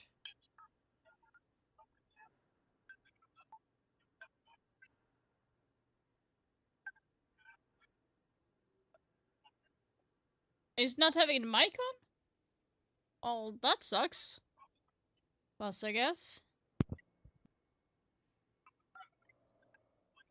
I don't know if we've got any lip readers or not. Seth, without his microphone on there, makes it a little bit difficult for us to pick it up. But Yep. Yeah. That is kind of weird. Let's go.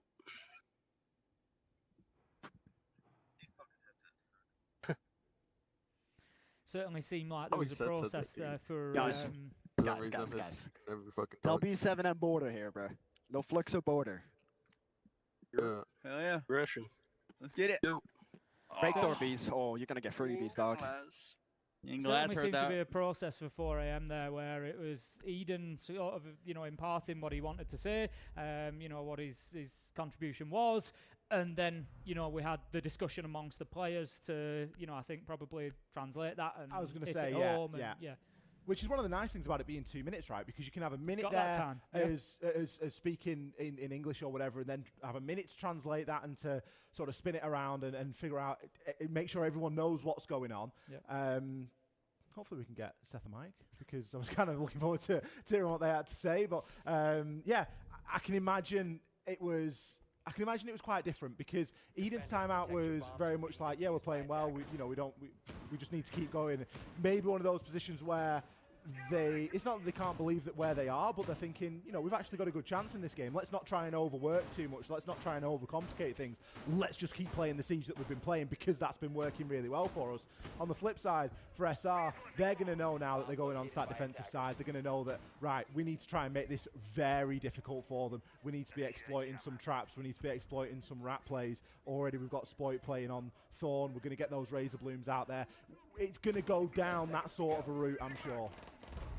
Yeah, I think, looking at what we've got the Smoke, we've got the Tubray, we've got the Razor Blooms, like you say, maybe, try and surprise them with a play or two here and there. But honestly, I think you just play to frustrate 4am as well. If I'm Shopify Rebellion here, I'm expecting to have Silencer? a deeper strat, Spoit? realistically. Are you trolling? That's no comment on 4am. I'm just expecting a Shopify Rebellion to have plan B, C, D, all lined up, all ready to go. And so for me, you just kind of play to frustrate them as much as possible. I'd like to see, not immediately, because I think it maybe sends the wrong message. You don't want to look like you're on the back foot, but don't be scared to bring those trap operators as well. Oh, bring damn. Bring all that sort of stuff that can slow Now, them down. Lion's Surf gone. gonna That is a slow good Gotti pick. down pretty well. Lion off the board with an entry. Spoit still in this key position. I spoke about this earlier.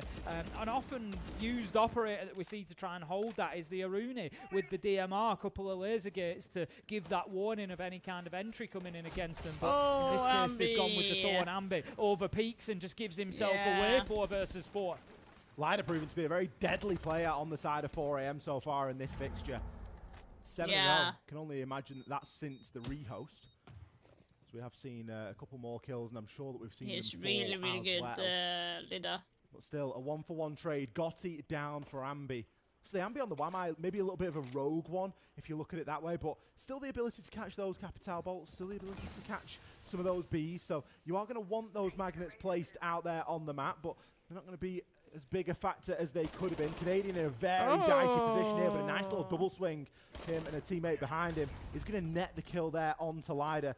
That's now got to be the time for Canadian to get out of that position. Him and Rex have done a great job there and can just start to retreat back a little bit. Yeah, that's it. He's just going to play this position from deeper. He's used his Toxic Babe canisters as well, so he's really nothing more to offer to that position other than his life, and he doesn't need to give it away. Given that they're 4 versus 3, Nudge the dump fall back from they can sort of start to drop back now Shopify. and just play for that advantage. The big thing that they've now got in their favour is Spoit still in this 4am, position. they actually need to be going for the kill right now because they don't have any position to go and plant. In through that single archive door. They only have the As long as you Capital keep right an now. CCTV, They have you're days protecting just that to open west up breach. and That's see if they Spoit's can job. plant, And but I like think at right the now minute we're starting it to doesn't see it look play out 4am, possible. becoming frustrated now and Might stalling open out up the at single East wall Stairs. in Definitely, A and site still with and Canadian go for now, the he's plant tucked himself there into would Fountain. be He's been the he's pocket only reinforcement option as that they well, so have. they can further But fortify the problem that is you position. have He's Rex got a backup on with a from C4. He's just playing waiting for the inside right of Archive. moment. C4 ripped and ready to go over the top. That's only And a there moment he of goes. time. What a throw!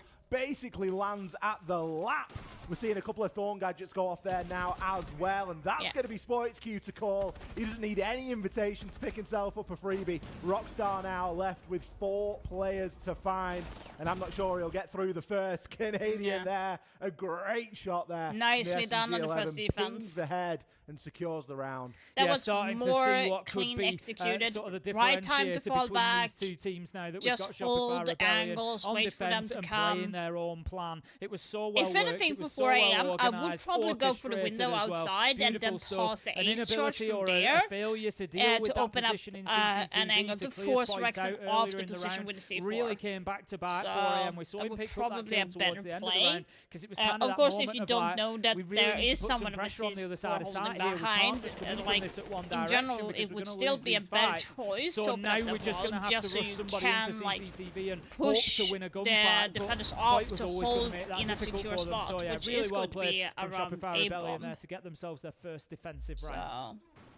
Good start. Start to gain a little bit more of that lead that they have let slip a little bit on their own attacks. We were kind of expecting this from SR.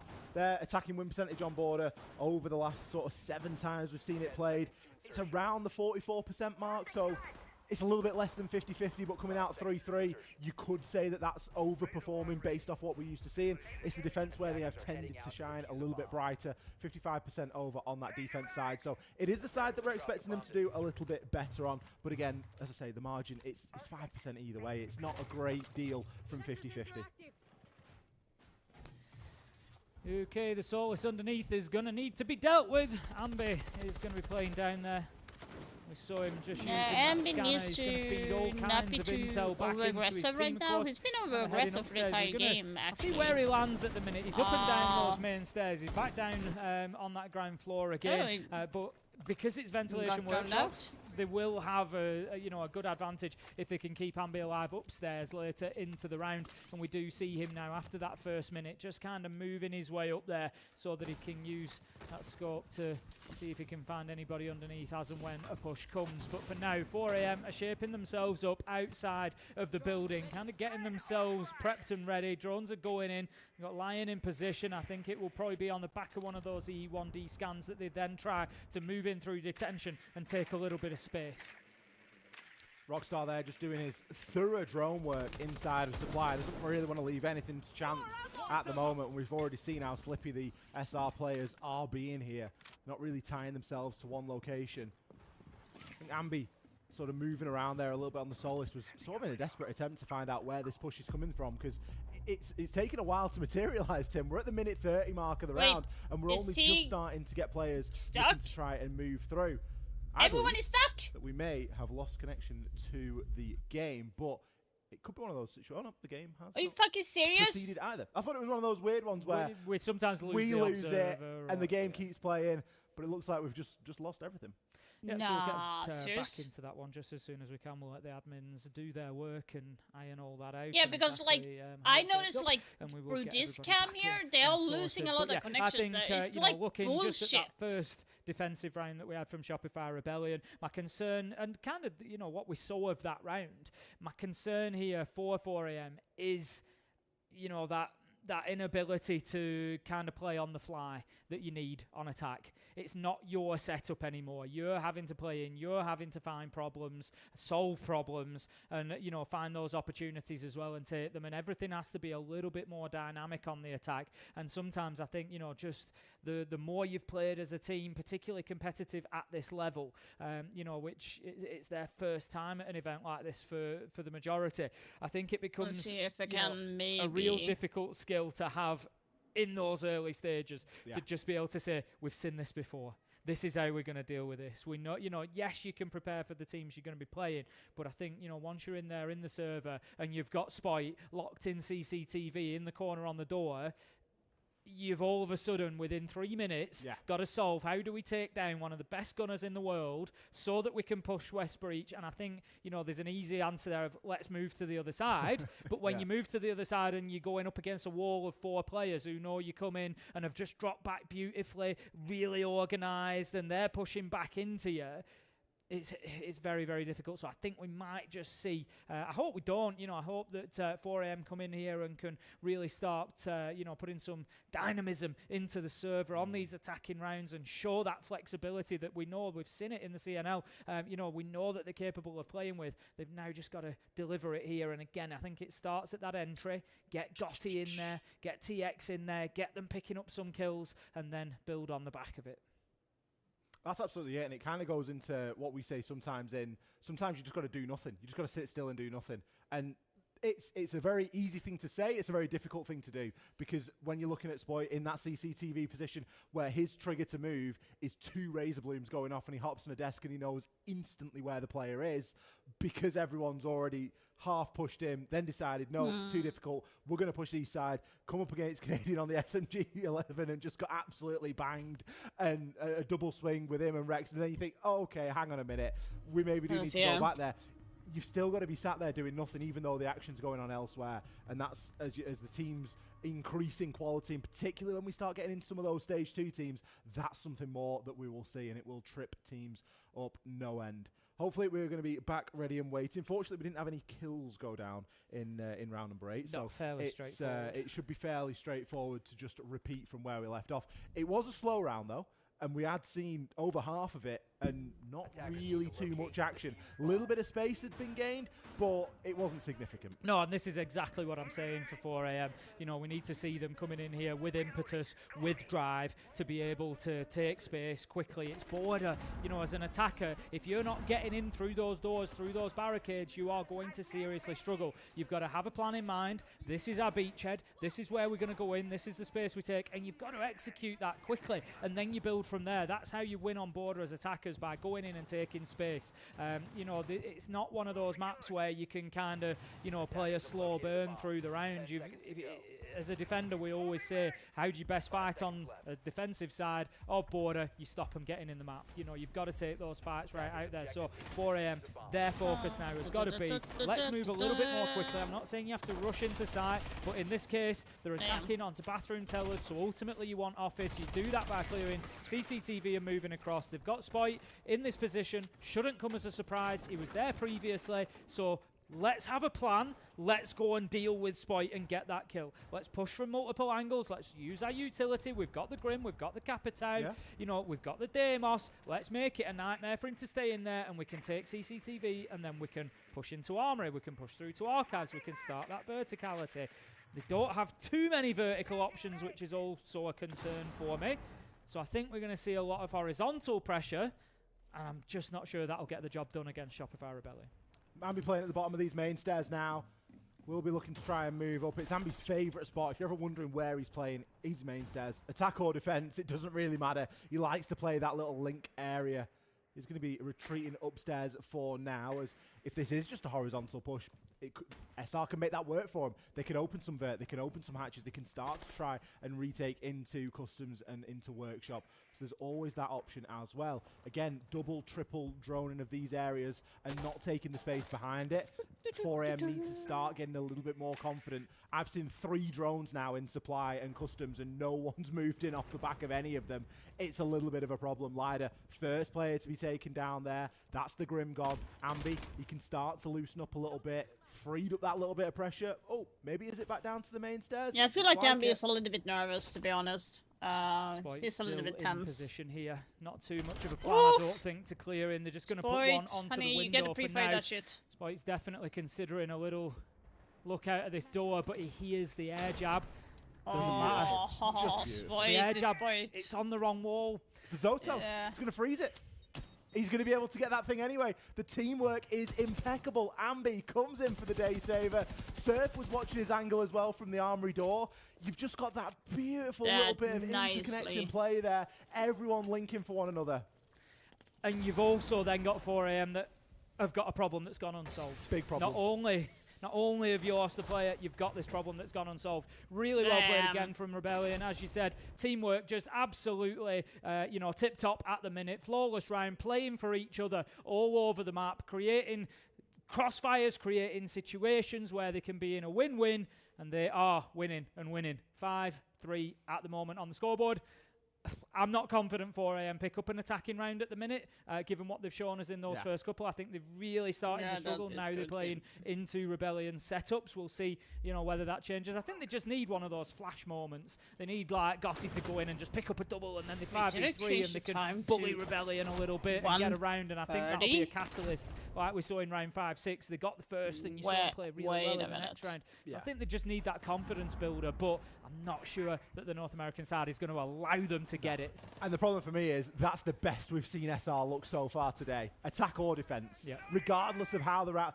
The teamwork and the synergy and the way that everyone was just doing their job. Literally, we are behind by like 10 minutes or something. A flashy play. Everything was perfectly calculated and so mapped out to be in their favour. I don't know if I will be able to stream the last game where you just watch Ambi walk in and get 4K and you're like, what can you do against this team? Like when they trip up and that's what happens. But no, this has been the entire polar opposite. It has been based off the back of really good synergy and really good team play.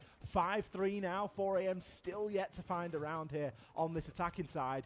And like you say, the options start to run a little bit thin at this point. Now we went off Ella to go for... Straight away we're going to have that detention wall opened. Nice and easy with the secondary hard breach in pocket. Darsley going to get on the drones as well. And not going to get them very far, as Ambi is in his favoured main stairs position, and he's there ready to take down that utility as soon I'm not as sure it comes what in. Angry Obviously Man wanting is to build like behind 4AM is Monty trying here. to do here. I don't feel like It it's looks like they're necessarily trying a to bad take pick here, the Monty. customs, I but think they you know, are you've been not. struggling to take space a little bit, struggling to deal with players like Spoit Yeah. in those positions in CCTV. They're The big shield struggling in front of hard. you is Like certainly gonna they're help not you do jumping that. in or anything. Here's the Again, problem. double and triple droning. They're really expecting these rat plays from SR. Like, and Shopify SR are aren't giving feeling them that. confident They're not in really giving hiding up the as to space where they're fighting and which customs areas because they they're have the holding. vertical play. It tends to be very similar areas. It's border. Let's be honest. You're going to be So, holding the same areas round is in, going to round out. You're always going be, to have someone inside a CCTV, and it's being Spoit consistently. They're worried about what's going on in stock, but they've got no idea that there's Vert here, and they've no idea that he's got a brilliant angle. That Monty comes through at a slightly different angle, and it's game over. As it stands, Rockstar's gotten away with it. Yeah, that's it. He's still full health, so that's something for him. He can start working his way through customs now and taking that bit of ground. But the question is with a Monty always, how are you going to apply pressure? Monty's got a couple of jobs. One is to feed intel, the other is to create space. And if you're looking to create space, you need somebody working with you. As it is in this case, the Sense is going to be backing him up, and that's essential because otherwise you don't really claim the space. You move on and they can retake it. There's no way that you can, you know, So they are actively take playing those for the fights. So I vert think, here. yeah, good play that they've now doubled up and Darsley's gone in there with him. And it's not going to go well though, as Ambi Yeah, you're manages just to find the holding the kill vert. onto They the are not Monte. And on that also site. puts the diffuser down in no man's land. And this is where they could come unstuck. Rebellion still able to hold on from above. Canadian has fallen here in that fight, so it is going to weaken things somewhat, but like you say, there are some key positions that we've consistently seen failed to be cleared. Yeah. Ambi will find one onto Gotti. I believe Spoit's still upstairs inside a CCTV as well. There's a lot of laser focus on these vertical angles. The diffuser has been recovered now and will start to go down. Spoit taking a little bit of damage from above, and the Sense wall providing perfect cover. The plant likely going to go down here, but at this point SR have had to kind of let that happen because they have to rely on hoping that this they can double drop man on a count good, advantage to take them over the line. Yeah, that's it. They've now got to play on the Yeah, retake. that's- Beautiful shot with the DMR up on the reverse angle to take Rexon down with the headshot. 23 seconds left here for Rebellion to fight their way back in, and that's Yeah, a good drop, start drop, as drop. Surf Come on. manages to take down the Sense. 20 seconds left. They've got to have this clear so they can get on the diffuser by the 7-second mark, or they won't have time. 10 seconds as they hunt, trying to find this last man. It's the Twitch, it's Lider. What can they do? They win the fight. That was the essential one, but no, are they on time? Yes, just. There were half a second to spare, like, Surf yeah. with a big double in the retake. Rebellion take they round played that 9. so well. That was very dicey. For a 3 versus 1, they played it well because they won it, but at the same time, they didn't play it well because there was a very fine margin to whether They that got kinda disabled waited or too not. long I to was go for the expecting diffuser. put one body disabling the diffuser, flood the guy with 2 from either side. Even if he picks up both kills, he's probably not going to have time to do the rest. I think the problem there was, I agree with you, but I think the problem there was that they had no idea where Lider was. No. They just had no idea where the Twitch was. It was like, you know, have they sort of gone to retake upstairs? It was a Have bit they- of an off Well, angle, though. It Like, was, let's you not- know, 'cause it's I like was just looking, I out was in thinking, customs. It was a bit like, but I think Yeah, that one was a big more. part of it because, you know, we saw him come through and Ambi's kind of watching up above and The looking next around. game and after he this just gets is going shot to in the be back. Enterprise But versus it was Lost at that after point that this. they knew exactly then what they needed to do. And so, again, it's another positive for Rebellion. You know, yes, there was a point where you think, are they going to get this done? Because they don't know where this player is. But then the second that they did, they worked so well within what was a serious time crunch at that point to get it Okay, the done and still scheduling win the round. is You know, fucked it was up. They're so saying reactive. that They were Falcons just waiting gonna for that little bit play of intel. And you kind of look at it and think, in 2 hours. 4 a.m., funnily enough, might have actually won that had Lider not killed Ambi. Done nothing. Had he just Yeah. done nothing? Is there going to be a Because tech I pause don't for know 2 that they hours? would have That jumped on the doesn't make diffuser. any Maybe sense. they would. Maybe they would have still won it. It's such. I They'd know have put it's one like, body on it, and they'd have had 2 body blocking, Yeah, and then it's- you're playing a dice game. Yeah, there. I You know play, it's you know. it's like hypercritical, and I'm not faulting Lider for taking the kill. If Ambi's stood there in front of you, you're always going to take it. But it kind of feels like that was the catalyst then for Rebellion to win the right. It was like, right, he's in customs, right, bang, kill into blue, yeah, get on the defeat, and it just gave them that bit of intel that they needed.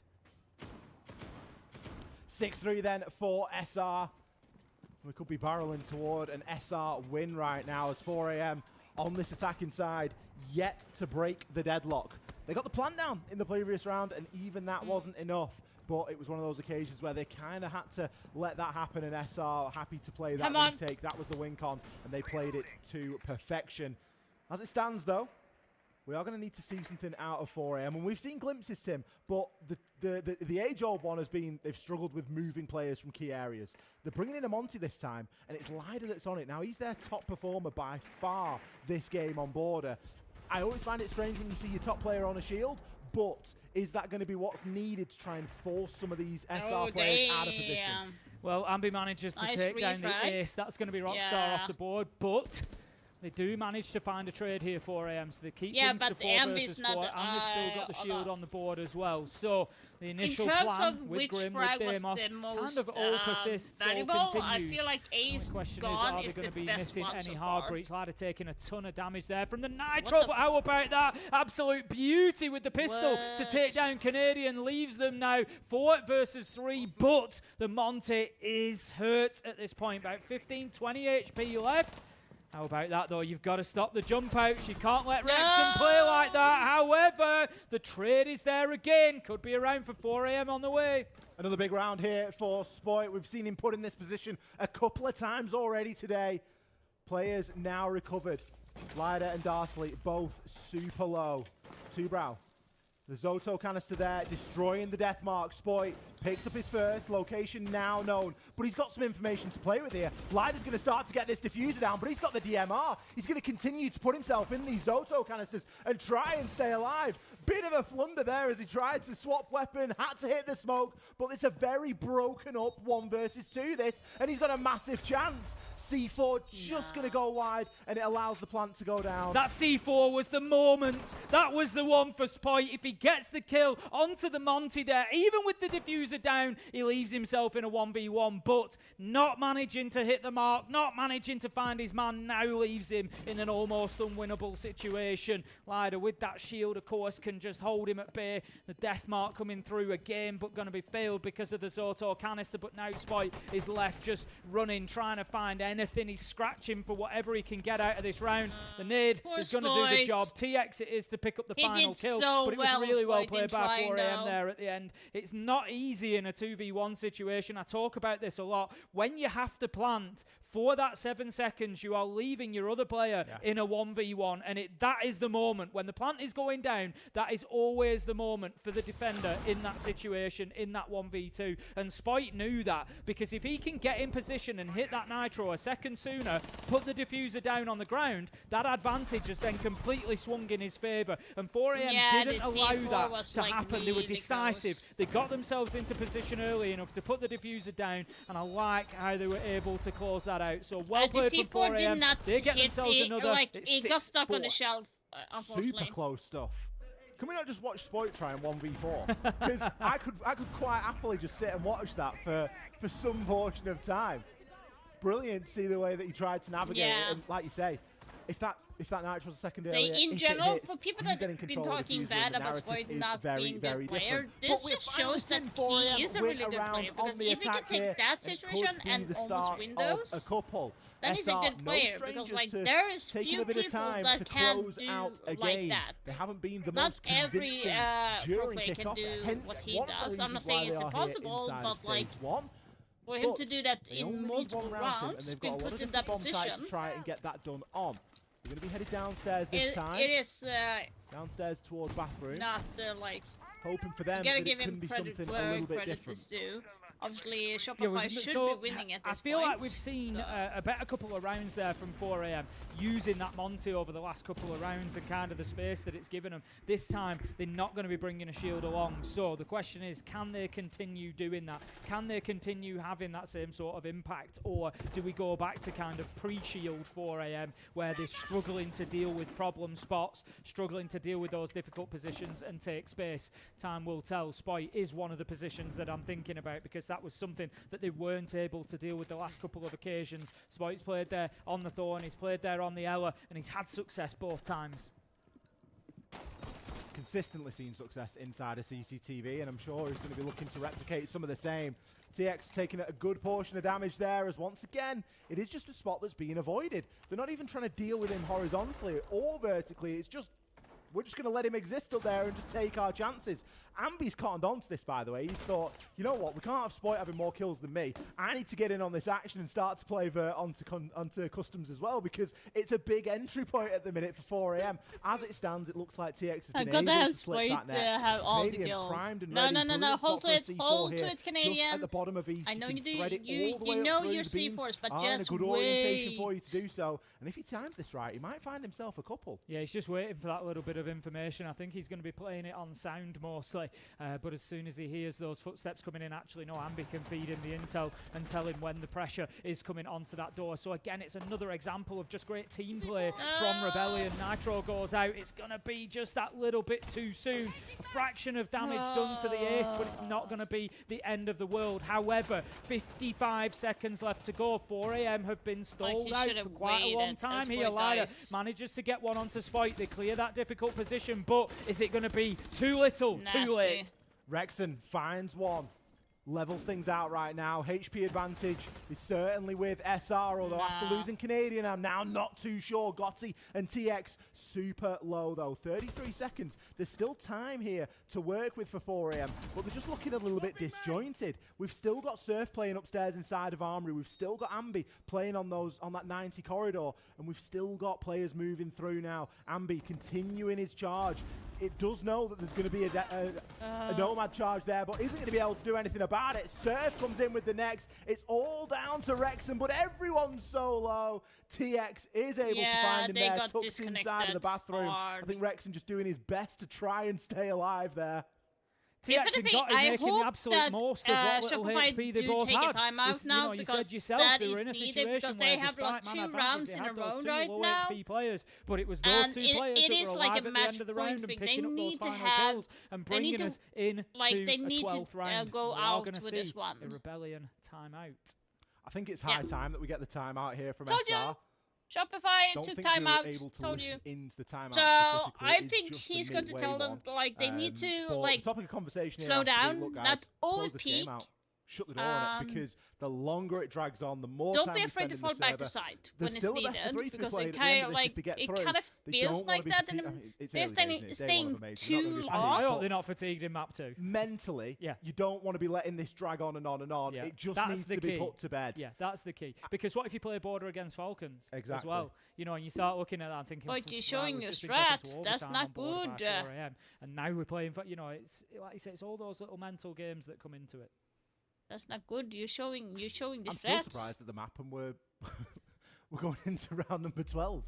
I mean, look, it's another one that you look at, and we could look at this and say, you know, is this an absolutely prime map choice for Spoit Shopify being Rebellion, on, or you know, does it maybe Soul give is 4 AM interesting, that little bit of and an you're putting opportunity Ambi to on get themselves Castle, into it? so Like you said, border, great level. I feel like you know, we used to say the same about Spurs saying that Coastline when it Ambi was needs in to the, chill the down. pool as well. We're holding It's a one little of those bit more, gunfight-heavy maps where teams can just come out slower and kind of win pace things, right now, but so it doesn't you've got to look overpeak. towards the rest of the tournament as well. Put You know, Spoit we on a little can't bit of just a look at this more aggressive situation spot together in front with of us. You've got to Surf. think, Canadian's going to you obviously know, going to be there's a holding whole like game closer to plan side. here for the rest of the tournament. Rebellion are Rexon is playing also a going to fifth be choice map probably, here because they're probably upstairs looking and holding. thinking we can get that done against 4 AM. Exactly. And what it does mean is that we're I'm not not sure if showing Ambi more will be of playing, the like, maps we really want to loosely play when we upstairs, might or need them maybe for we map 3 play against downstairs. Falcons, for example. You know, so I think there's a lot of things that play into it. It's not just about the game in front of us. But yeah,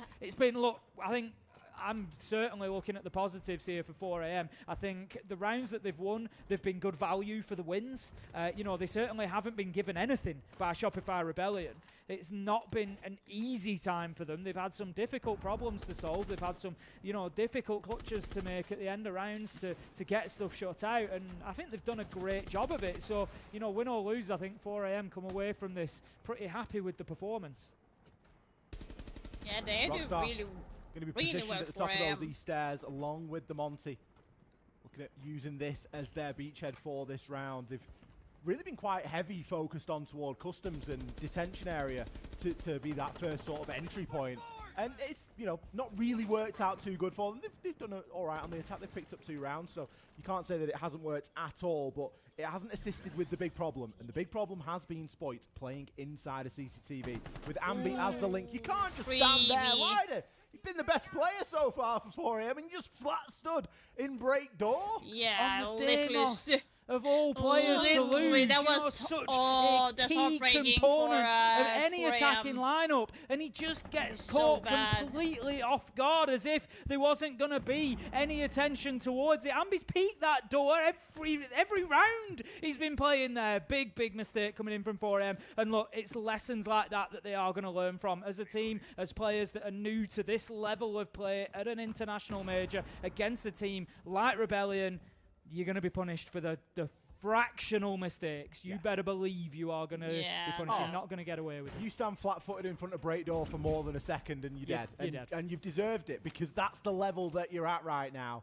There is going to be an attempt here from Darsley to try and make a little bit of progress, but with that castle barricade from Ambi, it's going to be really difficult to transition through that as a Monty. He can smoke it off, yeah, sure, but still there are going to be players that are able to work through it. There's a C4 Yeah, they going got up from Thermite below, off for the goodness board. That sake, is as huge. kills continue to come here Yeah, for SR. now they it's looking sold good it for the out. North American side at this point. Gotti has got the world on his shoulders right now. 4AM, if they can't get this 1v4 done, 1v5 technically, but Spite is down but not out. You know, if they don't get that, they will drop down to the lower bracket, and they will then be only one loss away from exiting the Yeah, I tournament. was But like, it was always going to not be a tough start for them. But on the side of Shopify Rebellion, it has been pretty great so far. I think you're going to be more than happy. The North American side managed to get the job done. They get it over the line. We've seen some great teamwork from them. We've seen some great individual moments. Yes, I'm sure there are elements there that they will look at and think there's room for By the way, improvement. I think but I know the overall, reason why I think you're going to be pretty they happy with that are, as like, a start playing at the Salt in Lake City rooms. Major. And the job is done now. They have Because these cemented that rooms fixture are their against practice Team rooms Falcons in general coming for up when they are staying shortly, during the or Pro later League, on so they can this play and practice and afternoon. everything. And of course, we have already got our the best of three And decided I for the think afternoon as well. Lost versus Blast is trying to Enterprise. save money We're gonna right hit a break, now and then we'll be right back. in the US because they're so freaking expensive. So that they are having to qualify place in those rooms that instead of like renting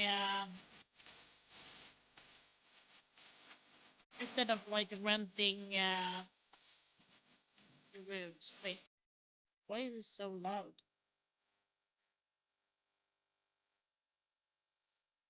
Yeah, he did good. He did good.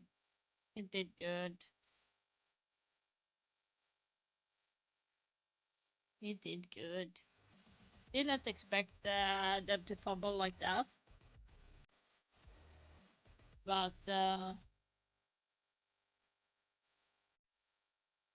not too bad. Ooh. For everyone on Twitch, by the way, don't forget to claim your packs. I have hours left. I have 11 hours to watch to get everything.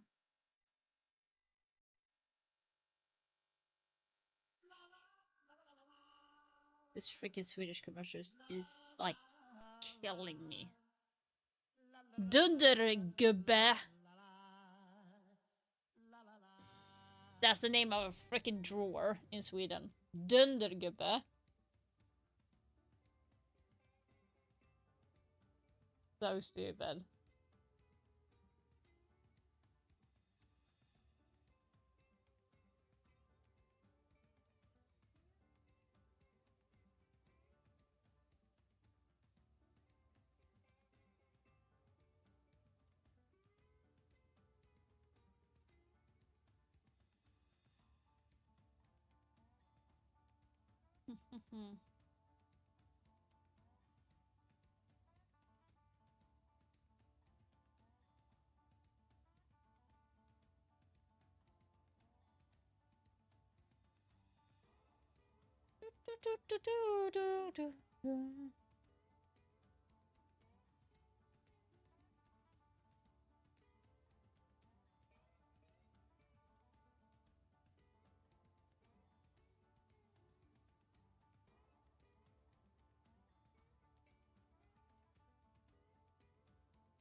Let's see here.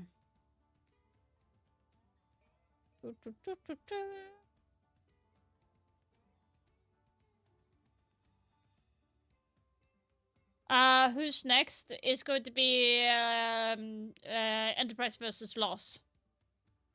This is kind of mid game. It's Enterprise second game of the day, and this is going to be Loss first game.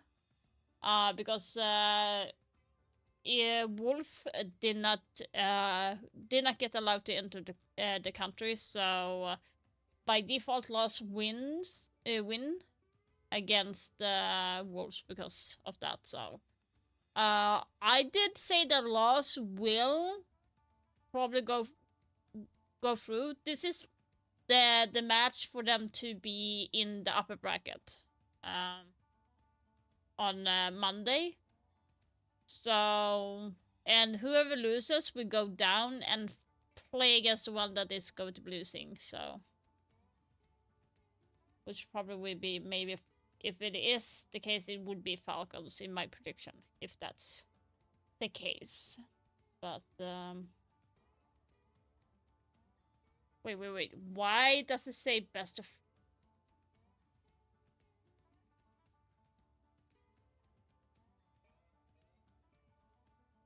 Okay.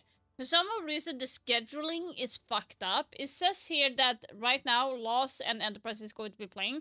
It says best of 3, but it's not best of 3.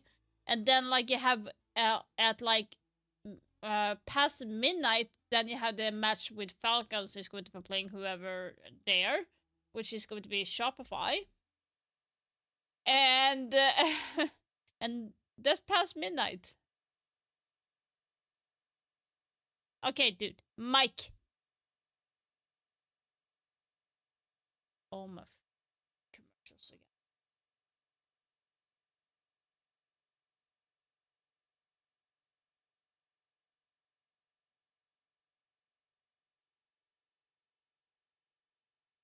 I don't know why it just does this.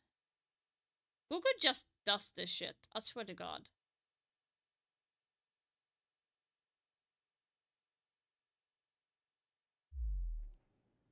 All right, it's time for our first best of 3 of the Salt Lake City Major. So there is a best of 3. Why the fuck is the best of 3? To start off Parker, this day? come on now. You don't win that battle. I'm sorry. Why? Objectively speaking, better looking than I am. One of the teams that'll be competing in this particular matchup, Jesse, has yet to play because of a little bizarre circumstances here. That's Los, the Brazilian team that qualified through SAL. Why do they haven't yet played in a general map, but their opponents Enterprise why looked pretty good in their would matchup you earlier even against put the Edward best of Gaming. 3 at this point when Ollie, every and other obviously match that was a today has tough been game best of for 1? EDG because I they had know to it's play like without kind their of the best player final and for instead the they had upper Noah, who bracket couldn't type of thing. communicate great with the rest But of the what the team. fuck? Didn't go Seriously. so well for the EDG That, squad, like, but that's okay because that they're is still alive in stupid. the lower bracket, and of course the champions of that Like, matchup, if you look at the bracket Enterprise, here. will now be facing off. So you against have this Los. is We'll like find out where they're gonna be. semi-finals Of course, for it is a like the full best phase of 1 3, so for the no more best of 1 play-in. shenanigans. So We'll start on just for Bank, that moving they're to having like Chalet, a and finish best on of 3 for some Cafe. reason. I think a Why? relatively unsurprising map veto. I would coming understand through if here, it was Parker. the Bank like is a really later on, interesting like pick to come in through, I think, particularly from Enterprise, in because it's playoffs. I not would really understand rough why map there's for best of 3 Los. of every They single played it here. twice through Like in the kickoff, losing beginning. it both times, so we know Los aren't so Why? comfortable on Bank. And EP, I mean, sure Oh they're my playing down in God, Australia, I'm not so the strongest pissed. opponents, but they've still been very good. Yeah, on that we'd map not be throughout able to. kickoff. They absolutely have. I would have loved to have seen a Fortress just to see how these two teams match up on it. But before we can get into map I number would not 1, be able we to gotta break ready for you. showcase We'll be right the match with Falcons versus Shopify. I would not be able to do that. Fuck off, Blast. That actually pisses me off. That doesn't even make sense, in my opinion. Literally. Like I said, I would understand if it was like in the end of the tournament, or like in the beginning. Why? That is so stupid. Like them trying to make this phase in seem like to be a grander things, but no, technically, in the beginning of the like plays in the tournament is the lowest numbers of where people are watching versus like from the middle to the end. Like no one cares at the beginning in general. They just want to know who's qualifying.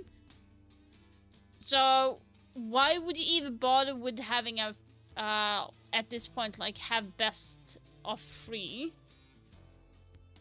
at this point, but you have best of 1 in like 80% of the matches, and then you just magically say, oh, we have a best of 3. Like, who the fuck is going to be watching that?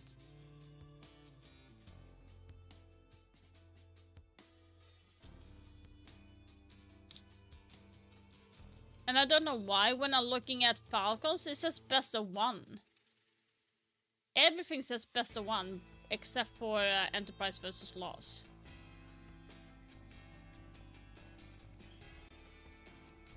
And it says the same on Saturday as well. Best of 1, best of... Why the I don't get it.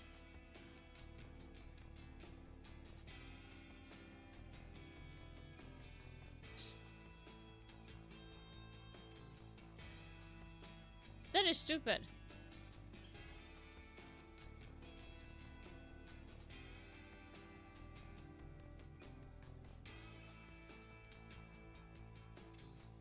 I just don't get that.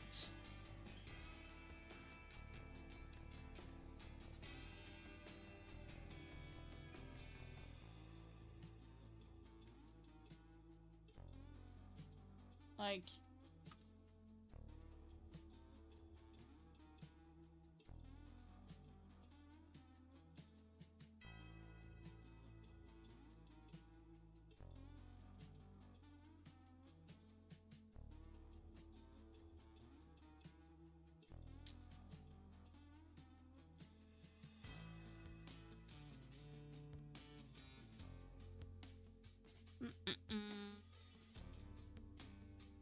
See.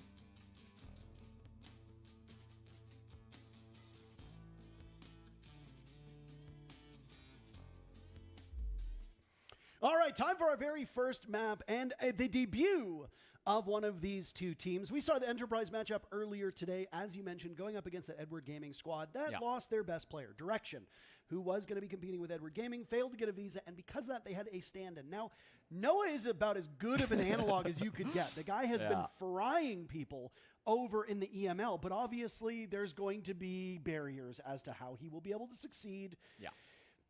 There was a caster behind the scenes who said something. It said that Enterprise looks like FaZe Clan right now in their matchup. And I'm not going to say which caster it was, but really, it did look like one of the best we've ever seen of Enterprise on an international event. Is that going to hold here against Los? Well, I mean, I think for their fans, they're obviously hoping so, Parker. This will be a tougher game, but there's a couple of advantages that they have that we talked about in the last match that I want to re-hit here. Number one, they're going to be warmed up. Right? Los are coming in cold, and I think it is absolutely to the advantage of Enterprise that they've already played a game today. And number two, this is not the exact same Enterprise that we've seen of years past. They've made a couple of player swaps, but most importantly, they brought in Magnet as their coach. The founding father of Rainbow Six Siege in Australia, was captain of that old Fnatic roster for the better of 6 years.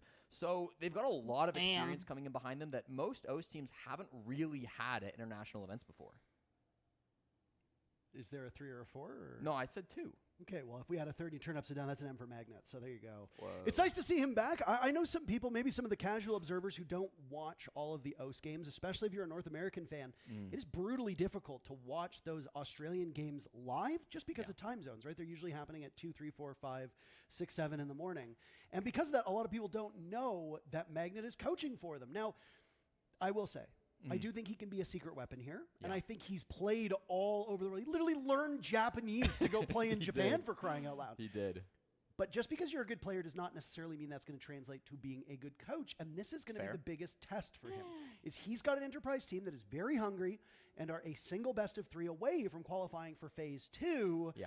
They're not in danger of going home. Neither of these teams are. Correct. But you're going to be going up against a team that maybe is less of a known quantity, and you have no idea how they're going to compete on LAN. But I think it's easy to say this Los team has a lot of LAN experience. They've got Dash back on the team. He's a major winner. He's experienced multiple regions. this might be a significantly harder game for So I'm Enterprise watching a than they message played on my against Edward phone. Gaming I'm earlier listening today. at the Yeah, same it time. absolutely should be, but the vibe should still be high. I think this Enterprise team, they've been looking really good so far. You saw it in their last match, like how active they were in the text chat, how engaged they were with each other, and I was honestly surprised by how good Magnet was as a coach in his tactical timeouts when we got to listen in, just because, you know, this is his first time coaching a team. Kickoff with Enterprise was really his first time, but this is his first test, of course, at a big event, so it's a big change up for him. Now going up against Los, I mean, this is also a team that is not the highest of highs when it comes to South America. Nobody really thought Los would qualify, not because they're a bad team, but just because they play in the most competitive region. I mean, there's so many good teams from South America who did not make it to this event. Team Liquid, the first one that comes to mind, but Los earned their spot here, and they have Yeah, I do something think to Los prove is in going their to opening win game. in 76% Bank of you are again. giving it towards Los. Okay, That is interesting. kind of to be expected, but watch out for Enterprise. I'm guessing there's going to be a Mirai Mirai Kaid ban This here. is I don't think they want to leave that listen to the after. Paris SI cast we did earlier If this Enterprise year. is smart, The Enterprise they came in and would we said probably they had ban that. pretty On decent shot at the making top attacking side, maybe 12, I suppose. Technically, the top Harvey's, 6 go to the and main maybe stage, if they not want to top get 8, rid you of know how it Damus or Snake But Enterprise right off the was bat. also playing that series knowing that they were Maybe going a to be Grim making pretty would big probably go changes from a away. coaching and a Castle? player perspective. Yeah, so Grim got away. How many Okay, teams so have I come was into an right on event that. where they know they're going to Castle make a is roster interesting. move, and it has sunk them before a single shot has been fired in their game. Mhm. So it didn't really give us the best vantage Yeah, point maybe of how Akaid and, Enterprise would do. like, And now we've got a team that is Above five. You know, it's 5 fighting guys. They've got Mag on the team. That There's is a no weird reason why they shouldn't ban. be able to rise to this challenge. The person that I'm going to be watching though is on the side of Los here, Jesse. Perez, who is puzzlingly the only player not in the lobby right now. So Yeah. I guess we're gonna look for him. We're gonna look for him. And we're really gonna look for him, really, really hard. Where is he? One of the statistical best rated players in one of the statistical, if not the most statistical competitive region, which is Brazil. You highlighted it. People didn't expect Los to make it. Not because they're bad, but because there are 6 teams that could very easily make it. You highlighted Team Liquid Alienware. What about Fluxo W7M? True. They also could have easily made this. Now, granted, they lost Volps. There's been an identity change on that team, but the core is still there. Both Team Liquid Alienware and Fluxo W7M could very easily have made this event. They I'm did still not. surprised that Hugsor will be behind the they bench didn't for this even Los team as they bring keep Dash in. back on for his first LAN game since playing with Wildcard several months ago. He left Wildcard because he said he was a little uncomfortable living in America, away from home. Can't blame him. And It's yet he hard. comes right back. Here he is in Utah. Suspicious, if you ask me. Maybe he just didn't like Wildcard. Well, good news. Nobody's asking you. Nobody's saying, Jesse, do you find it odd that Dash is now back in America when he said he didn't want to be here 4 months ago? And you would say, yes, I do find that suspicious. Thank you very much. But nobody would ask you. Nobody's asking you that question. Okay. Either way, Dash is back on the team. He's been doing some calling for the squad as well, picking up those shields, He's the providing IGL. providing leadership for the team. How will that pay off? We'll have a good glimpse of this very early on. This is Los's map, so Enterprise should have a small advantage through these first 6 rounds. Yeah, again, it's kind of a weird map pick from Los, just given that they haven't won it ever as a team, but I'm sure they're confident. They must have been scrimming it behind the scenes, and so we'll have to see exactly how they come through with it. Now, I love the drones we're seeing immediately from Enterprise. This is going to be Dark, caught on a Tubarão, and Perez Good game, caught on Perez, the window why? punch. Cairo shuts him down early. This heavy roam game from Los is super weird for a bank bottom floor defense, and it's that not is- working for them. It's with the drive-by question mark. Oh, they've been doing that all day. I know, Parker. but I know, but that's just you mentally boom when people hit you Yeah. with that. That's the top player on the side of Los who's down for the count. So Mhm. not an ideal start for them, and now well over 2 minutes for Los to try and figure out how to play this at an uneven number. Tuhon, I think he saw Dash just there on the drone. He played fantastic in that opening game. I believe dropping near double-digit kills if he didn't quite hit it. Was very, very close in their opening match. Going to be an important player to watch out for, but it seems like everybody started to fall off. They waste about a minute on the roam, and they lose a body. I'm afraid that's not quite good enough, Parker. This roam game really wanted to get more. Now they just have to rely on those C4s to lock down the site. Nuxka's in a very familiar spot for a smoke, which is top blue stairs. He's still got all 3 of those gas canisters in pocket. Smoke now also has the deployable shield, so we might see more diversity with the secondary gadget brought from this operator for the time being. If you're playing blue, you're going to want to put down that barbed wire. You're going to want to do a little bit of damage. You're going to want to use the sound cues and slow them down. The big thing for Nuxka now is either throw out your gas canisters and waste time on this position or get back to site with your life still intact. Big moment for Dark. Knows that there could be somebody just peeking on this hatch. They want to get it open as quickly as possible, but they're struggling with it just a little bit. The time, of course, you won't be slowed by the Two-Brow for using the Maverick, but it's still a slow tool to open up that hatch. This has burned about another 60 seconds, meaning we're into the final minute of this round. And we're just starting to look at the bomb site for Enterprise. Nuxka still survives as well towards top blue, so that's going to be a difficult option to try to push through. A lot of this execute is going to have to come either down through the main stairs or through one of the back hatches. Yeah, the more that this time ticks down, the So more Snake I worry knows for this that he's Enterprise on the main assault. stairs. I'm surprised They've that got they the already tools at their disposal, smoked but me here how for do you so, apply them? like, There goes the gas so canisters from long. Nuxka. On to top blue. He's still got 2 silhouettes nearby. Nuxka could go for a swing here, but he doesn't know if anybody's watching that position. Cairo had turned his attention to that spot, and now Nuxka will head back down towards the safety of the bomb site. 20 seconds left on the clock. Enterprise still with 5 players up. You're gonna miss that. Rubber will meet the road. Dash takes down Jigsaw. Slow peek on main stairs. Tuhon trading out Nuxka. And now it's Tuhon in the middle of the site, looking to catch a cross. Here's Diffuse Kit getting planted. Tuhon shut down by Daffo. Bappin getting diffuser to the halfway point. The Two-Brow charging out. Huge coverage from Cairo. What are And you Brendo will doing, seal the Ross? deal. Enterprise taking the first round with a scramble in the final seconds. Yeah, it's close, Parker, but they get it done in the end. That's a really difficult round from Enterprise, and it kind of goes back to that first game that they played up against That is EDG this weird. morning, where their strength gonna lie, that really was kinda came on the weird. roam clear. They were doing a great job getting the opening pick. They were working themselves into man advantages consistently, but sometimes on their attacks, even against EDG, the execute was a problem. If it was a large man count execute, they would sometimes stumble at the last moments. Los, whether they read into that just because of the previous matchup or because that was how they saw the round playing out, ended up kind of playing in a similar direction, and that execute got really scary. But importantly, they took that space through server. They finally cleared up that pick onto Nuxka, and then the coverage from Cairo, just absolutely fantastic. 3-0 to start this game. Cairo was the one brought onto this squad that a lot of people didn't have the most familiarity with after SI, and immediately huge statement kills, taking down Perez right off of the rip. The secret weapon of Los, their top player by a country mile, was not able to do all that much. Again, you pointed out, I think quite correctly, how much of an ego peak that first engagement was when you don't need to do that. I mean, maybe Los was worried about playing too passively in the site. That is a real possibility for these teams.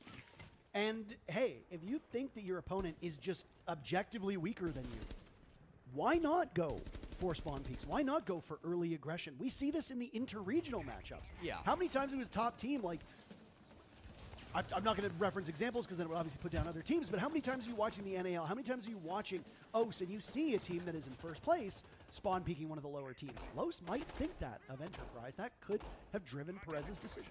I think it's a good vibe check for the round one. You know, this is a long best of 3. It's not like our last matches where it's BO1 and everything is on the line immediately. You know, it really is a Like, this long is so game here. It's a stupid. marathon, not a sprint. So plenty to work with. Now, Brendo just spotted an opportunity on his drone. He's going to hunt for that as the back of the clash was pointed his direction, but some attention's been paid. Ends up being a 1-for-1 trade. That's huge to be able to get that one pick on the side of Perez, but man, that could have been so much scarier if Brendo was a little faster. Nuxka spent most of that first round on very limited HP. He will be in the same predicament here now in round number 2, Jesse, as he is on a sliver playing that clash. Again, a very high-value utility operator for Nuxka. Expect that to continue, whether it be on the smoke or the clash or beyond. Yeah, and this shows really good prep work coming out from Enterprise as well. Nuxka often plays the Clash on this site. 67% Clash pick rate defending top floor of Bank, so that's clearly something they read into. They put Cairo on the Collie specifically for this reason, and it's worked out well. Enterprise will now open up one of those 2-panel walls over by Square Stair as Tuhon assesses his magnificent job. Double sniper is something that really only shows up on a couple bomb sites on a couple maps. This one is the place on Bank that you will see it most frequently. You can also potentially see it on open area down below, though it is usually more a destruction-heavy lineup that will get brought, and obviously that's something that gets missing when you have to double up on the Kali and the Glass. You can also see it in the map like Chalet as well. Dash picking off Vapin.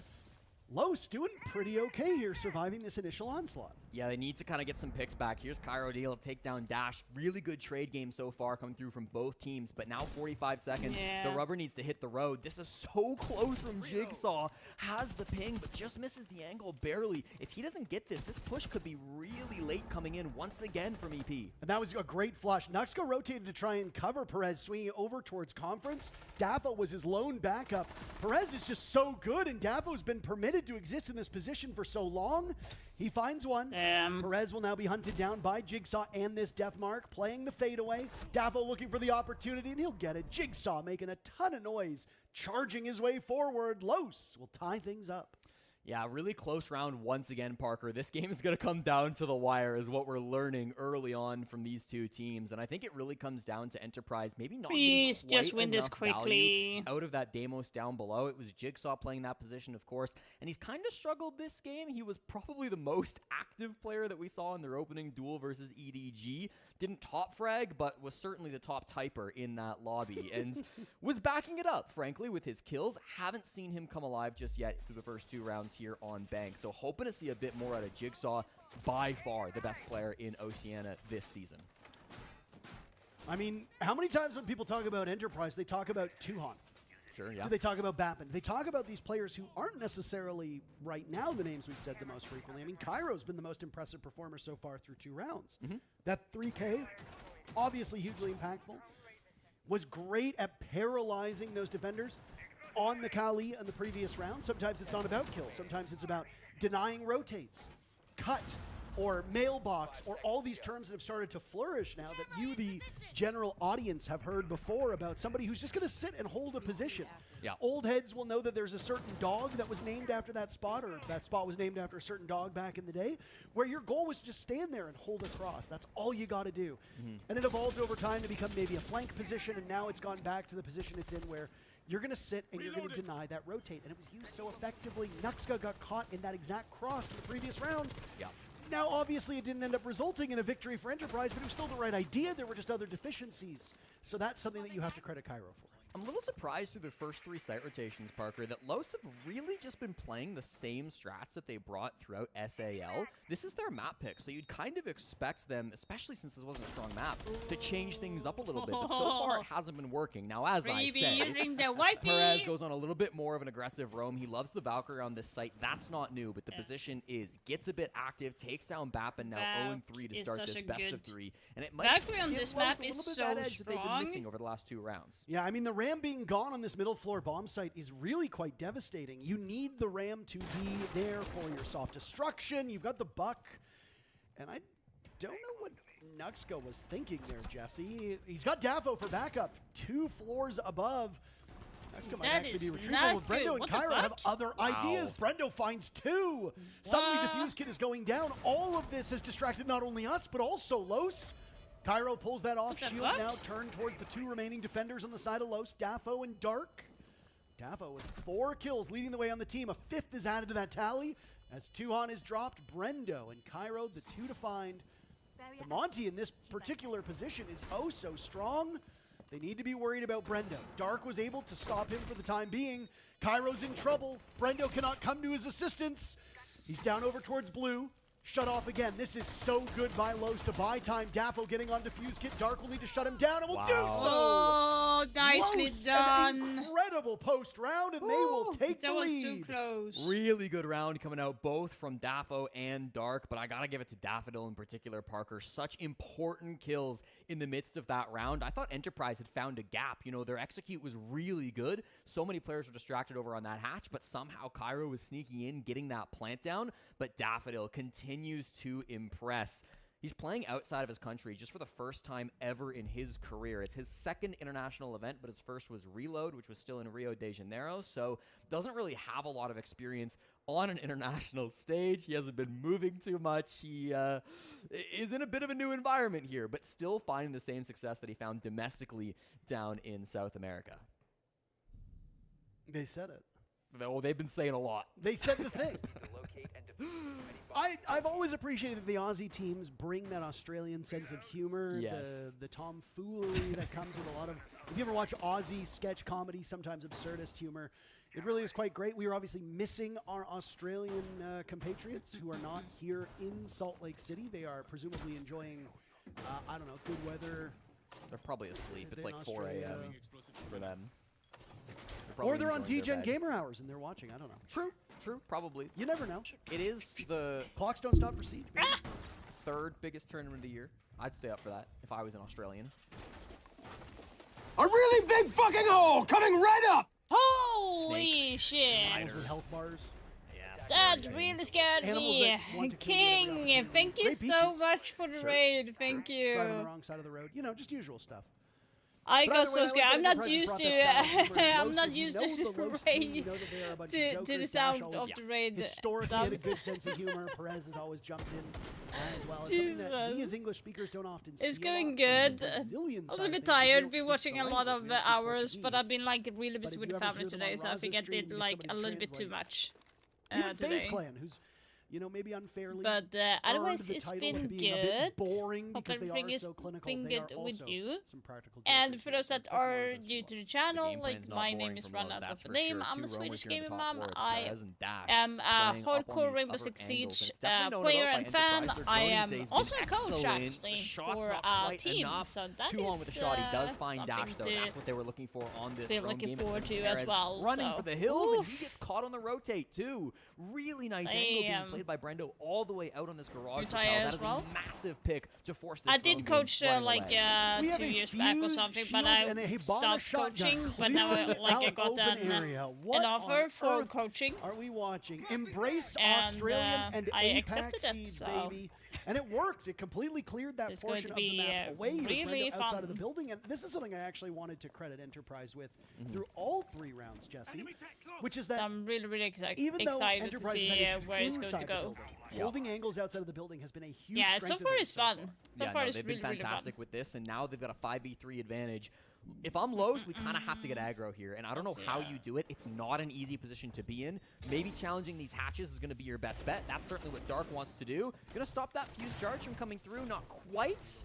A single puck. Okay, good, A single good. puck. Got the majority of it and can stall this continuously from opening up with those Zoto canisters. So time is the name of the game. Or it would be, but we're running in and we take down Nuts for 1-for-1. That's good for Enterprise. Davo and Dark still alive, both of them Damn. holding, well, it's a Damn, TCSG. damn, Let's damn. just say it's a DMR. I know that the gun nuts are going to get upset Yeah. by that, but played very effectively. And both of these remaining defenders who are upright, as we imagine that Nuxka Holy. is not retrievable at this point in time, and don't really think you need. I think he was dead, but that's okay. You've got great weapons in the hands of these defenders. It was They can definitely very done. easily get 2 kills. But yeah, so without we a are reload. watching working the here Salt for Los in these Lake final 30 seconds. major And it tournament. really does So become guys, incumbent if you upon are Enterprise near to Salt find Lake a and safe you want to way to get watch that diffuse kit planted. Rainbow The Six job will Siege get live, much more difficult then now due to go the grab Goyo yourself a canister. ticket and 20 long watch it seconds.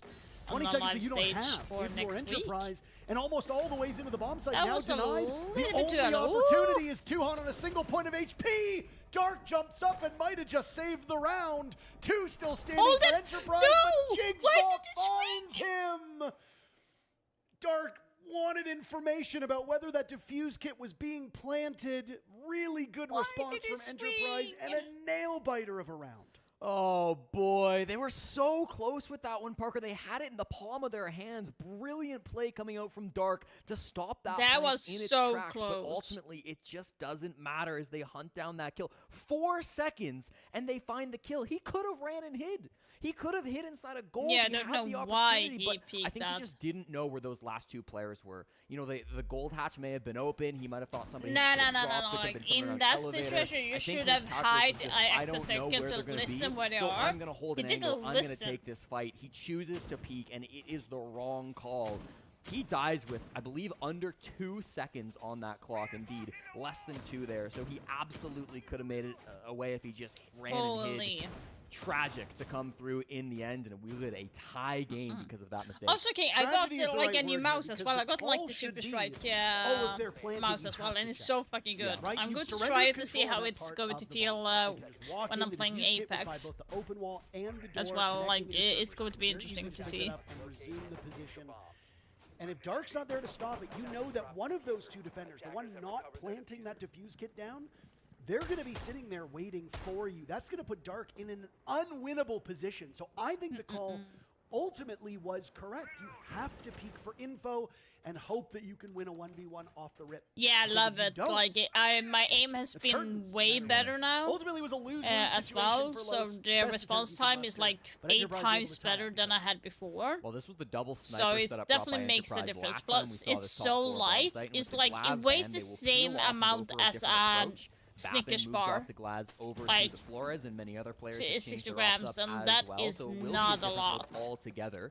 Clearly seems like they want to get a plant down in through square. They chose not to reinforce the Ooh. square wall. They maybe could have shot So that like Selma off, just but that didn't end small up going amount. for that Even my play. daughter was Instead, like, they're "Is kinda that just letting possible?" Enterprise It's like have their way she with held this the site. mouse They get a nice like this, hit and it from was like, Jigsaw finding "Is there Dash, something in and there?" the entry points have been made really And she nicely was too like- so far from EP. So if you're looking at Lowe's And she now, was what's like, the game plan? What's going to be the strat wondering if there to was stop this something push from within coming the through? mouse. I was like, "Yeah, it I think is." Dash was hoping There's that he might something take a in little the bit of mouse. damage, but it would be okay beyond that. I need to learn to Sure, do yeah. this. Yeah, I take one he's bullet, but as long doing as they don't that, move, they won't see. doing this. This is cool. going Flores back. tech. It goes from the roof straight into the window Yeah. by scaling the building. If you haven't seen that before, that's really sick.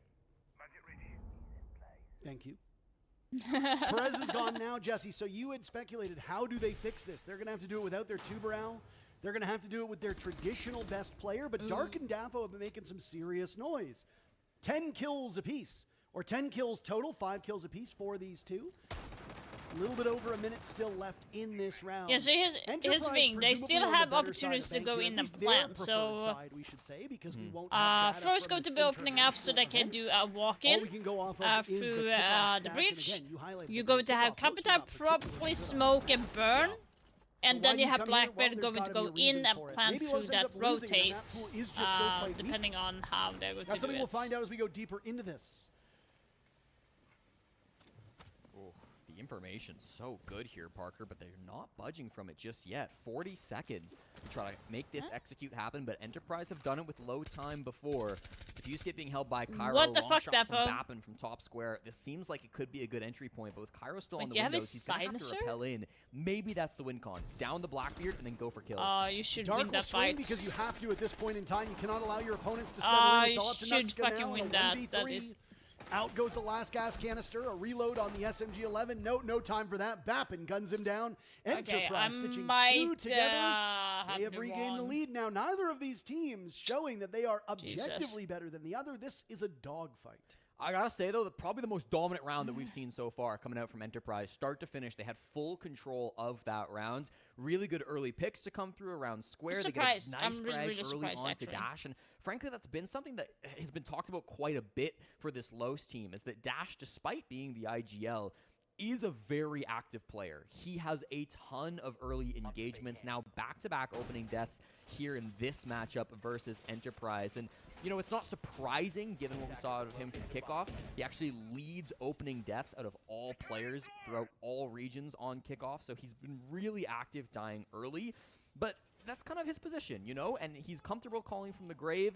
That time around, of course, wasn't able to call for any adaptations that ended up working for Los, but keep an eye on that stat now, because back-to-back opening deaths is a bad look for Dash. They do want him getting a bit more active in these early gunfights. Yeah, I mean, when you think about the role that he plays and the position that he plays, typically those guys are going to be the last to die, not the first. So if you are dying early on high-value ops that also have active gadgets, for those unaware, an active gadget is one that you need to use yourself. A passive gadget is one that remains when you die. Goyo, passive gadget. Smoke, active gadget.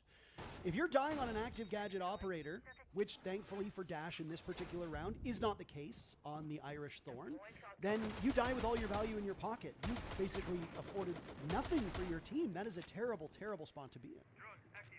Just wait until the pocket Goyo comes out, Parker, and then he'll be silly calling Goyo the passive gadget operator. I just don't understand why you can't throw the canisters and then shoot them out of midair. I think that would look spectacular. That's the next Goyo tech coming. Yeah. Oh. Ooh. Scary. Bosch G isn't what it used to be. No, it's not, and neither is limb damage though. So I guess it kind of balances itself out. True. You get that foothole over towards electrical, and there's no way, right? That is gadgets. Yeah, This they don't is know. Outrageous. Cairo gets taken down by Nuxka and allows Perez to get away. That Monty was living on borrowed time. Look at this full court press for the moment. Enterprise is not hitting their shots with that Los with 2 minutes still left in this round. Very well positioned to tie things up in the first half. Perez is playing this so well, Parker. Because of his gadget on the Vigil, they didn't know where he was. They didn't think he was so close to the closet door, and it allows him to create that panic, that distraction that eventually takes down Cairo. Now it's a man advantage for Los, and we start to get a bit awkward on the side of EP because they've dedicated 0 resources for taking top floor. They've dedicated 0 resources into the site so far. They have a lot of positioning outside the building. Great. They've got a lot of angles opened up, but they need something to start this push. They need a way to actually get into the building and get that plant down. Right now, they still don't have it.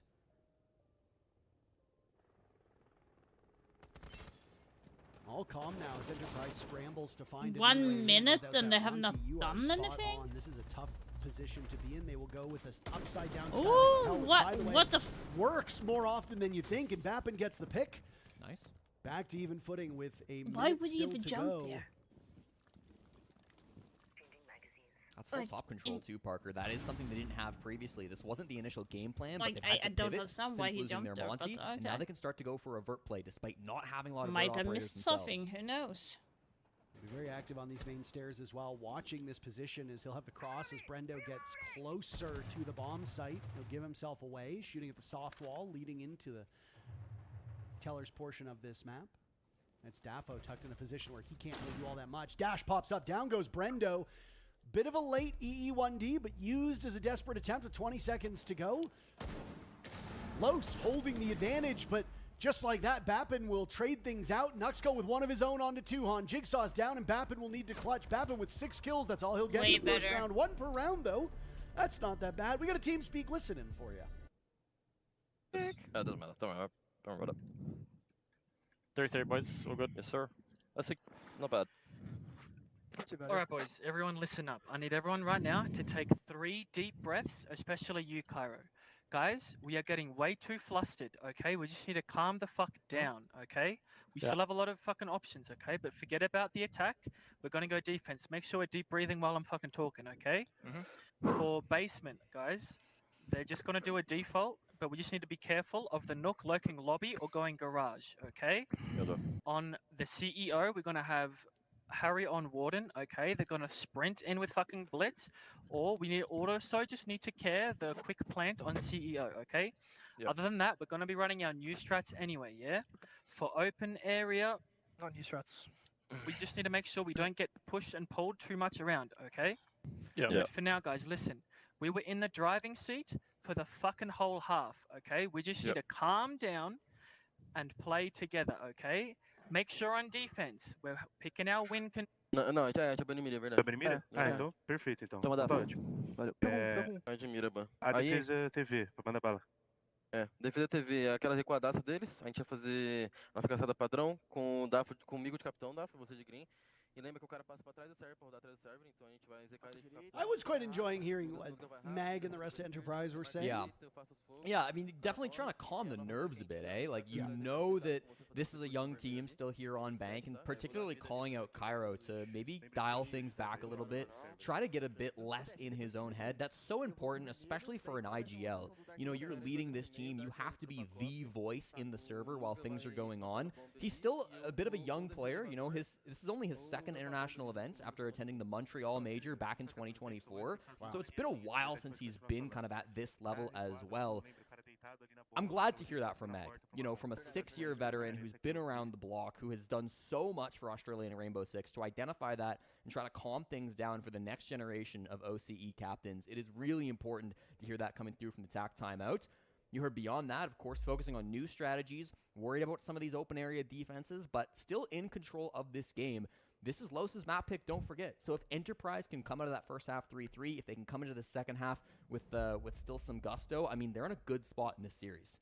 Yeah, I mean, you haven't gotten any closer or farther away from victory, which, again, is a bit deceptive depending on these maps. You know, if the defenders are supposed to win 5 of the 6 rounds, for example, and you come out of the first half with 3 wins as a defender, you're technically no closer to a victory, but that's bad. That's very bad because you are falling well below your expectations. So, again, Bank is a tricky one because I feel like it has among the most volatility of all the maps. There are times where teams will look like juggernauts defending this, you know, cavernous map, and then you'll have times where the attackers are just running roughshod over them.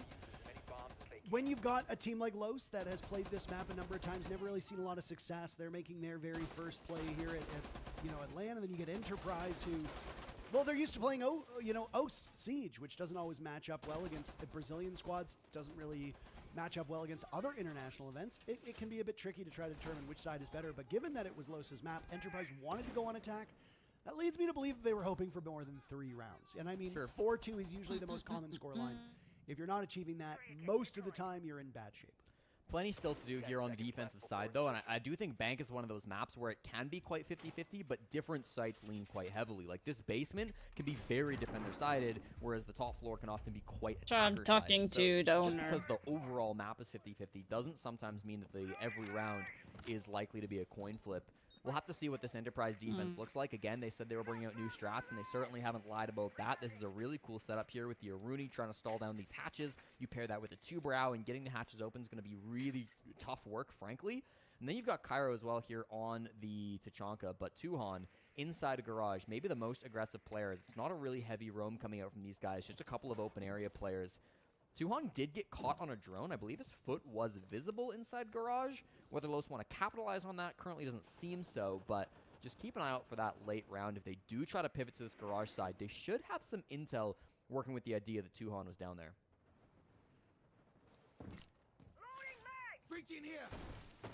Well, we've got another best of 3 awaiting us after this matchup. It's Shotfire Rebellion versus Falcons. Falcons had some struggles against Daystar earlier. It was a 7-4 scoreline. Best of 3 there as well. Ultimately persevered. This is best of 1. Had some weird problems with their matchup. 7-5, I believe the scoreline it was, if memory serves correctly. It's never easy for SR fans. No, and I mean, again, whether it just be that, you know, Troy with his ties to Dark Zero and never letting a single map look easy, maybe it just continues no matter what org it is. Obviously, I'm trying to, you know, make a joke here, but yeah, maybe not the funniest of jokes, but either way, I mean, it wasn't an easy game for either of those, frankly. Yeah. Intentional drone suicide from Nuxka to try to clear that out. You've gotten rid of it now. That's a tricky trap from the Aruni because you can stand below it on the little case that's down inside a server and you can unactivate it until some Heartbreak gets put on. Wasn't being played that way, but you do need to clear that gate out as soon as you can. What do you think that frag grenade was for? I genuinely don't know. I feel like... I think he fat-fingered because he's playing a recruit. Yeah. He might have thought he had EMPs. We'll have to get his thoughts on it after. Either way, that's one piece of utility that's down, and I mean, you've still got plenty of nades remaining. Nuxka with 2 in pocket. Perez has 1, 2, so you've got some fallbacks here. Not the end of the world if you have to rely on somebody else to do it.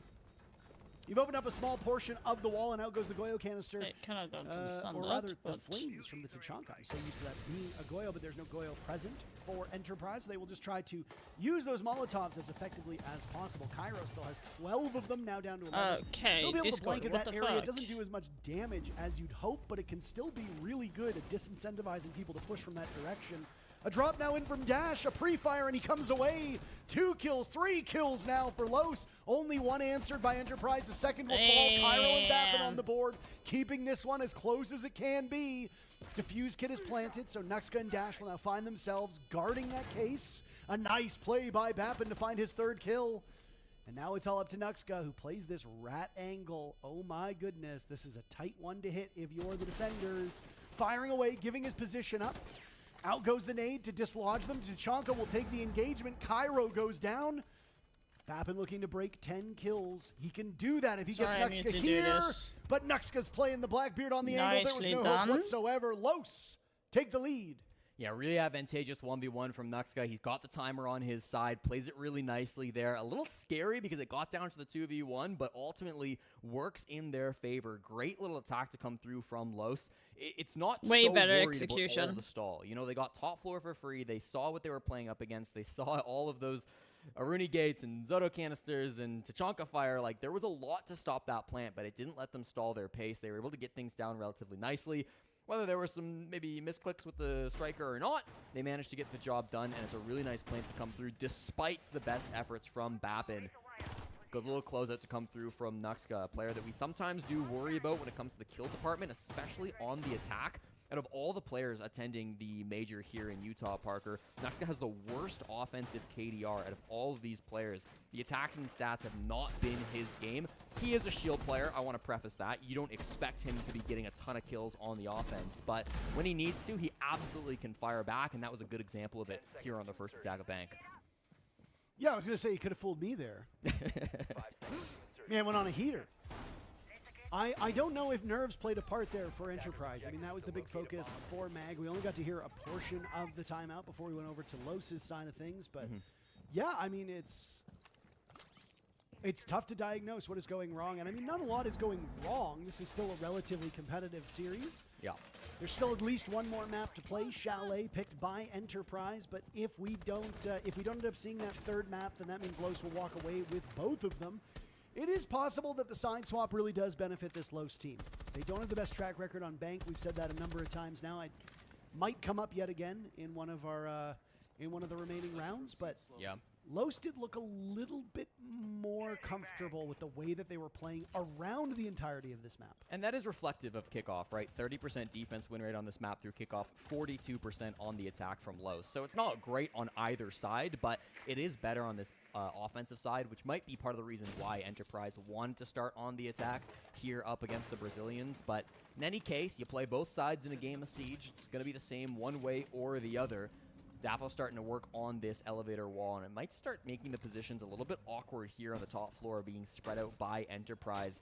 With that wall opening up, the entire hallway is going to become a no-no zone for Enterprise to play around, and it kind of forces them to sit a little bit more passively, a little bit more steady inside of the bomb site. They can't get aggressive as they might have wanted to over towards lobby or over towards stock. I understand that it's meta right now on this Bank map, but seeing upside down repels are just they're just so goofy for me. Oh my! He wasn't in the building, it wasn't on the skylight, but Dafo takes care of Brendo, and that might be an opening now for Los to get far more aggressive. It seems that will be the call as they assert themselves on that spiral staircase, heading now towards this top floor. Governed by Dark, looking through his scope. Down goes Perez at the hands of Tuhan. The Monty now spotted by Jigsaw as he's prone. Dark taking damage from places he's unaware of. Nuxka dies at the hands of Bappin, and there's another for Bappin from this same position. Did you, like, now he has to deal re-aim with from Dafo there? and Dash, one of whom isn't even in the building. Dash still outside, not far removed from the Azami. An upside-down repel from Dafo will come in, almost taking care of Bappin, who did break double digits. We'd mentioned that that was something that he was looking for. Yeah, Repelled this his squad is entire way down fucked that for me right skylight, now. or that, What the fuck? in main lobby. What an incredible moment from him. Dash and Davo now as there go the smart glasses, unlucky. and they snap their fingers, and Jigsaw and Tuhan get the final 2 kills, and we are tied yet again. We go back and forth and back again, Parker. It is Bappin, the hero of that round, to take a bad situation and turn it into something winnable. Really big moves over towards the main stairs from the youngest player here in the lobby, just 20 years old. Bappin has quite a lot of experience despite that throughout the years here on Enterprise. He's the longest standing member of EP, tied with Tuhan, joining in June of last year, and it really does kind of showcase in his gameplay just how comfortable he is with this roster. It's something I praised them for in their earlier game versus EDG. I'm going to praise them again here today against Los. The team play on the side of Enterprise is really sharp. You can tell these guys have been putting in the work together to be able to trade off each other's comms. They look really comfortable playing as a unit. If one guy dies, someone else is there really quickly, frankly, to come through and get that kill back. And I won't say it's a weakness of Los. Like, I haven't noticed any major mistakes where they're not playing together. But Los is a brand new roster of 5 players who were not playing together 3 months ago. This Enterprise core at least have their roots going back, even if they made a few roster changes. For Los, they're a brand new team coming in, and so you might kind of look at that and say, well, when it comes to the coordination, when it comes to the team play, Enterprise actually are the better team, and it's keeping them alive in this game. Yeah, and again, this isn't their map. Exactly. So you've got Los playing on what should be familiar soil. It is a familiar map for them. There's no denying that, Jesse. But the familiarity doesn't necessarily net a victory here for you. It just simply means you know this map. But if you lose it every single time, you still know it. You just don't know how to win it. And I mean, Los's numbers really do speak for themselves. So Enterprise in the position that they're in right now, likely feeling pretty good about this. But again, I look back to that first half. And if you chose to attack, you probably want to take more than 3 rounds. So they are already behind where they wish they could be. Still have time to make up that difference, though. And it looks like that's the intention right now. This could be a rush strategy from Los, Parker. They've got Dafo down below on the Amaru, looking at that hatch that he's going to pop up. It's not an immediate rush to the building, but Nuxgon, the blitz is close. The nades are coming through. Here's the push. And the slingshot in. Dafo looking for a trophy. He doesn't find it. Nuxgon on the board with the shield now put away. As Babbitt has died, Cairo will join him in the afterlife. Perez finds another. Jigsaw ends his reign of terror. A swing in now from Dark, as they are looking for additional forces to help out. Only 2 remain for Enterprise. Jigsaw and Brendo do not have 2 guns that you want to be holding in this position. A Roni and a UMP, that's not the machinery that works super well, especially against an R4C, especially against a DMR, and with a shield on the board, this could get mighty tough. Good news, though, for Los. You got plenty of time. You can wait this one out. 1.5 minutes still on the board. Jigsaw last man standing now as Enterprise have been reduced to but 1. Nuxka getting defuse kit down. Jigsaw looking elsewhere. An obscurement from the Sens of Dash paying dividends. And now into a post plant we go. A nice kill from Jigsaw. He's got Nuxka with the shield still up. Dash will be the one that he will have to find next if he wants this to possibly work out. But Jigsaw doesn't have a lot of information. He's got an idea. He thinks there's one up at top blue. He'd be correct.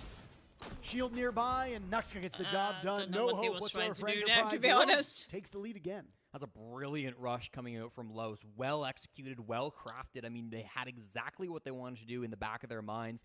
5 players pushing from 4 different directions. They had so many different angles that Enterprise had to work together. They had Dark playing the windows up on the top floor. Of course, they had Dafo playing the slingshot up through the hatch on the Amaru. They had Dash pushing in through the electrical closet, and then it was that duo of Nuxka and Perez coming in through the printer window that really dealt the damage as all eyes were in the other directions. Those 2 were able to step up and really cause havoc inside the bomb site. Nice multi-kill coming out from Perez in the midst of that. Certainly the star of that push. And frankly, in the 3v2, with how much map control Los had over on that cafeteria side, there was no hope to win things out. The plant was free. Enterprise's position was really, really bad. From start to finish, that rush did exactly what it had to, and it gives Los the lead. Perez has had a very quiet game. The depth on Los has been paying off. Dafo leading the charge here, as you can see. Perez finding 2 kills under the cover of darkness, while Enterprise was fixated on I'm so mad that the Falcons versus Shopify match is going to be so late. I really wanted to ultimately, watch these that teams match. are both really well balanced, which means that there is still a high likelihood that one of them will make it out of Phase 1 and into Phase 2. It's just a matter of who's next, right? Our next matchup is going to be Team Falcons from EML versus the NAL team of Shopify Rebellion. One of those 2 teams will clinch a spot in Phase 2. We'll be saying goodbye to some teams tomorrow. It will be a bit of a sad affair, but we do need to start sending teams home. Yes. You seemed upset. Well, I was going to say, I mean, the loser of this game plays the winner of Daystar versus 4 AM. So not a free game, but I think the winner of this, or the loser of this, will still be favored to make it into Phase 2. Don't you think it's kind of silly that 4AM has to play with only 4 of 5 players because of their name? Like, just call yourselves like 5 angry players. No. It's 4 angry men, so that means just one guy is really chill. Oh. One dude is so relaxed. The Not other angry. 4 are pissed. 4 angry men, 1 mildly perturbed. Yes. Yes. Wow, that was the best I had. If I was funnier, I would have come up with other puns, but... Well, it's okay, Parker. You don't have to be funny when you're pretty. Yeah, that's bad. Really, just not anything of column A and not anything of column B. Perez Enterprise playing the Jackal for the first time that any Rainbow Six player has picked this off in almost 5 years, so really nice to see that coming out. It's Jigsaw taking the Jiggle Peek up against Dark with some long-range firepower going both ways, but ultimately Jigsaw's position does not have to be given up. This roam game has been really committed to sticking around, and so far it is successful. Only person who's taken any real damage at this point in time is Dafo, who is leading the way in, as he's done many times now on attack. This is a good stalwart defense from Enterprise. Dafo, the only one on the board so far. Really consistent kills across the entire board for Los here, Jesse.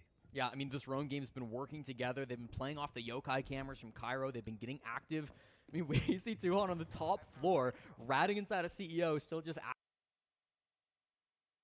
Why do you do that? Why do you do that every single time I do that? I really don't understand it. It's so stupid. Okay. The fact that Tuhon has been left on the top floor means they can't really think about him. He is going to strike at some point in the next 55 seconds, and when he does, it's going to be devastating for Los. So what are we looking at here on the side of Enterprise? Lots of passive gadgetry still up. Some good guns in hands. Yokai drones likely positioned to assist Cairo. Cycling through where he wants to position this. It looks like blue is where that Yokai drone will go, and Dash just missing an opportunity. He'll find the next one. That's one fewer gadget for the defenders. 20 seconds remain. Enterprise still have time to get those Yokais that were on the main floor now closer to the bomb site, as Dash will attempt to get the plant down with Dark and Dafo watching. Dash still a little bit outside of reach. Now there we go. Diffuse kit going down. Nice play by Jigsaw. Cairo getting in as well, but Nitro Cell will get them all except for Dafo, who's covering from above. 2 of the remaining 3 players of Enterprise now looking for this middle floor retake. Dafo wanting to break double digits. Nobody attempting to get onto that diffuse kit. Timer still running away. They don't have information on where Dafo is. Nice play by Brendo to tie things up. We're going to need all 12 rounds of this first map, as it's 5-5 with Enterprise, tying us up again. Beautiful defense coming through there. I was really excited to see what the Fenrir would be doing up on that roam, but he just came back to sight through the Gold Hatch Parker, and to one extent, maybe you're thinking, well, he could have gotten a little bit more value on the roam game, but I think it's the right call from EP, just playing it safe, you know, not knowing that you're in the advantage. They've got very little time. You can deny that plant with C4s. They didn't quite deny it in time, but I mean, 3v1 post plant, 2 guys running up towards the top floor. That's losable, but it's still favorable for EP, so I like the way they played that in the end. It's good enough to get them tied at 5, as you said. Now all rounds of regulation will be required. And I think it poses a bit of an interesting challenge for Los, because if that's how EP are going to play the rest of this map, if they're going to be quite aggressive, they're going to be roaming around the place, what's your game plan to clear them out? Because EP have just tried a very aggressive strategy. It worked incredibly well for them. And now, as we enter the second last round of regulation, they will not go back to the top floor. They will not go back to open area. We have brought out archives and tellers for the first time here at the Major. So this could be a huge turning point. It's a bomb site that is relatively weak, especially if you're just going to anchor it. But if you extend outwards, if you try to play aggressive, just like EP did in the last round, it can be very tough to crack open.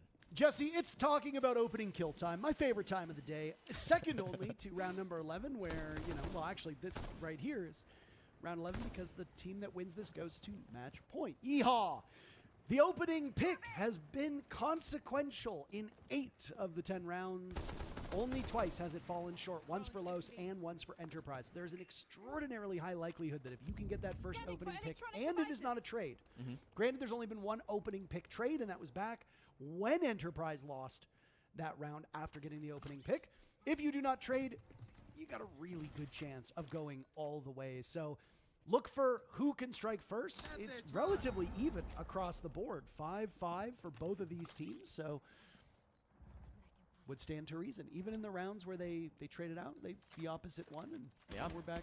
It's great. I love when numbers do this, Jesse. That's a beautiful thing, isn't it? On all stats, it shows just how evenly matched these two teams are. It's been a great game of Bank so far here in Utah, and we're hoping to see a little bit more of that through 2 rounds and hopefully some overtime as well. Dark gets in the building. The C4 rips, but it will miss quite a ways away, but that's okay.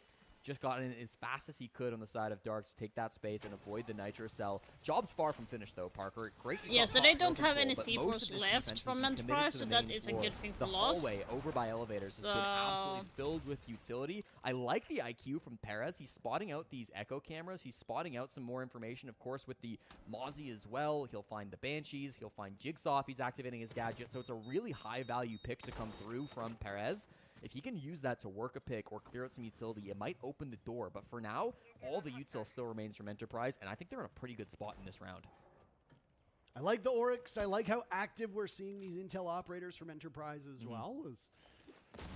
Don't see a lot of Oryx. Certainly don't see a lot of this bomb site. Yes, Jesse, you did reference the fact that it's Archives tellers, but it does bear repeating because it appears as often as, oh, say, I don't know, Jackal. Or Oryx. Or Oryx. The purple operators reigning supreme. First down, and it'll come in a pair. Cairo and Jigsaw both removed. Perez, the only one to strike on the side of Los. Enterprise will get those 2 picks and immediately reposition. Jesse, that is huge. They took out the shield. They took out the ram. And the floor above their heads, the ceiling, is safe. Daffo will find an opening as Bappin, sitting at that front teller's desk, is punished from that position. Talked about how close this is. Enterprise struck first. High likelihood they'll carry on to win the round. Logi bombs will go off now, running out of time. Dash getting defused kit down. There goes Daffo. Dash manages to survive it for a moment. It's all up to Perez now as Enterprise is swept through what remains of these attackers. A really poor showing compared to what we saw domestically for Perez. He will have 3 players to find in order to win this round. He's not going to get a single one of them. The final 3 on Enterprise survive without barely a single point of damage done in the final moments. And the Aussies will go on to map point. Really cool strat coming out once again from Enterprise. You can see how well they've prepped for this map, Parker. It sounds like we'll get attack time out here. Probably the one from Los. We'll see if we get a listen into this one as we are seeing Mag put his headset on. That is kind of weird. Come on, Loss. You can play better. Hearing nothing. So I'm not hearing anything either. I'll take it as an opportunity to hype up how that defense was so strong once again, Parker. We talked about the Oryx, and it's really not a common operator, but he has 2 big strengths that no other operator in the game has. Number 1, he can jump up hatches. Just a completely unique ability to defenders that can only be matched by Amaru on the offense. And 2, he can bash those shields, so he's a really good counter to the Monty. And both of those factors came into play in that last matchup. We watched Jigsaw rotate up the main stairs on the Solus. He got a big pick by making that aggressive move halfway through the rounds to disrupt that push. But at the same time, Cairo jumped up the hatch from open area into stock, and he managed to make a huge play, killing the Monty in the midst of that push. And once they had that 2-man advantage, it was so tough for Los to convert in the 5v3 deficit. It just became really awkward. I don't know if Cairo actually used the dash to kill the Monty. I think he didn't need it in that moment. But in any case, he uses the jump up from stock to be able to make that play, and then also comes through to be able to stop that Monty up on the top floor. Really impactful play coming out from both of those roamers. And if Enterprise can continue that, if they can continue to get aggressive in the midst of those rounds while Los are still setting up their execute, it could really set things up to make things difficult for Los. This is back-to-back rounds now where EP have played quite aggressive, and it has given them the win con. Los need to find an answer now, or they will be going down 0-1 in this series. That's an interesting thing. Or, never mind. Oh, yes. It's a tough one to beat for Los. I would have loved to have heard what was being talked about by Enterprise, Jesse, but kind of weird. Alas, it will remain forever a mystery. If anything for Los, do or die now for Los. They need to like point out how challenging this map has been, and it really does. I would almost say that they need to be a little bit more aggressive and go for like the refrag, glaring hole in your map, because they're not getting the refrags where they should get in general. So one dies, there's no one picking that back. I don't know. You think higher of a map than you should? Yeah. It is a bit of a mystery here, but you pointed this out. This is a newer team. This is a newer roster, all coming together to gel. So. Something along that line, I think. Well, it's going to be tough to come back from this. This will be Los's 3rd straight loss on bank if they do manage to fall in this contest, round 12 up Yeah. against Enterprise, so we'll see how it comes through for them. They've got to have a good plan to stop this aggressive moves. They've gone top floor on the side of EP, and they've brought out this clash from Cairo, which was first seen by Nuxka earlier on in this matchup. It was the call he brought out by Enterprise, which really shut down that play, but this time that isn't really being brought by Los. They don't have So any one thing great I answers to this kinda clash other like. than just playing Okay, vert or trying to get behind I'm hoping her. that they're using the Ace to Cairo can open up survive, like either by playing over towards square Nope, or they're even not. over towards elevators. So I He's gonna would be a real probably menace have if they taken him don't have banner a to good open up a response long plan. angle in the elevator. That way you can do a cutoff to lot hold of it's gonna there hinge on this shield while you play. You put are pressure absolutely onto the correct window at the same about time. that. That's going to be forcing the Right enemy now, to on hold Repel, one of the slower in rounds, certain opening picks rooms. have been happening in the twos, which means they happen You know, I would within probably the have done first that minute of instead. play when there is still a 2 in front of Because the Hibana is timer. up, Right now, is as you can still see, up, we are and she's not banned, after so the that is halfway going to point, help so with the like time the situation burning very to quickly, and that is a problem for Los. to because isolate Enterprise would be very the glad to spend the next defenders minute and 10 a little seconds bit not more. really doing all that much. So that Defenders would win the round probably if have the been. timer hits 0. So Enterprise is saying, all right, take all the Okay. time in the world that you need. They're trying to isolate the clash now. As you can see, multiple players are focusing on Cairo. Now Perez has his hands full down below. Tuhan to the rescue, punished by Perez. Perez finding kill number 8. Out will go the flashbangs. Bappin moved Nicely out of his done. position, now flashed yet again. Expecting a vault in. A little belated now here, and an What the easy fuck? pick, but he's killed by Daffo. Perez also on the board. Enterprise, one player trailing in numbers. Jigsaw will survive that flash on the ground. Daffo finished off by Brendo. A 2v2, but Perez is still on the board. He's been awfully quiet, taken out by a Nitro Cell. Dark last one standing in a 1v2. The Aussies just need a single kill, and they go up 1-0. Very limited time remains. Dark with no gadgetry remaining, does not hold that defuse kit. He's being slowed as he now plods his way through the CEO office, finding the warden. Oh my goodness, getting away from it. Brendo just needs to hide. Do not overpeak. Do not overcommit. That But ping was Brendo so finds him anyway. misleading. Enterprise takes Los's map and go up 1-0 on the series. A statement for the Australians. What a game to I come actually out thought Lost would 7-5 as be the better, underdogs. They may but, be from Brazil, but that doesn't mean they're unbeatable. APAC stand tall here in their first map of the BO3. At least one more map remains, maybe two. We'll find out after this.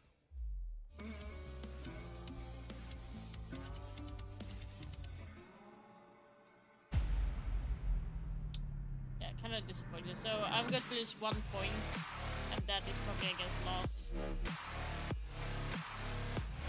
Like, is the prediction, do you gain more on prediction? I'm breaking necks and I'm wilding out. Throw my elbows up and my money out. Cause I came to get down from the running out.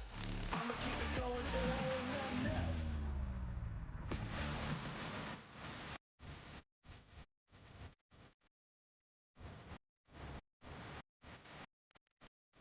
Okay, I get 1 point per qualified team and 1 point per in the bracket. Okay, so if I'm correct, I might get 3 out of 4, and that is not too bad when it comes to prediction.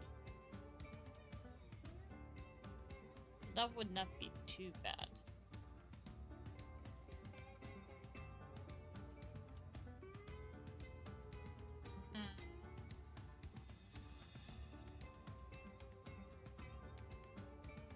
Now we gotta see.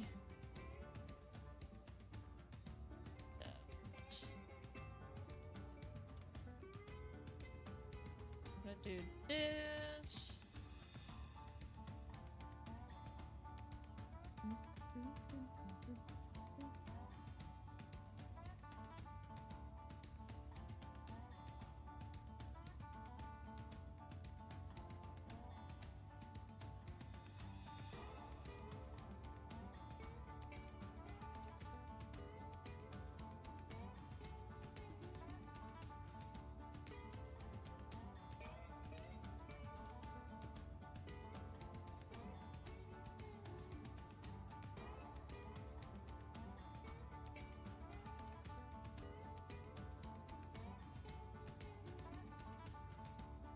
A little bit of Western style music this time.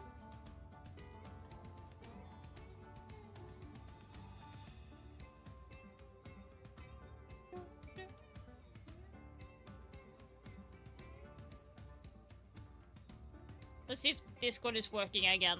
There's been like Discord has not been working, guys, at all. So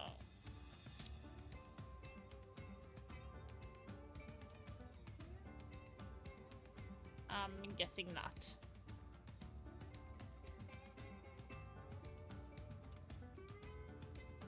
Well, that is unlucky that it's not working.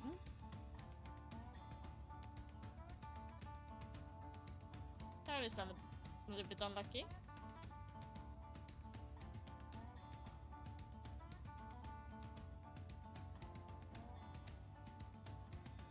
That is unlucky.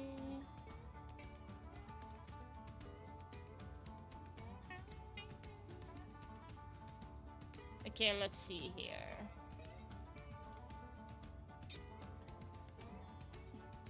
Let me double check.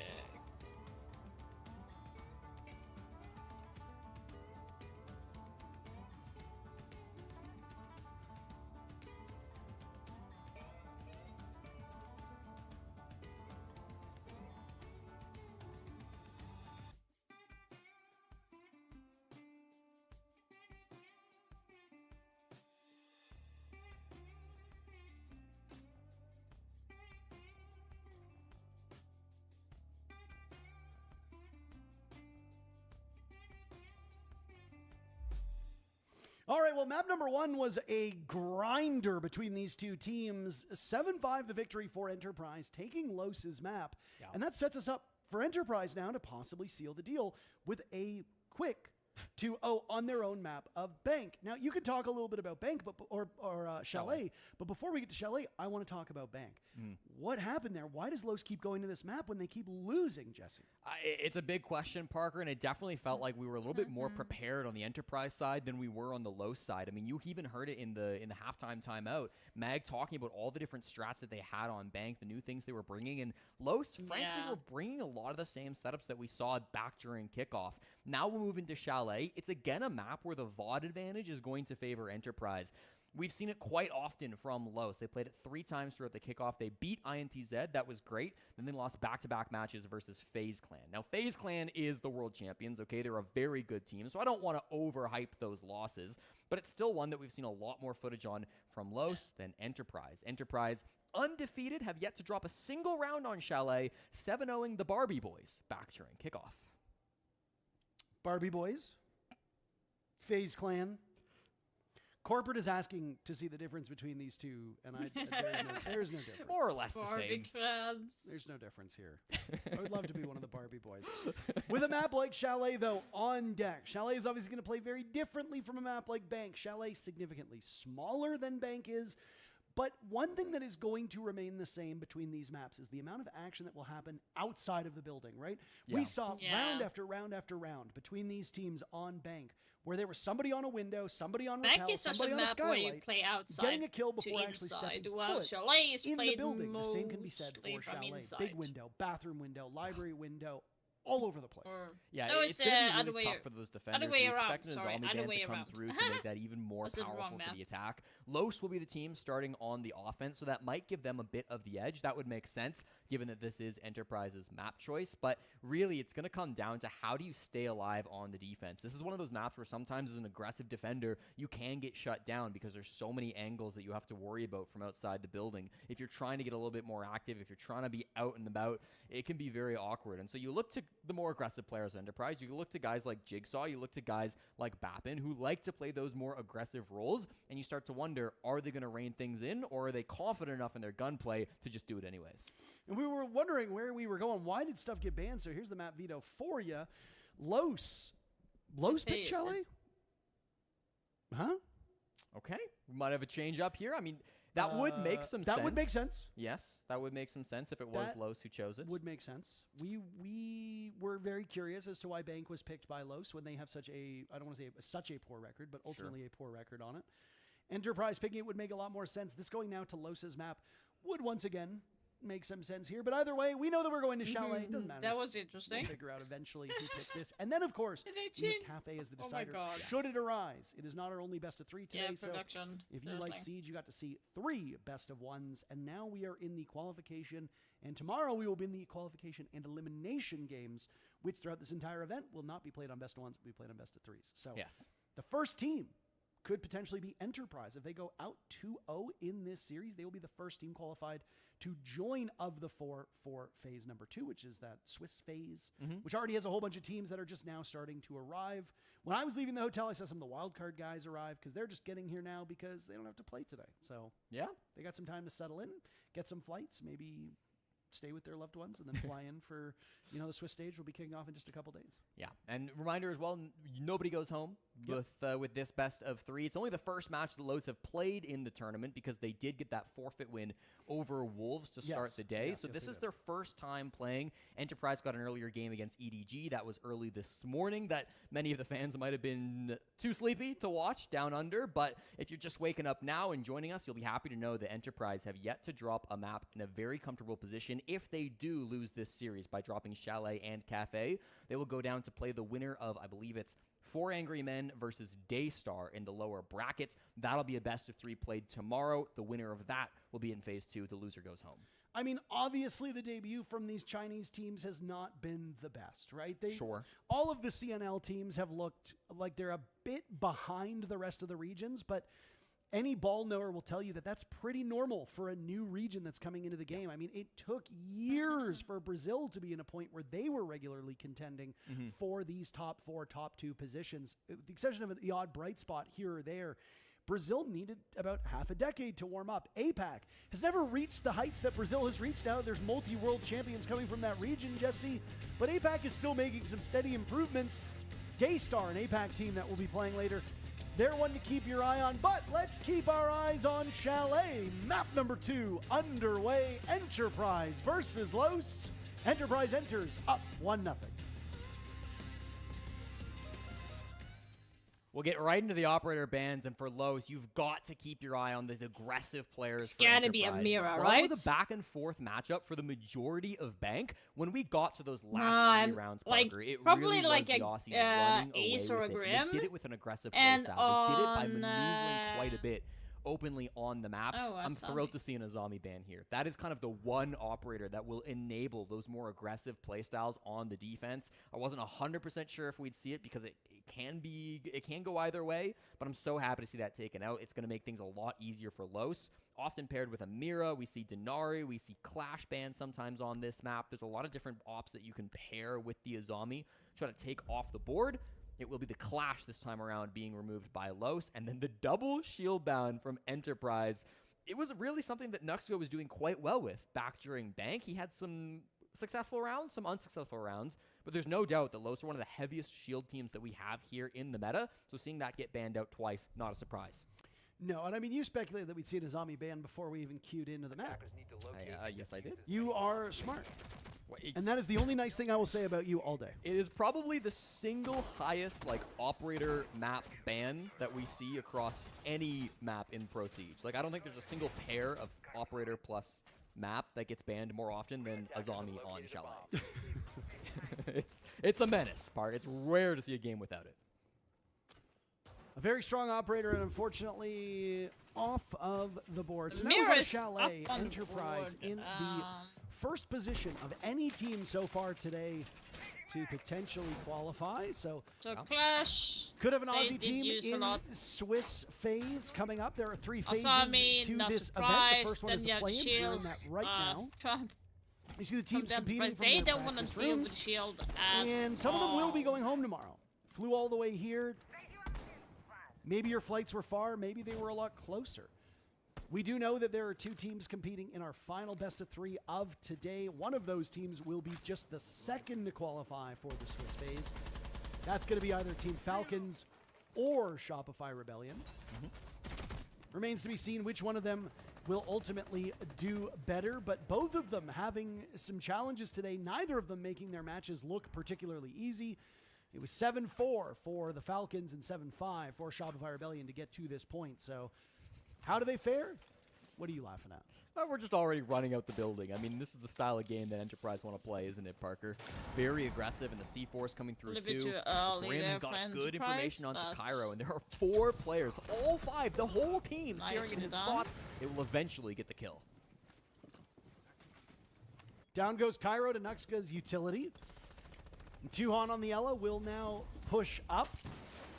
He's going to lose some of the protection around him, turning and looking over towards Big Window. As those Grim Bees will fly on by. Perez now holding in this position. A beautiful shot to take down Tuhon. Oh my goodness. Out will go the smokes, and in the midst of that cover, Perez will walk on in. Dash taking a little bit of damage, but so far it has been a perfect entry for Jigsaw Lowe's is until Jigsaw fucking blows up nuts Dash with today. the Nitro Cell. Now Brendo swinging through that trophy window. He's got more work to be done as he and Jigsaw are the only 2 remaining for the Aussies. Nuxka was attempting to get that diffuse kit down, but falls off. Jigsaw's gone. Brendo will follow. Perez, the final kill. Nicely done. And that's all she wrote in the first round. The Brazilians sharpening their spears, and it's an incredible I'm first actually round on Shellway for surprised. them. Yeah, Perez comes right into second map here, and he looks pissed off from what happened back in map number 1. Jigsaw even just typed in the server, oh, he's mad.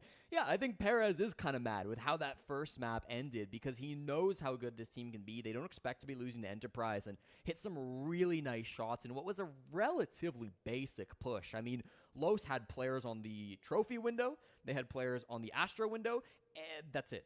They literally had 2 positions as they went for that push. They had really not very much map control at all, but they didn't need it. They had a guy on big window too. Okay, 3 positions. But even still, they really just used a couple of spots there to force these picks onto these players, hit some brilliant shots with Perez being able to be the real ringleader in that round. And it makes sense given his experience. You know, Perez was on that Loud core. He was on Raza Company Academy, E1, whatever they were called at the time, but he's been to a number of international events alongside that core and was even on that old Black Dragons roster that went to Yongshiping way back in the day. So if you talk about players with experience on Los, of course Dash comes first, but Perez is absolutely one of the most experienced players in this tournament as well, and he's going to be expecting a lot more from his team than what we saw back on map 1.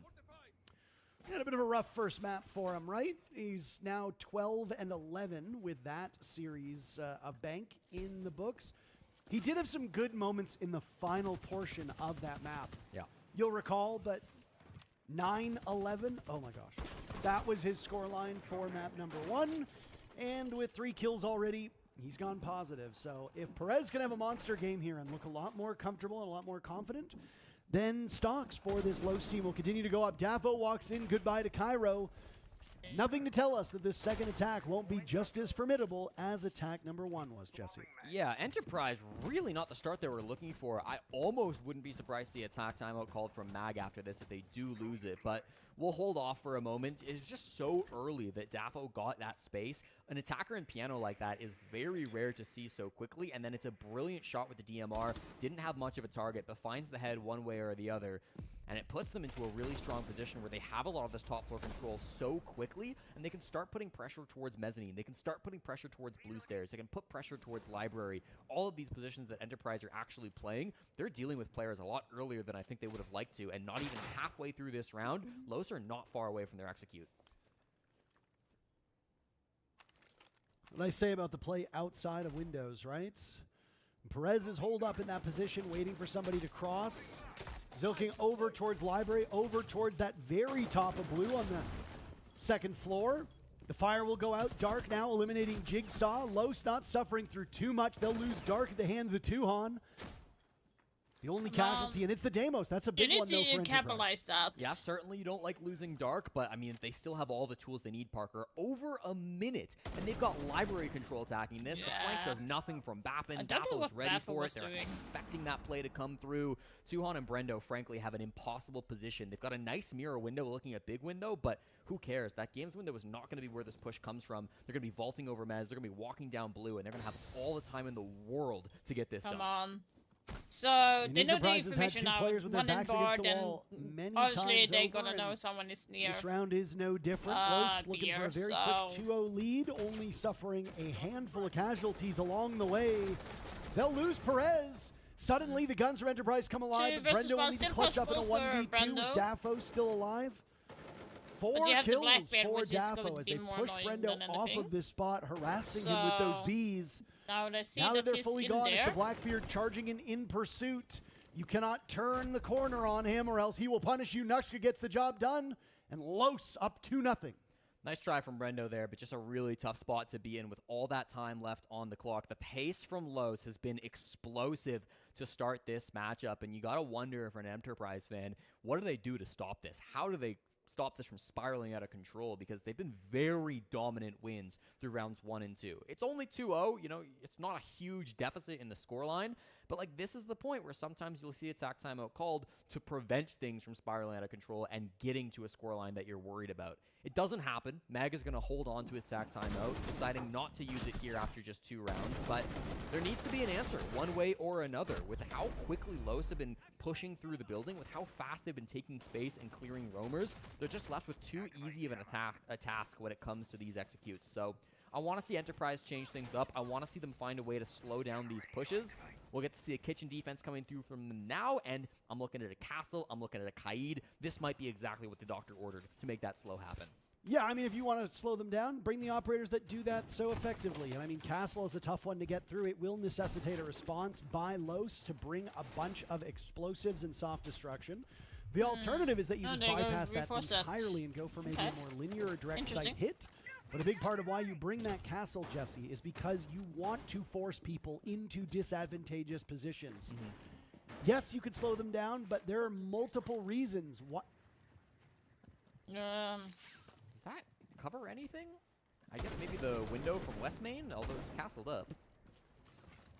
It looked intentional. It didn't look like I was a Yeah, I mean, he lined it up deliberately with... We'll keep an eye on it. Maybe we are simply not good enough ball knowers.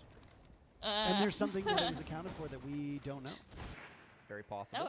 That was weird. Entirely possible. So far, though, I mean, really weird. this top floor clear has been slowed down dramatically. This is not the same pace we've been known to expect from Los. The castle did get popped over towards West Main. This one, I think a little bit more clear. It's going to stop that case. That was window also from intentional. shooting What the anybody fuck? off of the bathroom window where we often see Now attackers I'm try to curious. post up on this top floor clear. What is that the sentence makes a whole point lot of more those? sense, and it's Perez who strikes first yet again from the same position as round 1. And there goes Brendo. The castle is gone. Active versus persistent gadgets, and in this instance, you're going to have those still in play. Dark goes being down too to aggressive. Bappin, who's holding What this the position fuck? now over by Kitchen. Sitting inside of Dining, will back his way towards the hallway. He's got coverage of the Kaid of Tuhan, not far removed. I think they're able to get the hatch here. Jigsaw, nice shot onto Perez. These two have been trading words in chat all match long and now trading bullets in that round. Yeah, it's okay for Perez, though, because he got the hatch open. That's really your main job as the ace. After he gets that job done, he can be a bit more aggro, and then his teammate's there for the follow-up anyways. Jigsaw wants to get active in this game. He knows that playing passive is not really his playstyle. It's not what won them bank. He wants to be able to get aggressive, but Los has just done such a good job of shutting him and the rest of the roamers down on the side of Enterprise. 3v3, this is the best look EP have had all day on Chalet. They've got a good opportunity to stop this plant when it comes down, but they got to be careful. Nuxo with that diffuser is going to work his way down the Still trophy a 3 stairs, versus and 3. going They for a still plant have the around utility kitchen. to do something. Nitro Oh. Cell. Nothing. Hive deployed. Holding it. He's still holding it. I was wondering if he'd be able to get 2 with it. Maybe a bit too belated. It goes off. No target to be found. Daffo yet to die. Comes to blows with Tuhan. Who wins this fight? Daffo does. Not before Nuxka's in the ground. It's Dash and Daffo as the last 2 standing. Dash yet to find a kill on his roll again. Not the end of the world, but you do expect him to frag a bit better as he'll pick up that case. He's used all those ROU projectors so effectively. Good patience now by Cairo as he gets 1. Almost finds a second, springing up on them. He hits the deck, but the win comes from Enterprise. My ain't no goodness, fucking very way. nicely played. And the Aussies are on the board. So one thing we talked about back on Bank, Parker, if there's one advantage that Enterprise have over Los, it's got to be their team play. And we saw that coming through in the 3v3. Wait. It's chaotic. It's messy, especially with those Now the sense fucking walls. ghost ring You don't button is necessarily know coming up. Are exactly you what kidding me? angles are open and what angles you won't be able to fire through. But in the end, it is that duo coming through at the end from, I believe it was not both there Cairo earlier. and Bappin. The hard support and the hard entry coming together in the late round to be able to make things happen in the 2v2, trade out their teammates when one goes down, the other is there for the response. It's really nice to see that team play coming out from Enterprise, and it wins them that first round on Chalet. You've not slowed down their trash talk whatsoever in the chat, which is enjoyable to see, and I hope everybody here I'm is kind of curious whether to enjoying put these like matches so the far. suns actually. That Again, was this kinda, is not to send anybody home. It looks Winner moves intentional. on to phase number 2. That was the beautiful shot that we saw from Jigsaw. Oh, You I gotta know imagine the the reason Kaid why. wants that Now, one back, now I know right? the reason why. At least for the upstairs outside on the balcony. It's a bit of an awkward moment. in the midst of That that, is but so in the end, to like, make sure that they both can't teams shoot had you some through the awkward window. deaths in the midst of that So early either from round, piano right? or Like Jigsaw from, sure gets a free pick over the top floor from to ace, but then the- kind of gives himself especially from the away piano right side. afterwards by peeking the game store like 3 times in a row. So it's like there are some messy moments on both sides, and that's kind of how you have to play in a game like this. You know, you've got 2 young-ish teams who have not got the most experience in the world, but who like to play active, who are known as more aggressive teams, and so you kind of have to play into that one way or the other. So far, it's been Los who have been a little bit better, I think, in the early game, but Enterprise have done a good job putting their foot down and not letting this spiral to something far worse than it could be. I keep seeing Cairo's name, and I keep thinking it's Kino. He'll be playing. What are you doing there? You shouldn't be there. He'll be playing in a few days. Yeah, he's here on Dark Zero. For those that have not watched Kickoff, for those that are otherwise unaware, Kino no longer on that M80 team, so he's been playing on DZ, doing very, very well on that North American team. M80 failed to qualify for this event, but they will have a player at least here, as that's Hot and Cold is substituted for Adrian, who still might get his US visa at some point. We are awaiting information, but if Adrian is unable to play, Wildcard do have Hot in here as a substitute. I'm sure it's probably bittersweet for Hot and Cold to be participating, as he was just benched by M80, but hey, you'll take it when you can get it. Dark, the first one to die, Enterprise. He's the first one to die on every single round now. A devastating loss of Operator for Los. They'll have to trudge through the rest of this round. He needs to Perez, though, stop guns doing down that Brendo. shit. We are back to a 4v4. Mission Impossible set up the Aruni, the Denari. It makes it so difficult to get in, but Nuxka's found a way. Use that nade to clear the Denari trips, but loses the fight. Jigsaw with the Miro window is able to take down that Blackbeard, and that defuse kit dropped in the middle of the sights. They have to recover it, but it's not easy when Tuhan's playing these long angles and he's not giving things up for free. Perez has a premonition about them, but can't hit the shot. Tuhan will give him nothing, and now Dafo swinging on in. Dafo was 6-0 if memory serves correctly. He'll be 7-11, but oh boy, just simply too many from Enterprise for him to deal with. The Aussies will win another one, Jesse, and tie the game. The comeback beginning in front of our very eyes. I think the adaptations have been really strong from Enterprise on this map, Parker. First, of course, it's to kind of take back control in the early round in round 3, but then in round 4, Los kind of go for a similar push, right? It's very focused on the solar side. They don't want to take much map control. They don't have many players around the map. So what Enterprise do? They just stack up utility. It's a Miro window facing solar. It's Denari tripwires facing solar. It's all of this util that is specifically designed to make it so hard for Nuxka on these shields to make that entry play, to get that space, to enter into the bomb site. Even if they have solar control. They don't fight for solar. That didn't work for them back in round 1, so they said, fine, you can have control of solar, but we're not going to let you into the site from that point. It's a really good read onto how Los were playing, and it ties the game for Enterprise.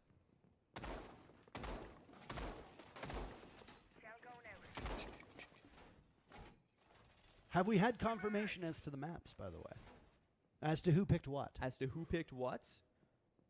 Not as far as I'm aware, Parker. I don't want to make a call one way or the other. I don't want to say one way or the other. That's fine. That's fine. No one for sure. You don't need to speculate here.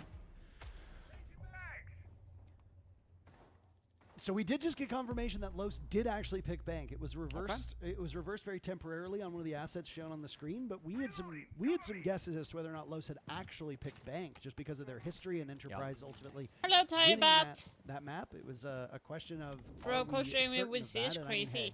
I know. Yeah, they do a good job, but there are lots of times. Been having the honor of doing that for a while now, like a couple of years now. Back and forth and go. Obviously, I'm like not as like. Yeah. I'm very tired at the moment, so if I'm looking very tired, I do have the reason. Obviously, we've been live for like 5 hours, but I've been super busy with the family today, and that kind of took a toll on me. So if I'm like not like looking so the Aussies will have the lead by 1. Perky, is that the type of word? Lots of information from Dark. But yeah, like, to outlive the first minute I do expect Loss to win this. I'm hoping at least. My prediction was that Loss is going to be moving on to time is still pretty good for them. They got in quite quickly. To the next stage. Now they've got to deal with these players up towards I want to have my library, points. up towards mezzanine, and this is kind of where the snake comes in for information. Dark will have So these so players far, I positioned. predicted that Losing Perez Shopify really Rebellion hurts, 'cause and those Lost Grimbees were going your to be winning primary on the tool upper for clearing out bracket, these and then on positions. the They've got to be able to under, nade this shield like, out, and then once that's gone, loser they need to be bracket able to is push going to together, be because they will not have the extra util for the Falcons pings that they were hoping to have and when they cleared Daybreak. top floor. But I don't think it's going to be Daybreak, because if Enterprise loses this, We switched off at a they perfect will time, and play I was like, against oh my, is Daybreak. he just going to keep and firing forever? to Has be honest, Daffo I been do think sent that into the maybe void? Dark will take care of Cairo. I second-guessed the Nitro cell and ultimately dies because of it. Lead goes back for the Australian squad, who are looking for their third round in a row. Los had a great start. Now it's all up to Nuxka, who's fighting his demons upstairs. A debilitating injury caused by that Razor Bloom, and now he will limp his way towards the site. A minute to go. Enterprise showing this good is not restraint at this good. point in time. Nobody wanting to engage with the line of Bye-bye. Nuxka as he makes an unholy racket walking down those library stairs. He does hold the defuse kit, but I feel like that's not top of mind for him, Jesse. He needs to get a pick or two for an opening. He'll get neither. Jigsaw sealing the deal, and that's By the way, 3 in a guys, row for for those that Enterprise do as not they know, take the lead. Discord has What been a down for like response. Enterprise, I despite think 2 looking hours. lost through the first two something rounds, more. have bounced So, back in a just in case dramatic you're not way. aware. 3 straight, as you say, Parker, and it comes down But to I just think really most good of play you on that would early be game. aware, to be Again, honest. Los do the same thing as they did previously on that bomb site. They try to enter quickly. They try to take that map control relatively for free, and what happens? One guy walks into a dread mine, gets fried. One guy jumps into a shield, gets fried. They trade out one of those picks, but it's not quite good enough at the end. I was. We'll wait on the admin's call here. Not a for fucking tech potential call again. rehost, but Enterprise are saying that I believe they called a timeout. And there was some confusion, and Mag looked a little confused as well. I don't know what the ruling will be. Maybe we ball, but seems to be some confusion coming from the side of Enterprise, who might have wanted to use their timeout. We do know that they will get a reprieve when this round ends. I mean, maybe that is actually a blessing for Enterprise, unless they feel like this round is do or die. Yeah. If they say we absolutely need to go into the second half up 4-2, then you use your timeout and you hope that you can translate that to a round victory, because you do get a timeout when we hit round number 7. So no matter what happens, you're going to get a timeout in the next 3 minutes. Enterprise just might be worried about what happens in that second half. Yeah. I mean, they can absolutely pull ahead here and get that 4-2 split. That would be massive for them to be able to try to take things home. They've gone towards the bottom floor bomb site, Parker, not a site that we've seen from them so far. And it looks like it will be a tech issue that prevents, or that allows the rehost to come through. So a little bit of an issue getting it through, but there we go. So that will be a slight reset to come through between Los and Enterprise. Nice to see that coming through again with the lead. That 3-round answer is so important from EP. You know, they looked like they were lost in those first 2 rounds. They were so dominant to start things off. And now you start to put the shoe on the other foot. You start to think, okay, well, the response to how Los have been playing has been There's a lot of phenomenal. fucking tech The pause. reads I from don't Enterprise understand have been it. really, really good. The adaptation's been perfect. I And you start really to ask don't questions understand like, all are the Los tech a little bit lost? How did pause. they respond onto some of these sites?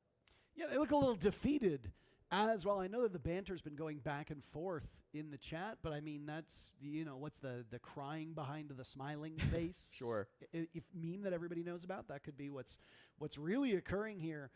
Mag looked like he might have been having some headset problems. I saw some maybe some disparaging remarks about Super in the Shopify Rebellion game, taking off his headset and talking directly to the teams. Yeah. There were some people speculating, and it was idle speculation, that they were doing that to get around the listen-ins.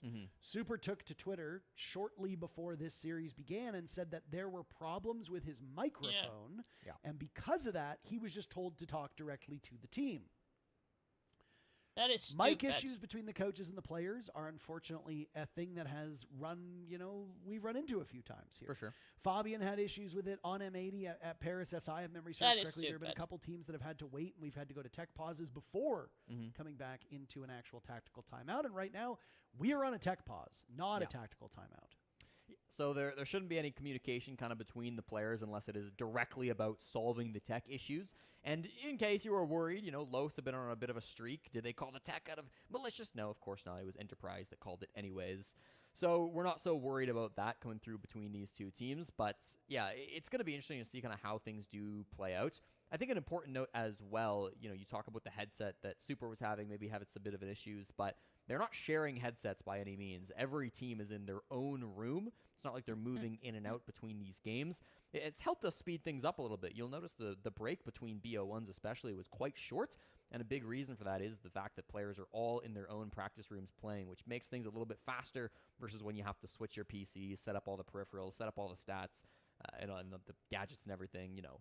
Makes things a little bit nicer. Here's an Enterprise tactical timeout, and we'll get it from Mag here ahead of round 6. And I can't hear what he's saying, Parker, but the pointing is very aggressive. Yeah, unfortunately, we've been unable to listen in a couple times now.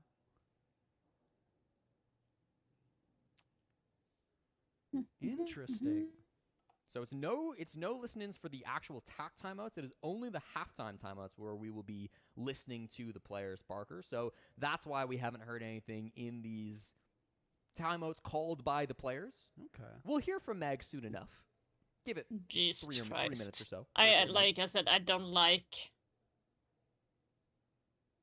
I don't like. I would have loved to have known what he was saying. He was very pointed the first time around, but alas, that's the way she goes. It's a really weird time to call your tack timeout, right? I mean, you've just won 3 straight rounds. Sprabuni just put out a great graphic on Twitter going over the round win difference in 3 rounds before attack timeout versus 3 rounds after attack timeout. That was data from the 6 Invitational. And frankly, if he does the same graphic, that timeout's not going to do Mag any favors because they had a 100% win rate coming into that attack timeout. So he can't improve it, even if they do win the next 3 straight. But I'm sure he's not calling it for the stats. Come on. He clearly thinks there is some issue going wrong with Enterprise, and he wants to get it fixed, even though they don't have just a single defense round left. Yeah, I mean, if you're burning your timeout right now, this must be a very critical round in your eyes and in your team's eyes, right? Because you're certainly not using this timeout to talk about the second half, because you literally get another timeout in just a matter of minutes. So in 2 minutes and 55 seconds, both of these teams will be able to talk to their soldiers and align themselves for the second half, at which point Enterprise will go on to attack and Los will go on to defense. So far, things have looked good for Enterprise, as you pointed out. 3 straight round wins. The first 2 rounds were very dominant and seemed to catch Enterprise off guard, but there has been a recovery now from the Australians, and because of that, Los have been the ones finding themselves flat-footed. Well, they initially were choosing to play on the basement. They had a cap can. It was a bit of a wild setup, but they will rein things back in on the side of Enterprise. Kitchen and Dining is going to be the only other site that is unlocked for them to play, so of course they will go here. I know in Ranked the meta is a bit different, but in Chalet you really don't see pro teams going to the bottom floor very often. It is the top 3 sites that see the most play by far. It's a very standard coming through from Enterprise, a standard rotation across all 6 defense rounds. They've given up a lot of this mid-floor map control. Dark inside of Games and Bar very, very quickly try to take this space. Worried about a player below, no such player exists, but there are a lot of guys playing inside of Master, playing inside of Office, extending themselves directly above the bomb sites. And if Enterprise don't clear those players out, they could have an issue. But look at this, Parker. They're just going to block them off as they start to open the walls. And explosives galore. I think they might have got the Selma as well. All of that expended by this Los team, and none of it really ends up working. They're going to try the exact same strategic setup. Door is already frozen back open. And they might have got the Selmas on the wall, too. There goes the exothermic charge. Whoa, it's also frozen. What really the fuck? good response Enterprise here is by doing Enterprise. really, really well here. Like, really well. I'm kind of surprised that you have Enterprise having that much of an issue. Hold on to this position. The wall will get open from Nuxka as well as from Dash, assuming his third Selma does not get shot off. But the guns will start flying, and that'll be the critical moment where Los trying to take top control. Jigsaw swings the breach. Excuse me. Down goes Perez. A huge opening pick for Enterprise. I really don't know what they are doing, to be honest. Like, I did not. So far, the counts 3 looks like Los is for very Los, 3 for lost Enterprise right now. That doesn't inspire much confidence here for this No, Los I team, kinda though, feel as like they I are made the down wrong a man. prediction They will because immediately trade Enterprise that had one back, gotten though. Jigsaw dies the hands of Dash. better. Very critical of Dash's contributions, Way better. especially from some of these Like Enterprise last time I players, saw them but playing, they were not that's a that high-impact good, kill. but they have 5 really seconds though, worked Parker, on and where's the themselves. map control? They've got the walls open, but this is going to be a chaotic attempt for a plant. They have no smokes to cover this either, so they've got to get in behind the bomb chassis, and they have to hold top floor control. And Nutka just took a bit of damage, as now they walk ever closer. Dark behind all the rest of them, a Congo line forming as they all want to head through this breach.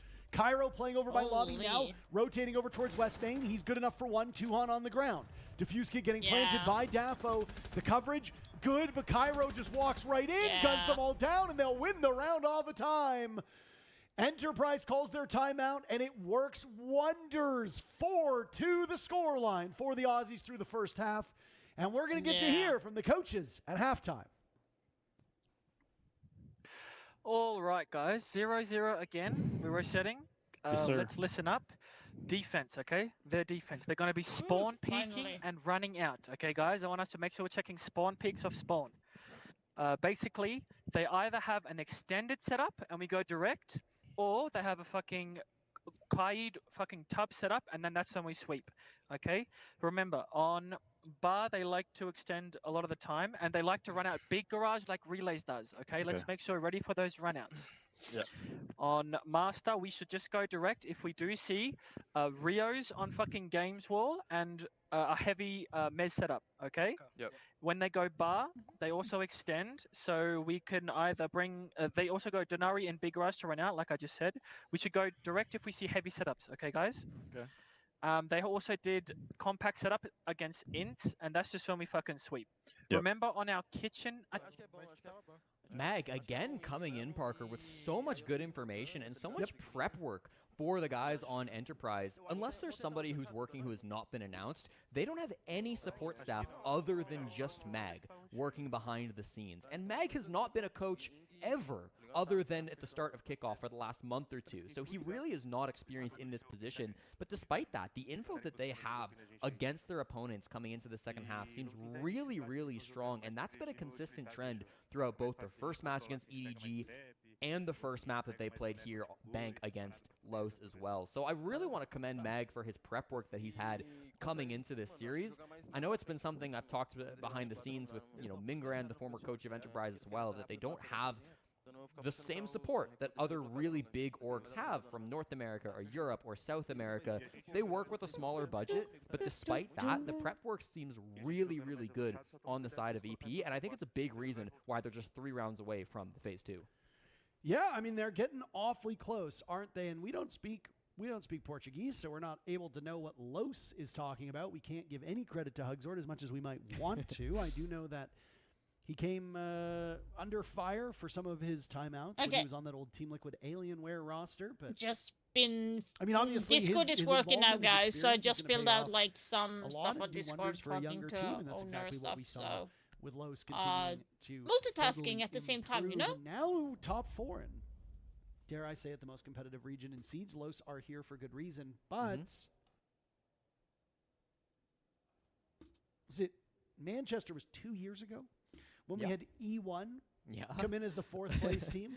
Now, I don't think there's a lot of comparables between Los and E1, if I'm being completely honest with you. But just because a team is top 4 in Brazil does not mean, and you said this before we even got into map number 1, does not mean you are one of the best teams, and it does not mean you are unbeatable. In fact, right now, Los is looking entirely beatable from the scoreline across both maps, but also here on Chalet with Enterprise leading. Yeah, and I mean, Perez was on that old E1 squad, if you'll remember, so he kind of knows what it takes to be an underdog and make it to a big international event anyways. He's kind of going to be a guy that we look at to step things up. He was the main driver behind that 2-round lead that Los had to start this match off. He has really gone kind of quiet since then. 5-5 overall KD. I know it's been reset since the rehost, but trust me on that.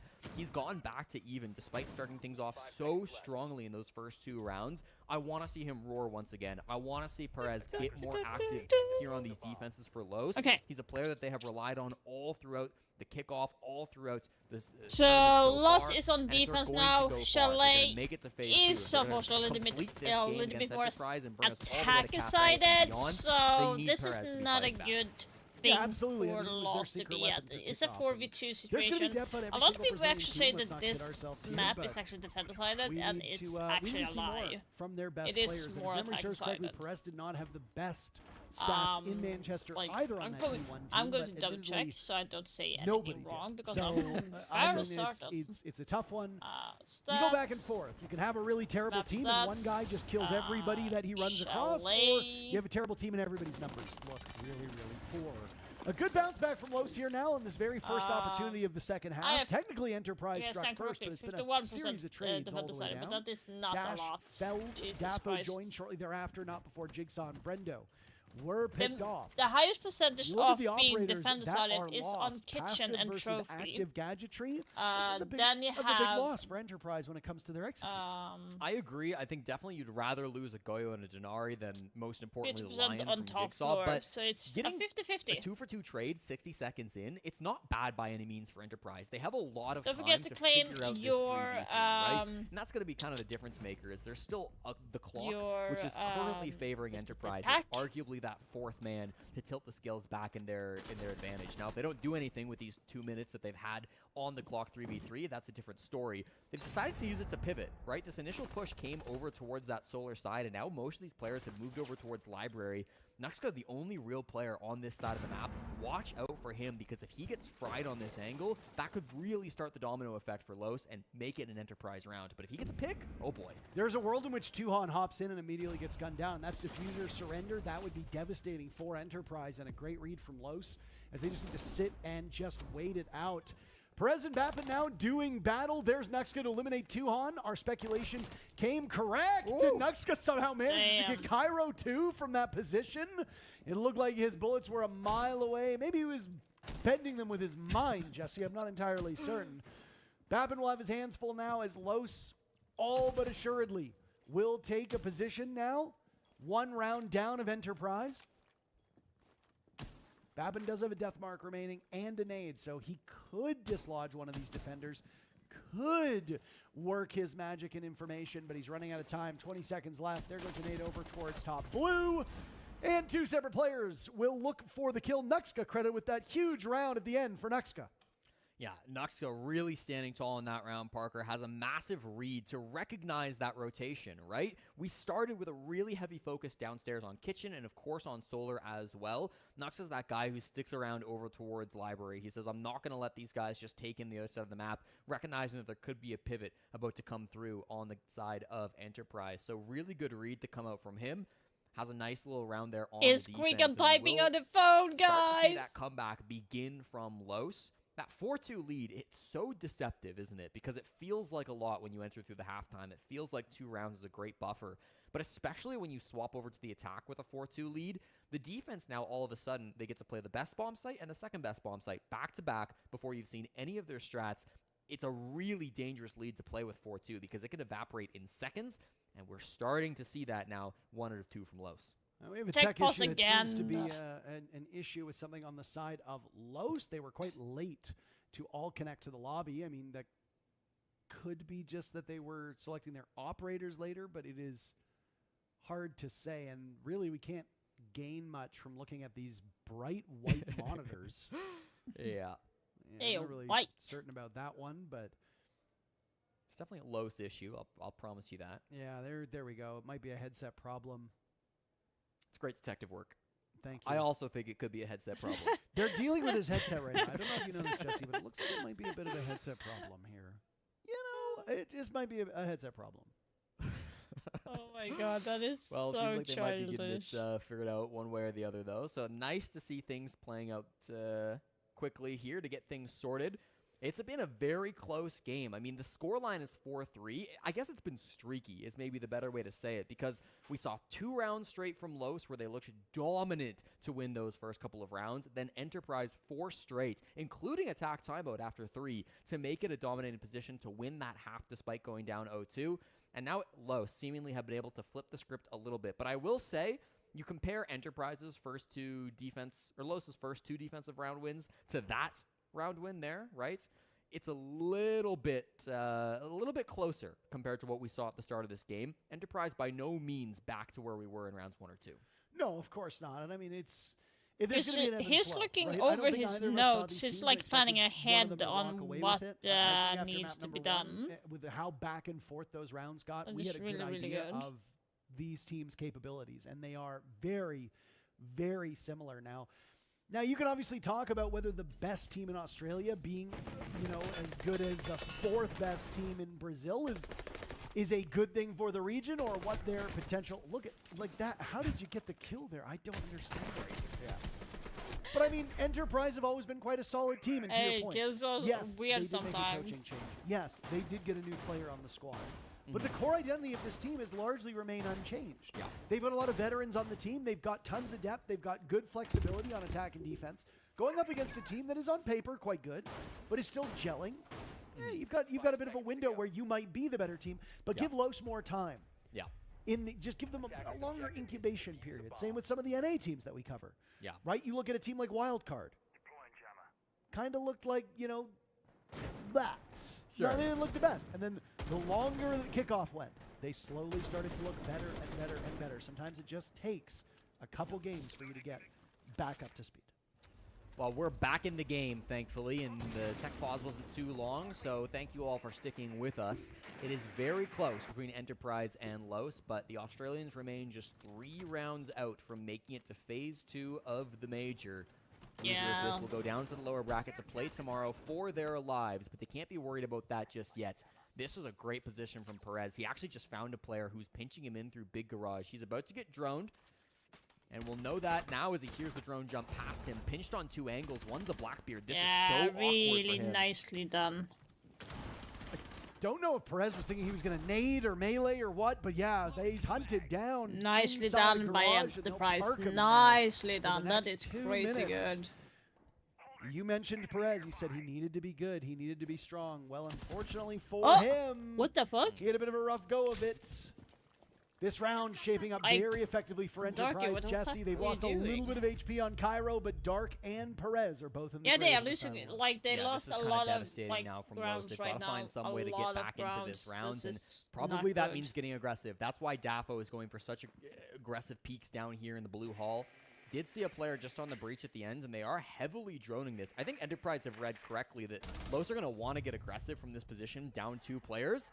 This is going to be an opportunity now for them to just use Cairo once again on the Blackbeard. He entered first on the BB, found that early pick, now can do it once again. Hunt down the player down below once more, and it's Bappin who finds the kill. And Daffo is taken down. Dash now gone. We Yeah, have not they're- seen a flawless they're round, reading Jesse, Los until this perfectly. moment.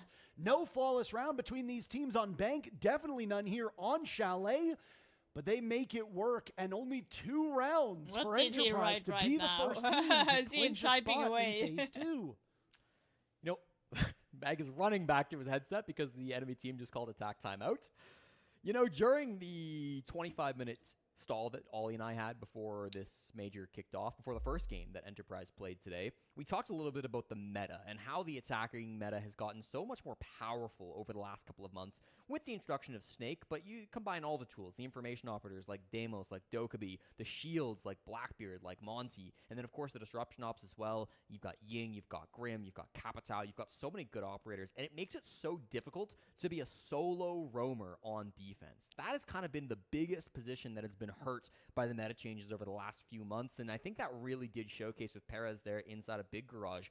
What's he supposed to do? You know, playing alone by himself inside a garage, no way to get out, 2 players pinching him from 2 different directions, and he just got droned out, you know? I mean, all he really had in that moment was to not be there in the first place. And I think when you go back to things and you go back to the strat book from Los, maybe those are the types of positions that you just have to eliminate when you're playing against strong roam-clearing teams like Enterprise. It makes it so difficult playing in that position. His best case there is probably go 1-for-1. Yeah.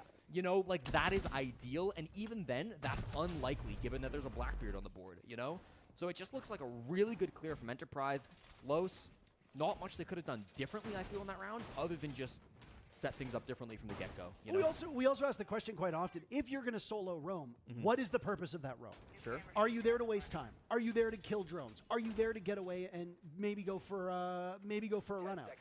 Having a soulless downstairs in garage is not unheard of. It can be quite commonplace. You can impact the garage doors. You can go for a run out if somebody's over towards that piano window, if somebody's or rather over towards the blue window, if somebody's maybe playing over up on rappel looking into Solarium. There's lots of things that you can do, but it was read effectively by Enterprise. And I mean, you saw how much prep work Mag had done. Maybe they've seen Perez or somebody on those solo roam there. And the biggest problem with solo roaming is that if you are not able to do your job at all, you have wasted your life in that round. He threw out an impact grenade. It did a little bit of damage to the Blackbeard, but beyond that, what else did you see from them?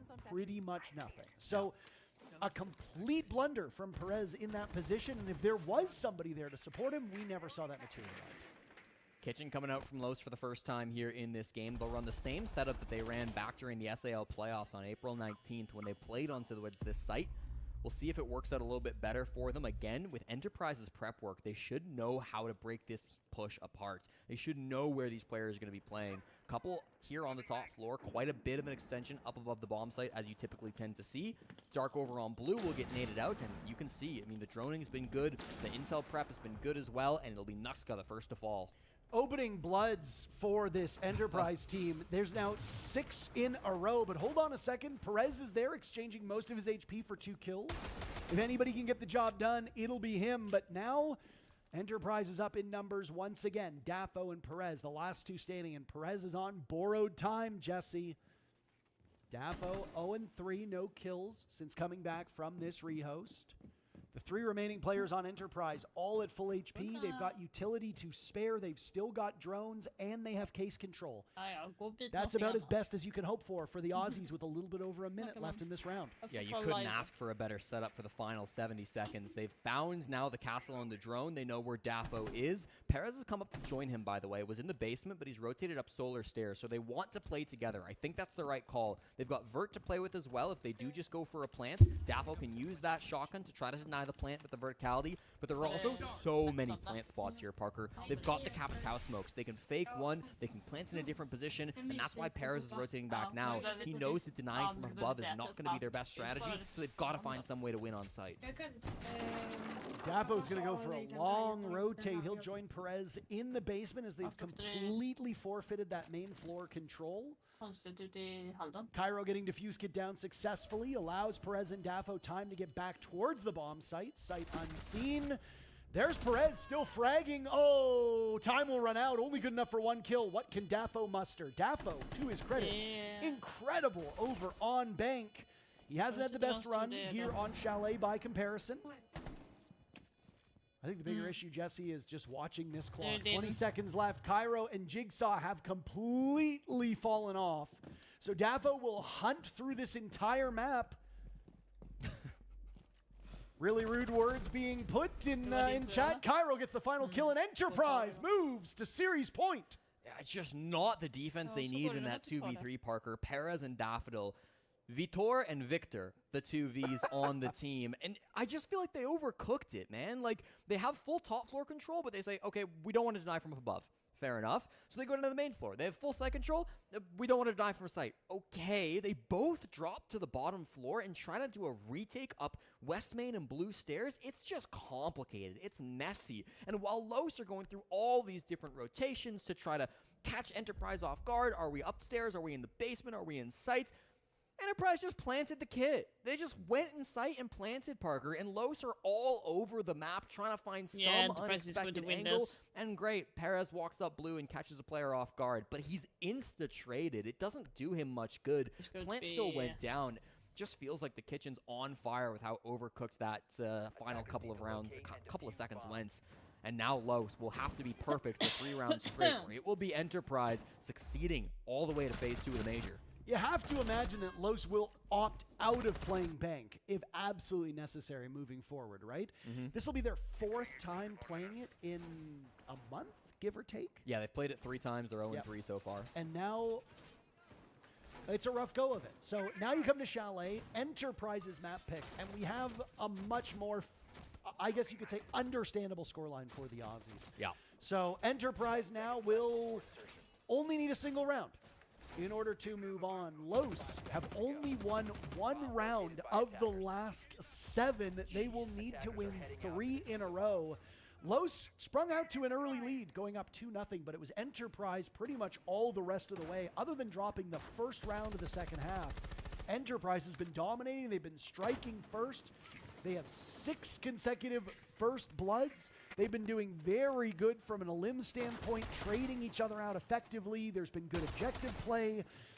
Neither of these teams are perfect, and I mean, there's a reason why both of these teams are here competing in the play-ins and not in the Swiss stage, but Enterprise have just simply been a cut above, which shouldn't be a surprise, but to many just might be.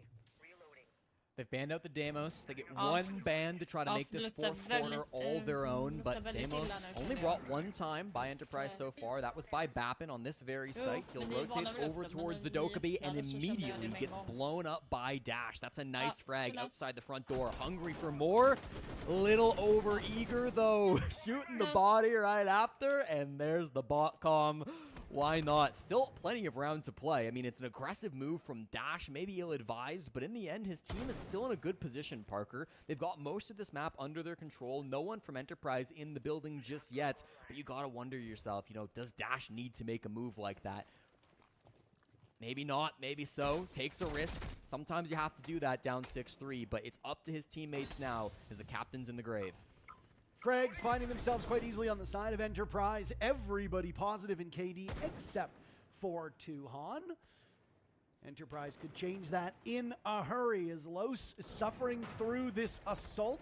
The midway point of the round, both Dark and Nux now softened up in their positions.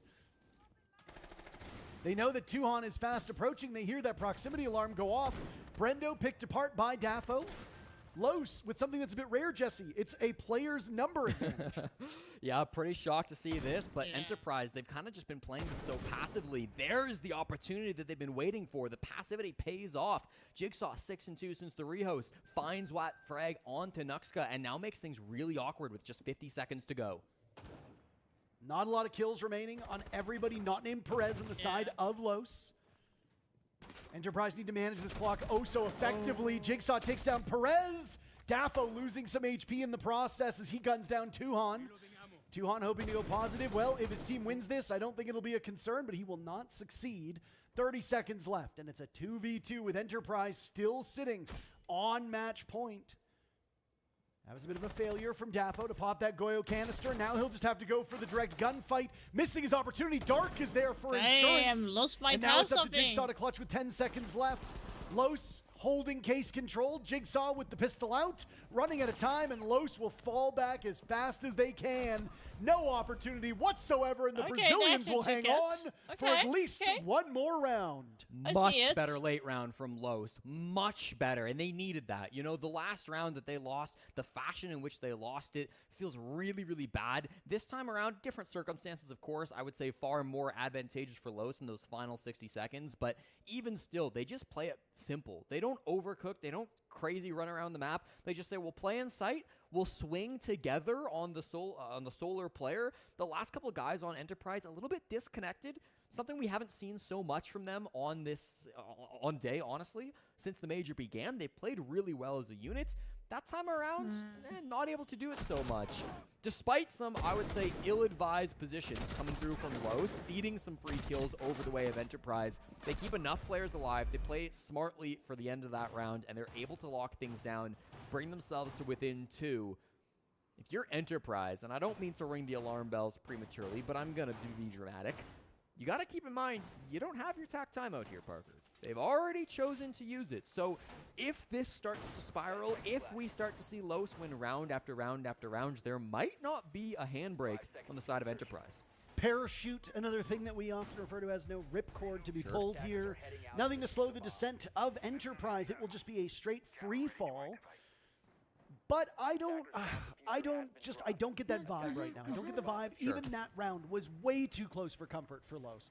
The 2 rounds won by Los here on Chalet have been really tight.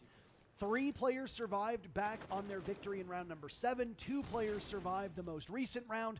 These are not dominant, confidence-inspiring rounds. These are scrappy, hold on by the seat of your pants style rounds. And that is not the type of thing that should give anybody confidence that they'll be able to pull this one out. Enterprise still looks like the much sharper team. They've changed things up on this advance. If they can catch somebody from the side of Los off guard early, that just might be curtains for the Brazilians in this matchup. Yeah, you've got to keep your head on straight, I think, if you're Enterprise. That's the biggest thing. Like, you've been playing better. You've been the better team. You just cannot get in your own head about it. They're going to enter in through Big Garage. Snowmobile. Very similar to what we saw It's a big garage, Jesse. I think it's actually technically bigger than Big Garage. As a Torontonian, that garage would go for $4,000 a month. So, I get it. We got Big Garage on Bigger Garage. Maybe we got to get a rename coming through the comms. Damn. But at any any case, it's a similar push from Enterprise. They try to work their way from the basement up towards the site. This is a surprise from Cairo, not expecting Why the would Fenrir, he- and Perez not what the ready fuck? for the play. I think he's worried about a player above him, but the Blackbeard's the bigger threat, and he goes down. I don't know if the silhouettes are giving me false confidence, but it looked like the Lion of Brendo was somewhere nearby, and he was Maybe, yeah. concerned about that one. Yeah, you're right. Yeah, so he was a little concerned about the Lion. Thank you very much to our fearless observers, as always. We don't usually say thank you to them. Yeah, they're fearless. All of them. Okay. Yeah. They've never been scared of anything in their life. I don't disagree. I just thought it was an interesting word. What would you call it? Beautiful. You called me beautiful earlier. Talented. 1 minute remains, and we are at a bit of a slow period in the round, as Brendo now will assert himself walking in Mudroom. Nuxka going for the ego challenge on a smoke. I mean, I suppose if you're worried about sitting too passively in the site, things will go bad. Nitro Cell goes out. Down goes Cairo. The brawl as Tuhan walks in. A hail of bullets. Dark emerges victorious. It's all up to Dark now in a 1v3, but Jigsaw will shut him down. And Enterprise Australia won. I'm will survive the play-ins. Enterprise's day is done. We'll see them at the Swiss phase, as they are the first team to make it out of Phase 1. It's a beautiful morning in Sydney and across the country because the Aussies have just gone undefeated through 3 straight maps in Phase 1. Confidence over EDG and dominant over Los. Well, we'll want to hear from our winners after this break, and then we'll get into our final matchup of the day, Team Falcons versus Shopify Rebellion. Sit tight.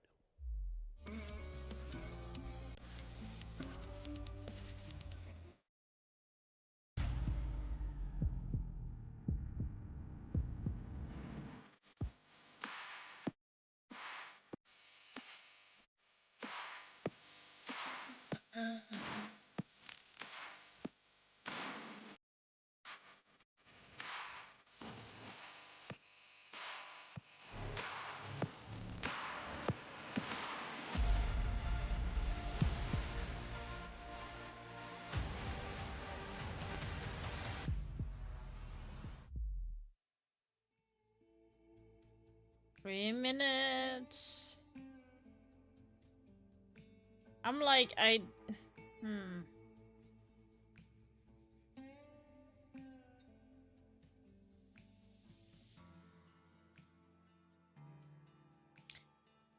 do want to watch the game, but like, I don't know if I have the brain capacity.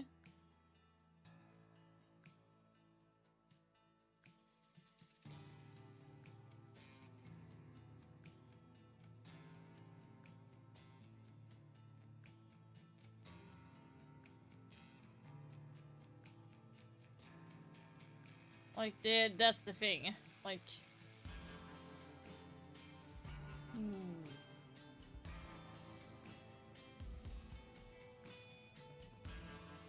Do I have the brain capacity to do another one?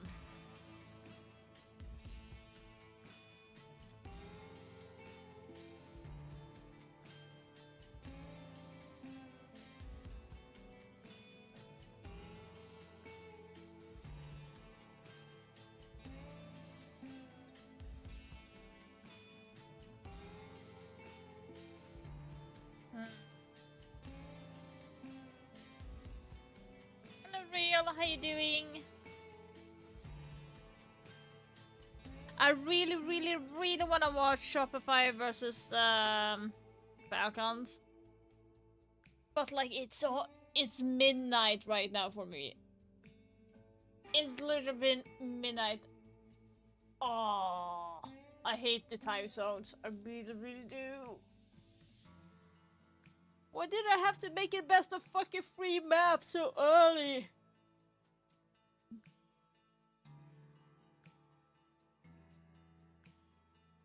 Ah. Jesus Christ.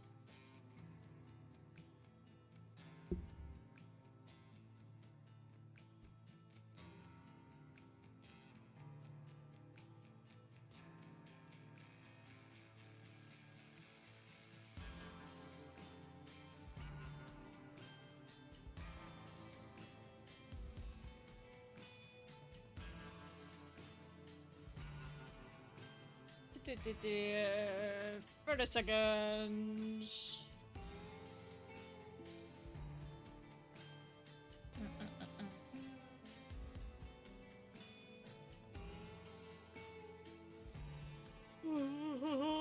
Oh my god. I'm going to yawn a lot.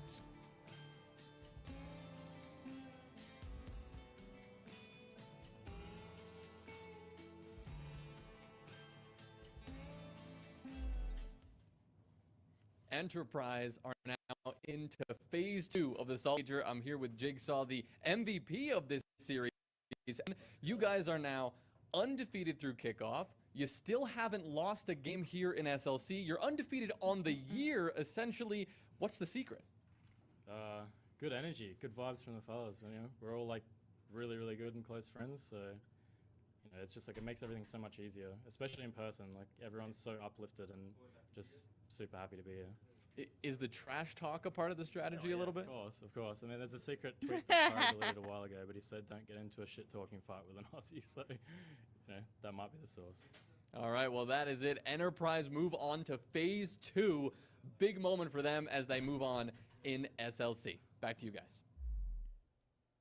Very, very good performances so far from Enterprise, I think it's fair to say. Tim, we had the pleasure of sitting down and watching that game from behind the scenes, but very impressive. Who would have thought it? They've not lost down to the lower bracket. They've let me down on my predictions. Make sure you're checking out the Ubisoft official predictions, of course. I did mine, and I had Enterprise going through, but in the lower bracket, they've surprised everybody. They've beat Lost. They've gone through. Honestly, they've been brilliant so far. I expected them to be nice and organised with Mag in charge.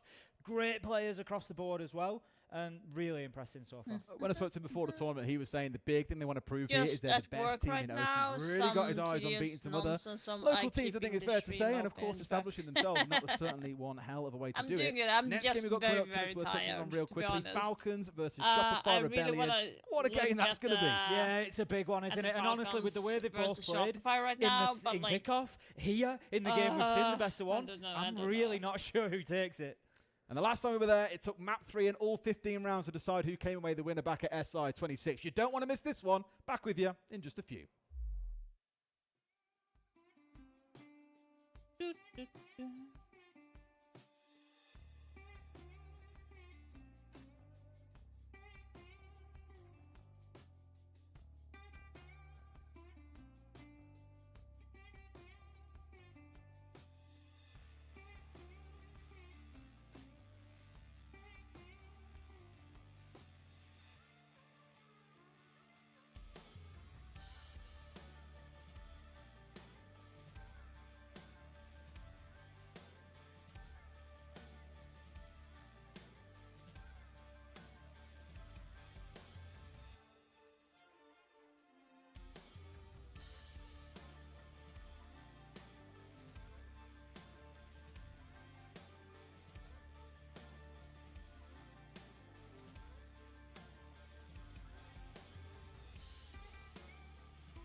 Let's see.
Yeah, 30 seconds left. I have nothing to say. I'm not even lying when I say that I'm tired at all.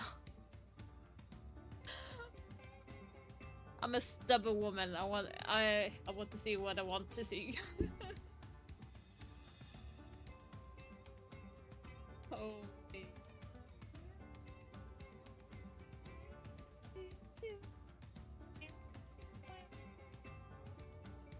Okay, so in general, I lost my 1 point when it comes to loss. I expected loss to be the Salt way Lake City better. Major, where we're going into no. our last game of the day. Yeah, breath there, mate. I tell you what, I went for a piss during the break. It is about half a mile away. I said to him, 3 minutes says it's quite away. It's all right, I'll get a jog on. I jogged there, and then I thought I can't really jog And back. then you remembered you've not 'cause all my jogged for 10 knackers. years, and it was a problem. That was the big problem. There's a bigger problem coming up though, Tim, and it's a phenomenal game coming up, as we've already said before, the break between Falcons and Shopify Rebellion.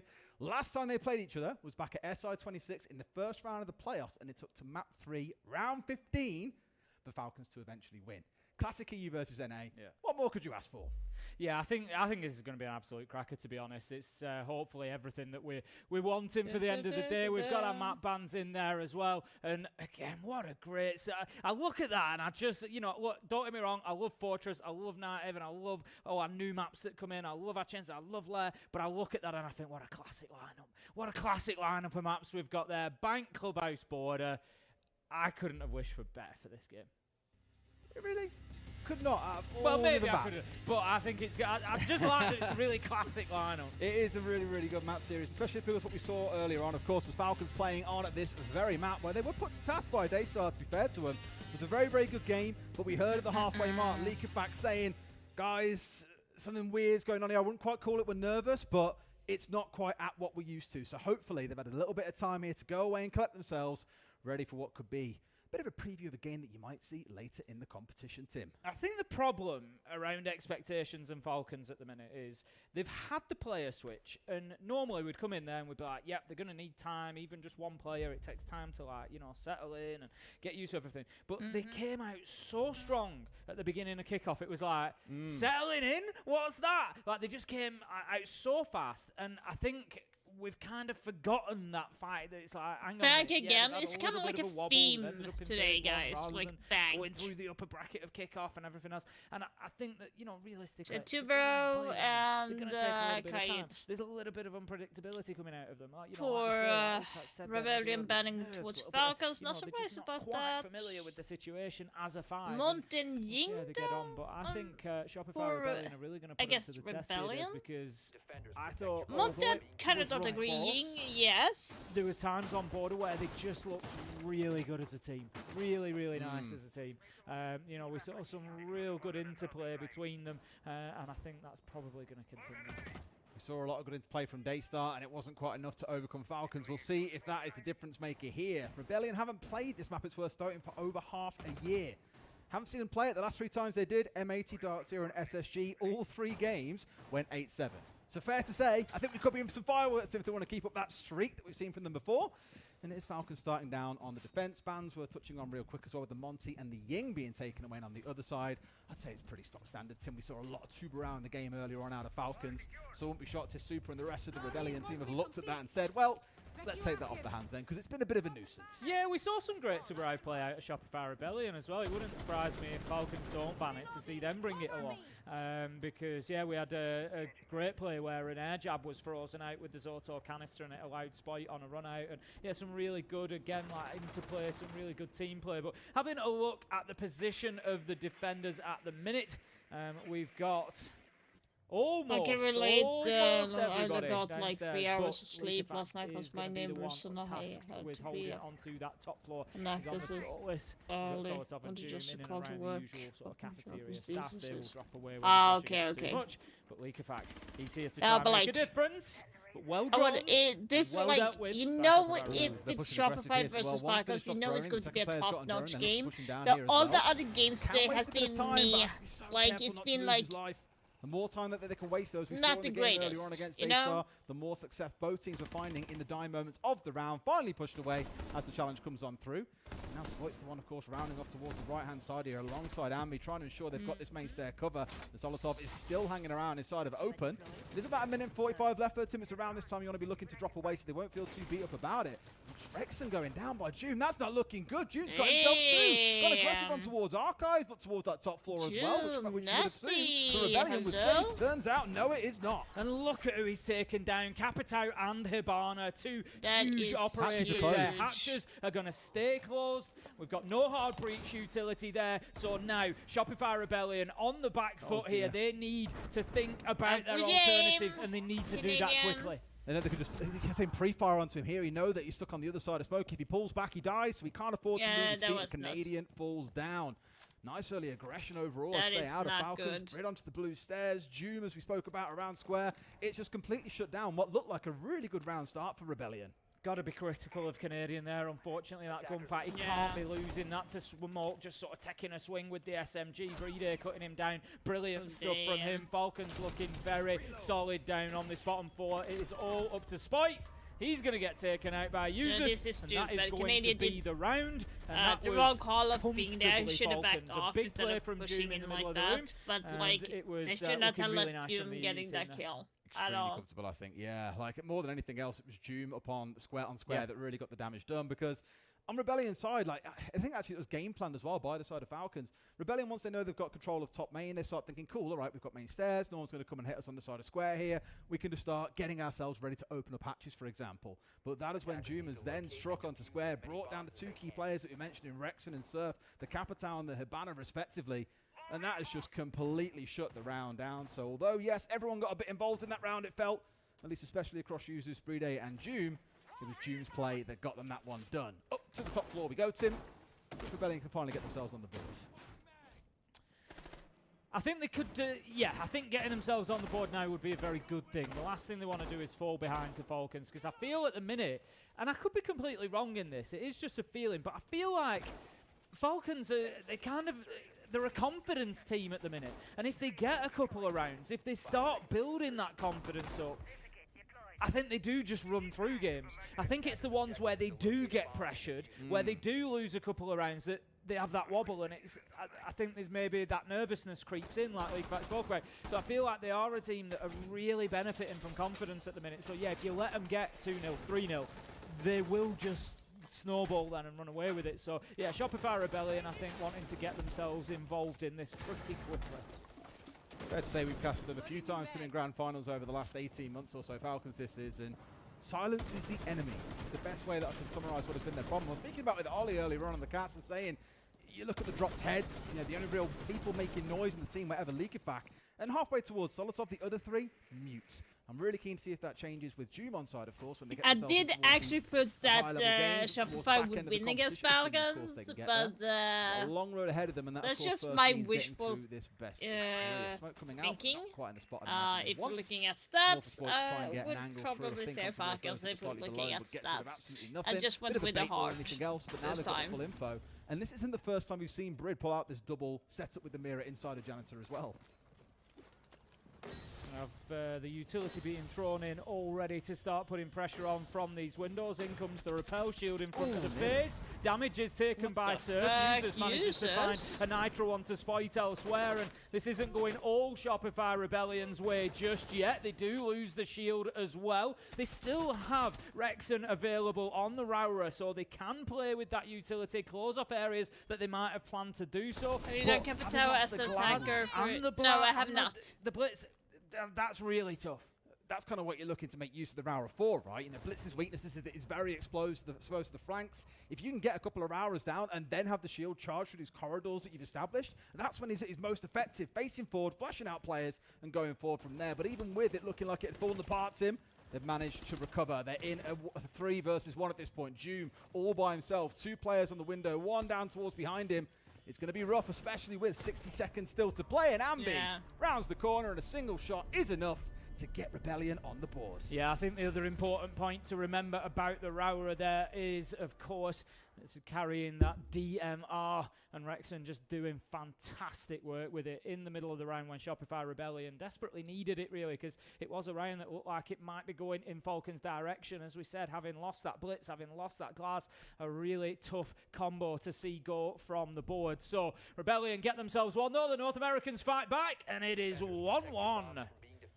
Okay. I don't know if that's C4 out of you. I don't think anyone would. Straight down towards bottom lobby. Sport thought, cool, I'm working my way up here. I'm going to start getting some kills. And then no, there's a C4 straight to the face. It was a great read. And one of the things that suggests Falcons know how Rebellion are going to play this. That was beautifully played because they knew what an execute looked like in the same way they were spraying through the smoke on towards where the Blitz was coming in. They had a good read onto it. That doesn't mean you can still overcome and stop them, unfortunately. So at 1 apiece, we'll see how the quarter ends out. Looking in towards the Mozzie coming out from Solosov here as well. Of course, looking to deny away the information. And on the other side, their response to him, shock horror, is let's go towards a solid snake. Yeah, I think it's interesting. Of course, there's always value in the Solid Snake. It's just interesting to bring it along in round 3. I just want to have a look back to round 1 and see if we saw it, because it's one of them that I think you might actually attract the ban onto the Solid Snake for the next We had one in our part. game earlier. Yeah, you might now attract the ban in round 4 if you do particularly well, and you've only got that one use out of it. So it's one of them, do you maybe keep it in the bank until round 4? So you think, they're not playing it, don't ban it out, and then you can bring it along and get 3 solid rounds out of it. I don't know. But look, we know the value of the operator. The scanner, enables him to be able to clear large areas quickly. Solo doesn't really need too much drone support, especially a player like Ambi who can go in and win those fights as well. Up on top floor, something that Falcons are going to have to be very aware of, but they also need to be aware of the push. Did he not and it is hold it? Solotov this time, in from Archives, manages to find himself a beauty to take Canadian down. Spoit having a rough game, that continues, the Glass is lost, but here goes Ambi on that Solid Snake. Users there for the trade, 3v1. They just seem to know everything Rebellion are going to bring. Didn't Rexon at them, hold it's that almost fucking like door? they sat there at the start of the day ahead of the tournament and said, fair chance we face Shopify Rebellion later. We know we want to qualify.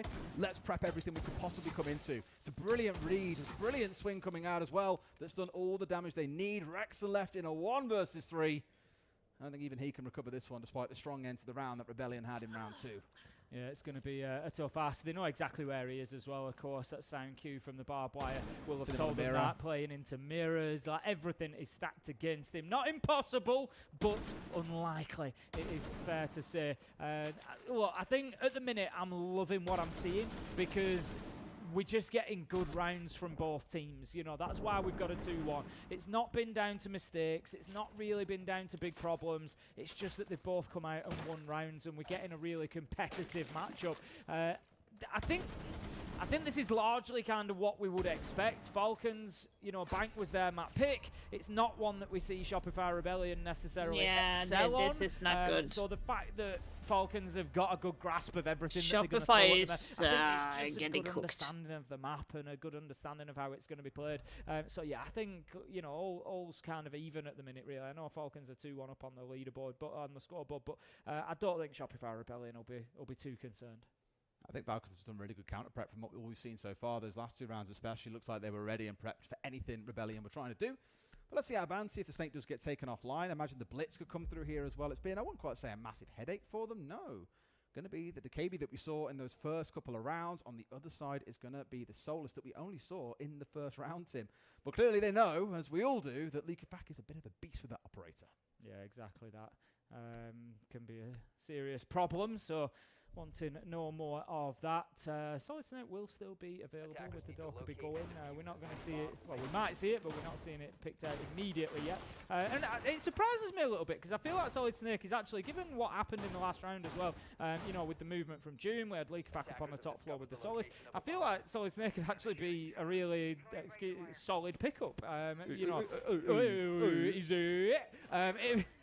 It'd be such a good pickup for this site. You know, it's perfect for it. Just get him straight in.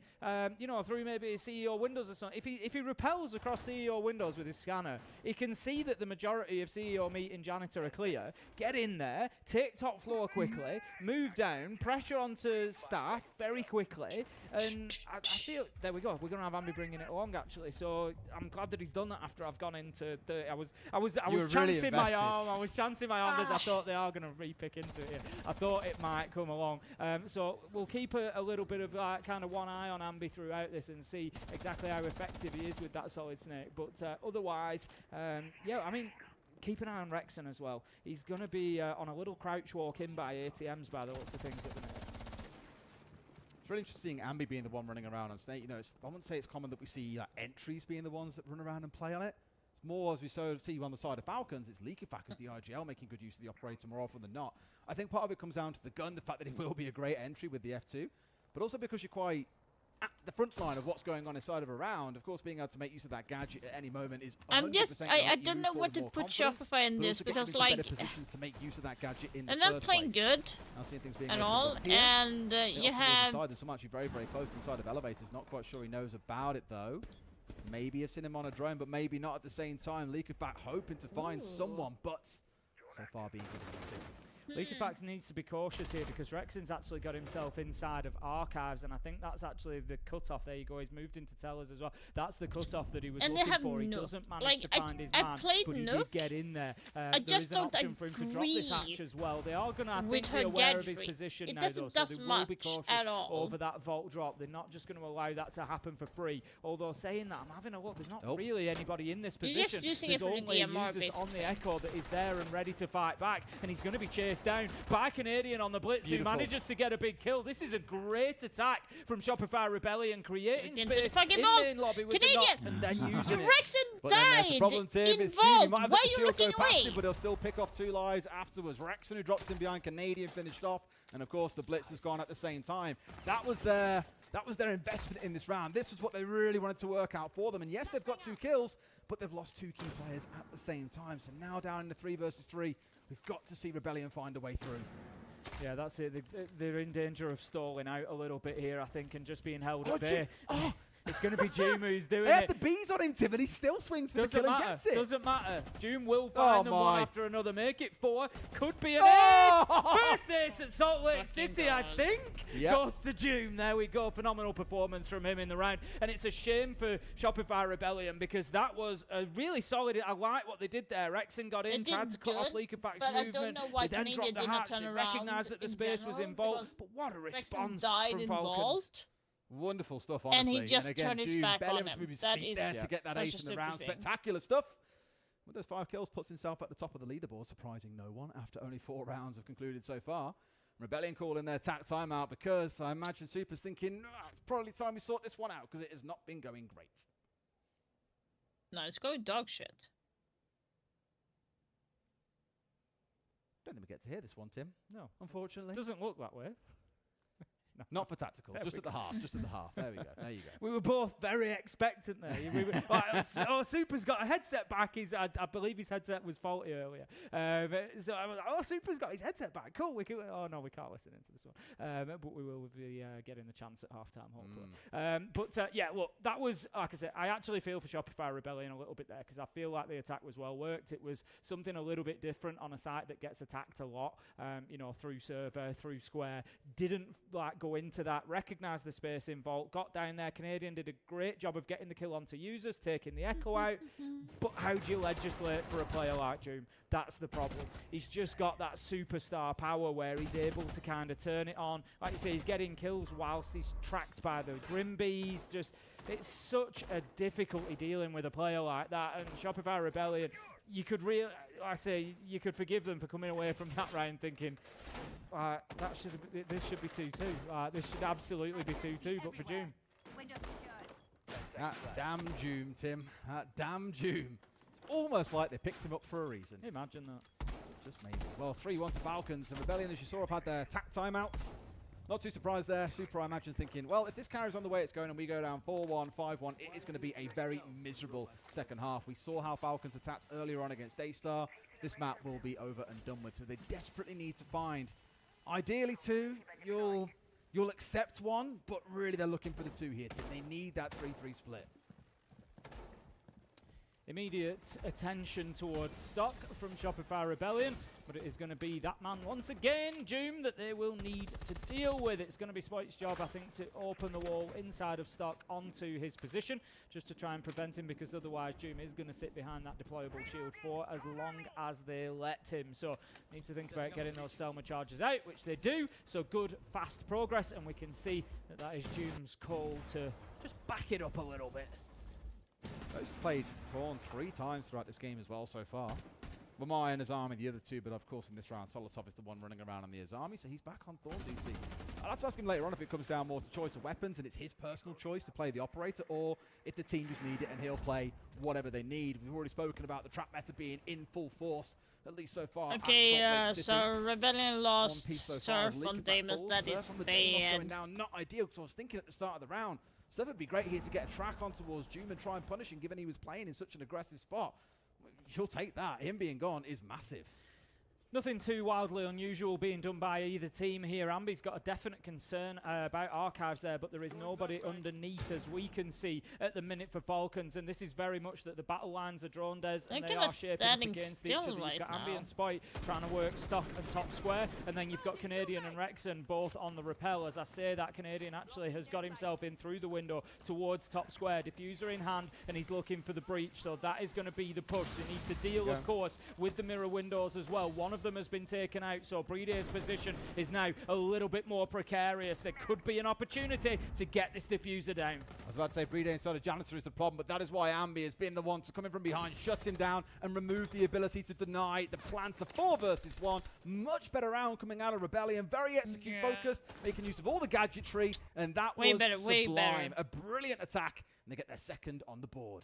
I really like that from Rebellion. They didn't do anything, this isn't meant to be critical, they didn't do anything like wildly special. They just did everything they did really well. It was, you know, it was pretty much one-sided push. There was no pressure coming in from spiral stairs. There wasn't really much pressure from the windows. They had Rexon on there, but he was on his own on the windows most of the time. And they didn't ever really get kind of active control of stock until the end of the game. But Ambi was just able to walk down, pressure Janitor. It was all about timing from Shopify Rebellion. It was all about, right, have they got enough problems to think about elsewhere that I can now exploit that space? You know, where's the key positions that they hold in? Doom in hallway, and he's dealing with. Spite does that with the Selma charges. Just really good stuff from them. Just, you know, solving the few problems that Falcons had set them and finding the space that they needed. Really, really solid siege.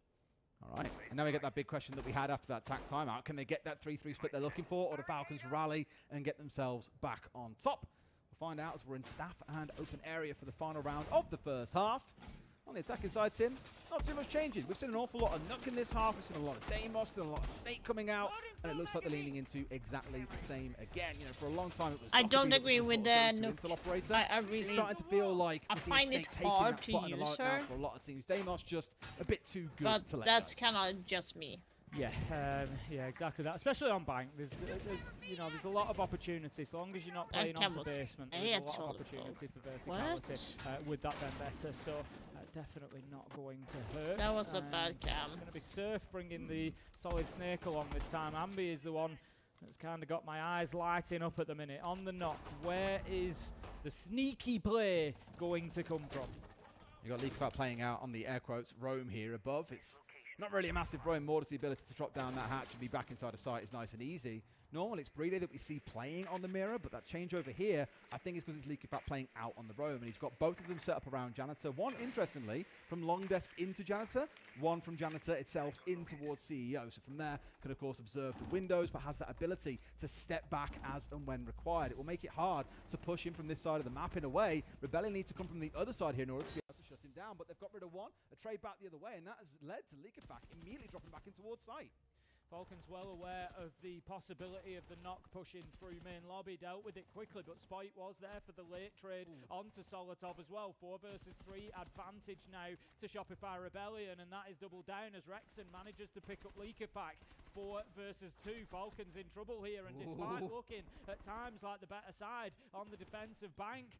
Okay, it's looking better, it's looking sharper. And that is not going to to suit them. Oh, damn, Spoit. Gets aggressive on site like we've seen so Spoit, many times Spoit. before. Yeah, I love that from Brede. You Brede have to go Spoit. aggressive here. You're sat in the 2 versus 2. You know they'll overwhelm you in a 4 versus 2 if you give them time. So being willing to identify there's an opportunity there to get an isolated kill. Could die to a player on stairs if he ain't careful. But because there was no one there, gets a freebie, makes it a 2 versus 3. And we saw earlier on, I want to say it was Brede and Juma, could be wrong, both on 1 HP, managed to win out a 2 versus 3. This is another 2 versus 3 they find themselves in, but you are against stiffer opposition, Tim.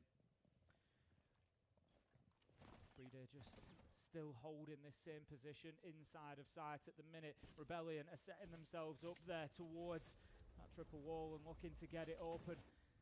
They do that, unable There you then go. Falcons to do anything.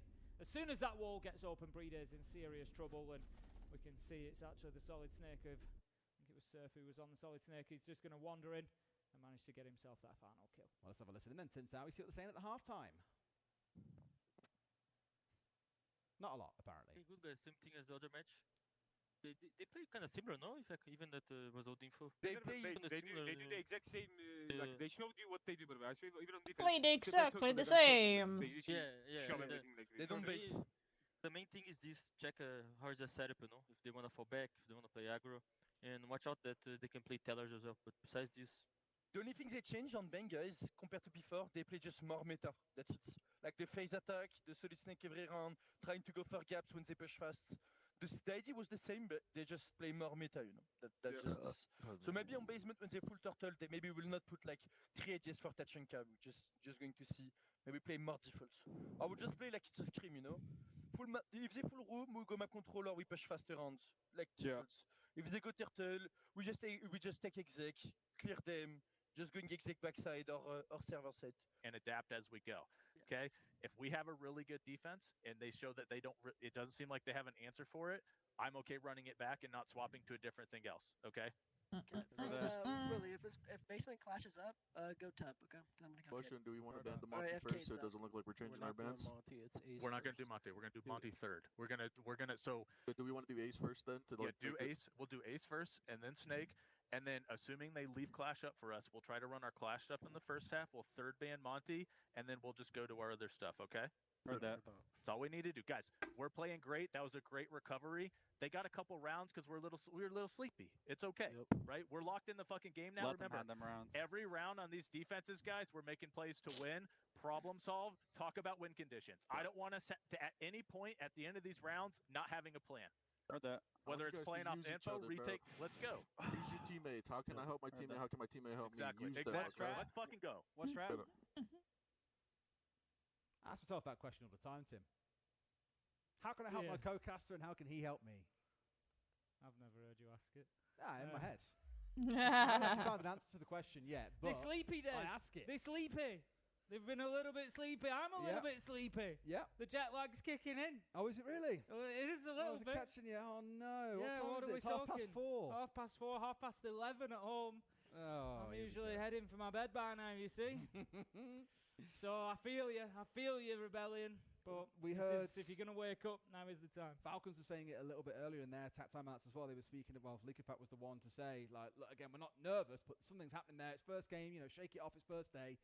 This is the blessing for them, I think, is they will come into the next few days quite warm. Not forgetting that after tomorrow, when we'll see a few teams sent home, we'll go into the next day where all the other teams then start playing. And all the ones that have qualified from day 1 and day 2, whichever the winner of this game is, they will already qualify.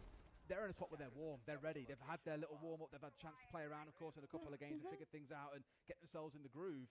They could come out really hot on day 3, either of them. Yeah, I'd fully agree with you. I'm very much enjoying this game so far. The fact that it's 3-3 at the half as well, I think is testament to how close it's been. Both teams have had good rounds, that they've won. We've had some really solid siege on both sides. No sort of glaring or wild mistakes or anything. Nothing silly. I think this has been a great game so far, and I think both teams are looking really good. I think, to be honest, history is going to be very kind to these two as well. That you will look further in and be like, how were they both in phase 1. Yeah. Like, I think you genuinely are with the way I they're had playing to at the blink minute. when I first sat before the prep for the tournament, and I was like, hang on a minute, is this really right? Yeah. Couldn't believe it, yeah. I think genuinely with the way they are both playing and the way if they can continue doing this, they're going to have at least reasonable runs into the tournament. I don't want to get carried away yet, but I think we will look at it and think, how on earth did they end up in phase 1? Very interestingly, relying solely on the hard breach gadgets in their back pocket of Monty and Sens here from Usus and Bride. We saw and heard the speaking from Rebellion around banning away the ace. It does, of course, leave the Hibana up. For a long time, saw those as a pairing coming out. But maybe now with the changes that are coming around, the flexibility that a lot of teams are finding and saying, oh, you ban those two away, we'll just run this instead. It's not like you must ban 2 hard breaches, you must ban 2 shields. Today already, I've seen quite a few teams mixing and matching the types of operators they take away. Yeah, Canadian Clash, I'm not surprised. I rate that, you know. Baiting almost out the clash, we're looking in towards Copy and then trying to swing in with a shotgun at close range. Gets a cheeky couple of shots onto Canadian, who's down to about 70 HP now, but I like it, I rate it. Very cool. This is good quick work from Falcons as well. They've taken a lot of the map over. We're only a minute 15 into the round. They're now going to start pressuring onto Cerber as well. Canadian has relocated to the bottom of blue stairs. You can see the bottom of your screen there, the silhouettes. He's just trying to support Rexon inside of Cerber. We see the first of those toxic babe canisters being deployed and going off as well. Second one has, I don't know if that's the second one detonated or the second one has now been thrown out, but he's got one left in pocket. So still holding him at bay, but it doesn't really matter too much for Falcons because they've done all that early stuff so quickly. Canadian is in a really frustrating position, I feel, for the other side to deal with. And look at that. They acknowledge and say, right, rotate off. This is going to be a nightmare to break through. They've already lost a lot of time. It's been away. Yeah. Rexon has kind of got the benefit of the smoking, wasting time.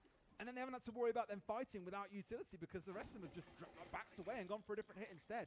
Really the one I'm looking towards here, really, inside the lobby. Watch where he goes because, of course, with the diffuser in back pocket, he's the one most well-positioned to make something happen. Yeah, nobody's really focusing on that area at the minute. He drops down, and the couple of kills that come in for Surf and Spite, that actually really frees Rebellion up to be able to focus towards that rear side. And like you said, they've just got nothing to deal with the clash at all. Bride does manage to find one Canadian onto Solotov. Usus brings it back to a 2v3, 30 seconds left to go. This is still doable, Des. They've managed to recover this, something spectacular. I think Solotov missed the memo there on the rotate away, but they've got full control of the other side of the map here, and now they've got to try and push their way back through.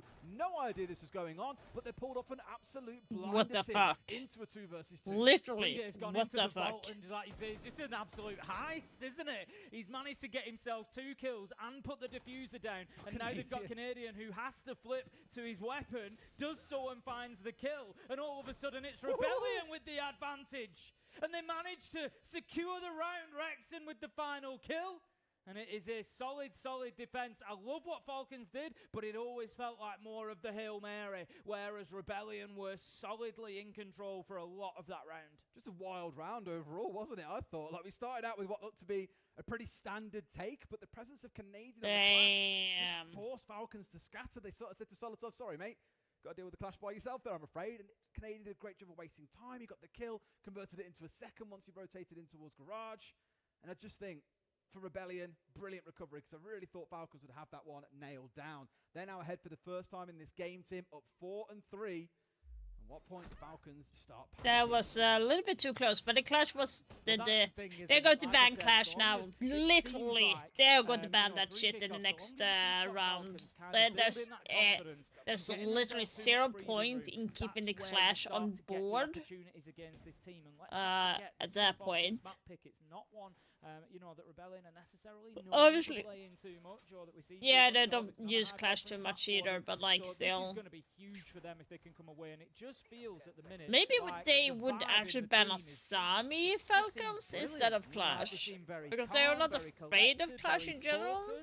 And I think it's showing in the server. I really like what I'm seeing out of Shopify Rebellion. 100%. Certainly can't count Falcons out yet. You know, again, it's only the one round there that came down to it, and that could have been an either way 2 versus 2. It's just that Rebellion played it far Hey, Toxic. in the moments. Ain't nothing without Shaiko. Nah. Shaiko did not define the entire team. Open area for this round, but more than anything, it's about the players. What do you mean? 3 of them, to be precise, looking in towards the castle. The Ela, and the Thorn. So we saw this again coming out of Falcons earlier on against A-Star, wasting a hell of a lot of time. A good 2 minutes have gone by. They got 2 kills while they're up there. It was the stuff of dreams. And of course, the nightmare for the other side. And now Falcons have got to face off against the same setup, but they're not the ones defending it. They're the ones attacking it. Going to get that long angle open. That's going to give the option to control the elevator's position for users. He'll be able to do that from the windows, but I don't think that Shopify Rebellion are going to be too worried about that. Ambi's playing a little bit deeper. He's with Rexon inside of meeting. We've got the Dokkaebi just looking to maybe move in from the basement. Leakerfack looking for a little bit of a play up blue stairs maybe later in the round. Well, that's not good. Picking up Ambi. It's that top floor clearance coming in from Falcons. Rexon now all alone. He's in Janitor, and he's going to have to try and hold his position for a little bit longer, yeah, I think. Supporting from the outside, and really it's onto how much more can they get away with here. Like, you've wasted a good chunk of time. Rexon's dropped, and now Spoilers, but no, into the waiting arms. Oh my god. He's there and waiting for him. Another freebie picked up, and it's a 5v3 with half a round to play. Surely this is where Falcons could find themselves taking control of the round and seeing it over the line. Yeah, we didn't know whether Leakerfack would be a blue stairs or a main stairs push. He's Downstairs. chosen perfectly. Gets himself up marble, manages to find an easy one onto Spoy. 5 versus 3. Falcons need to convert this round. This is a great opportunity for them now. Like crazy. We can see that Rebellion have pretty much been pushed back to site to try and hold on to it now. They're just going to have to hold their angles and bide their time, but there's a minute left. The clock is against them, really. And not really much utility for either side available to play with. Like, Leakerfack's gone through both of those phone calls and clearing out the map. It's something that Falcons have always done very, very well, even pre-Snake. Make really good use of Deimos and Dokkaebi together to clear their way through the map here, swapping out the Deimos for looking in towards the Grim Bees instead. Fantastic, of course, for controlling parts of the site, but also for forcing players to move up on that top floor, and that's exactly what they have got away with. Know there's one inside of Archives. You can see the yellow pin coming out on your screen. They know that he's there. Doesn't mean you can always get the kill for free, though, Tim.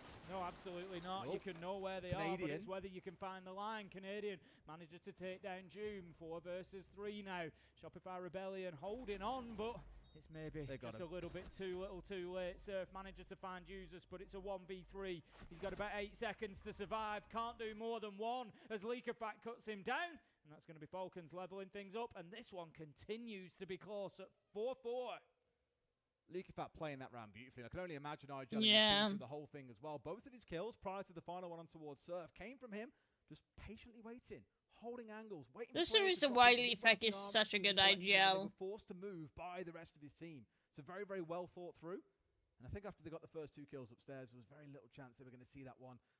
Holy. And giving another round over to Rebellion. That breaks their 3-round loss streak as they get one on the board, as you say, Tim, up to 4 apiece. I'm getting a feeling about this one that it might just be seeing us go all the way. I don't want to go for free maps. I don't have the energy to, like, I'm super tired. Out of this one. And I think, to be honest, Shopify like, after this, guys, I'm not even lying. I might call it a night after this one. I'm, like, super tired. I'm, like, falling asleep. Right now, I don't know if tired already? Shut up, Toxic. I've been live for, like, 6 hours. Plus, I've been actively helping my family for the entire day as well, so I've been doing way too much than I should have, so that's why I'm super tired.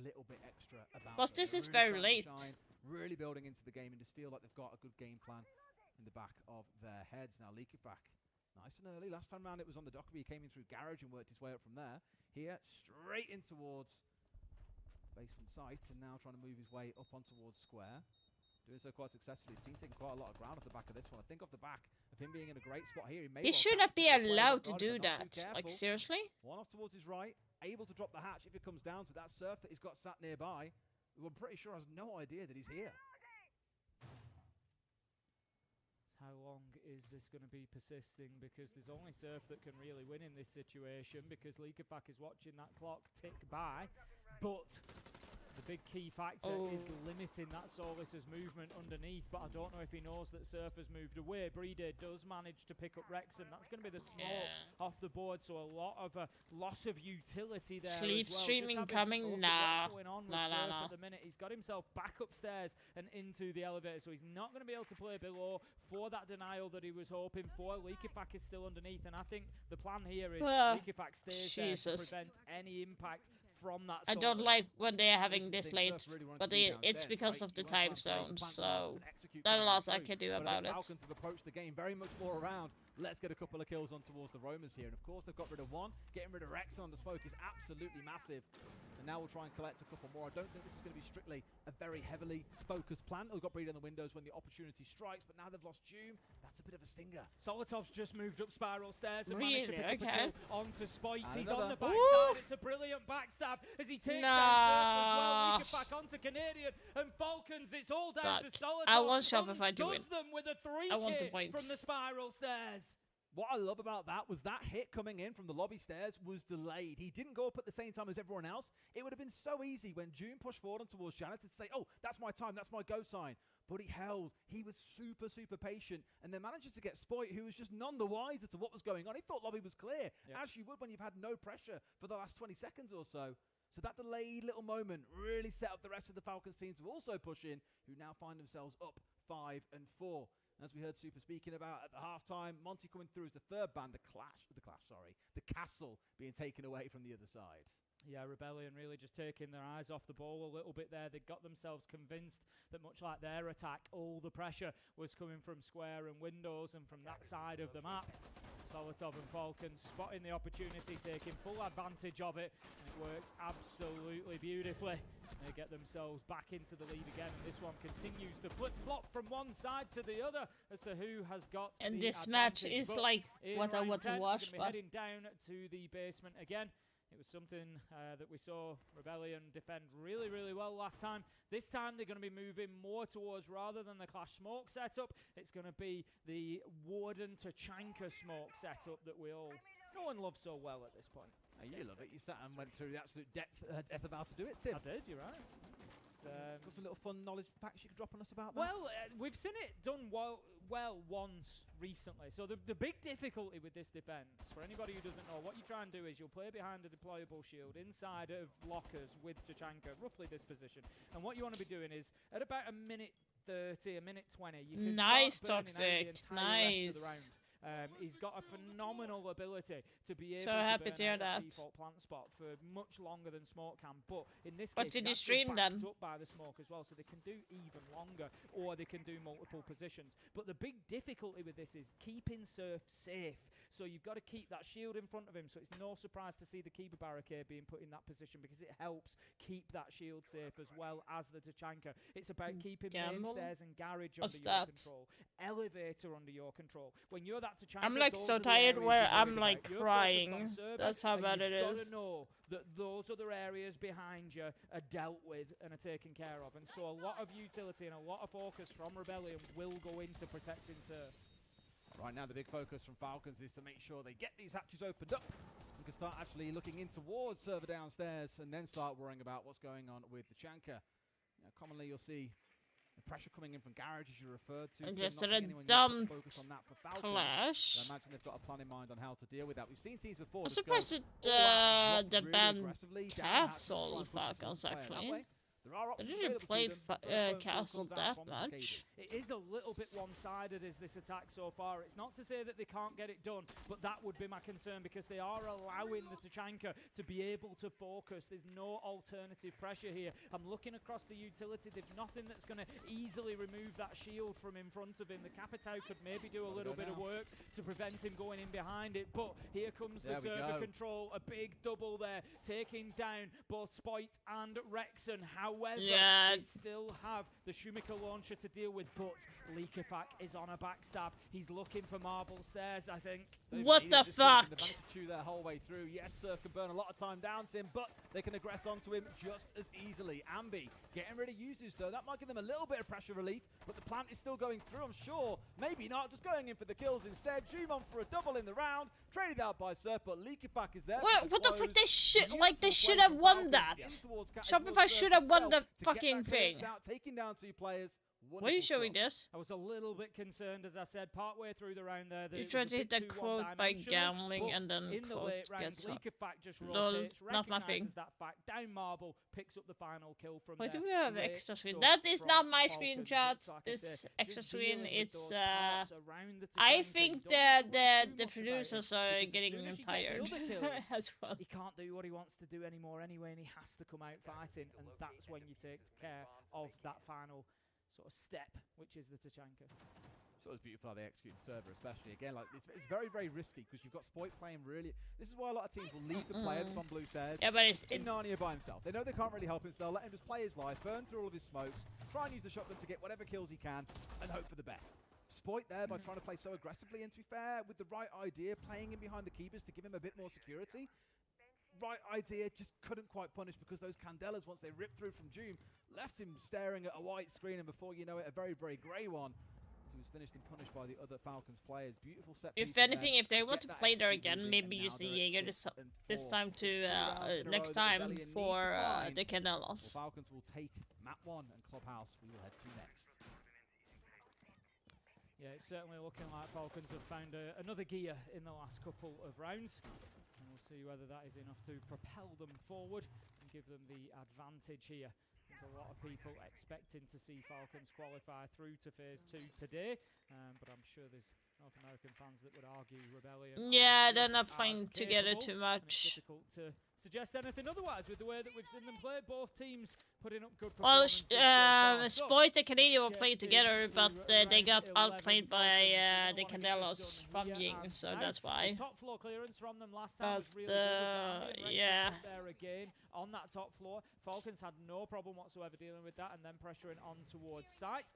So that's going to be one area to watch for. Are Rebellion able to just get a little bit more value out of that top floor? We'll say it's a great recovery from Leakifak as well. I'm pretty sure he was 0 and 6 when we got to the half. Since then, hasn't died. Don't want to jinx him, Tim. He's going quite low here in the challenge. No! Manages to win out against Ambi. 2 more kills out of seemingly nowhere. Falcons moving at quite the pace and have punished the 2 players up on this top floor. This could already be done, Tim. Yeah, the top floor hold just ineffectual once again. Solotov and Leakifak on a pinch. Solotov comes in through CEO window. Leakifak up spiral stairs, and they just get them either side. Rexon and Ambi taken down. Beautiful stuff. Falcons in control of the top floor just after the first minute had passed, and that now leaves a situation similar to the last time we saw this site, where Rebellion this are is just not defending looking from good for within the them. site, and Falcons now have time above to try and work these Unlucky. angles to try and push Rebellion into bad spots, but that is going to help. Surf manages to take down Doom. That's the glass off the board, and Rebellion can just breathe a little easier, not completely easily yet, but it gives them something. Yeah, a bit of a freebie being given over onto Doom, really, isn't it? I don't think he was aware that Canadian had pushed outside. They're playing more isolated than I expected from Shopify. However, I can't help but look towards, again, their bread and butter operator in the DKB with that call in back pocket and a couple of drones still to play with for them to make this push happen. But they need to make sure they're stacking up for a 2v1. You've got these numbers advantages. Look to punish the players that are playing aggressively. Are you kidding me, Canadian? There's a freebie from Solotov. This should now be far too easy for them in a 4 versus 2. Yeah, 30 seconds left to go. That's the one element that Falcons need to be careful of here is the clock. They don't want to give an opportunity over to Rebellion by waiting for the last 10 seconds for that push. The drone is going to see Spoit inside a site. They'll know that he's playing the bomb chassis, but they are being held at bay a little bit here of Falcons. However, the Candelas come in. Leakifak manages to find the kill, and now it's all up to Surf to try and hold on. He can't do it. Reloads at an unopportune moment. That was Final stupid. kill comes in, and that is going to be Falcons taking the first map. Yeah. I feel so bad for Spoit. So many times this game, he's died to the C4 coming out. He's died with a full white screen. He's just had the tough end of things. I think it's fair to say. Was Falcons terrible by Shopify. Dominant first show. Fair to say, I think they're shaking off a lot of the nerves they had in game 1 earlier on today, Tim. Yeah, 23 kills from Doom and Solid. I am. And I'll tell you Bad. what, it's not just the players that are going to need a break. I think we need one as well, Des, before we get into that next map. Don't go anywhere. We'll be right back.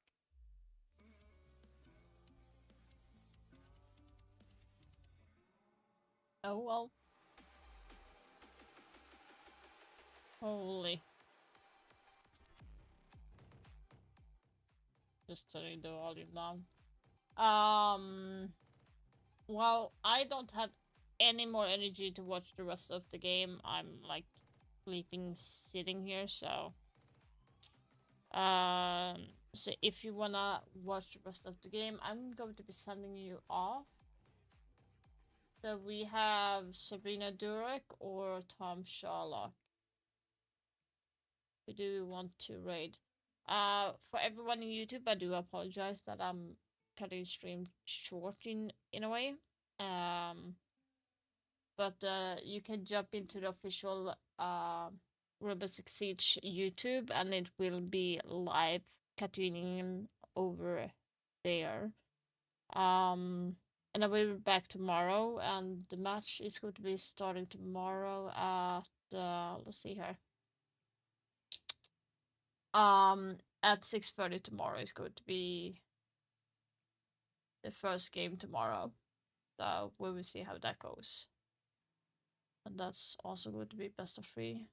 Kind of weird how it's going. But yeah, so for everyone on YouTube, thank you so much for being here. Thank you for subscribing and liking the stream. And we will continue with the second day and see how the matches go. I do hope the Shopify might win this game, but I will know tomorrow, and that's going to be exciting as well. For everyone in Twitch, just stick around and we're going to raid someone in a minute here. So, but for everyone in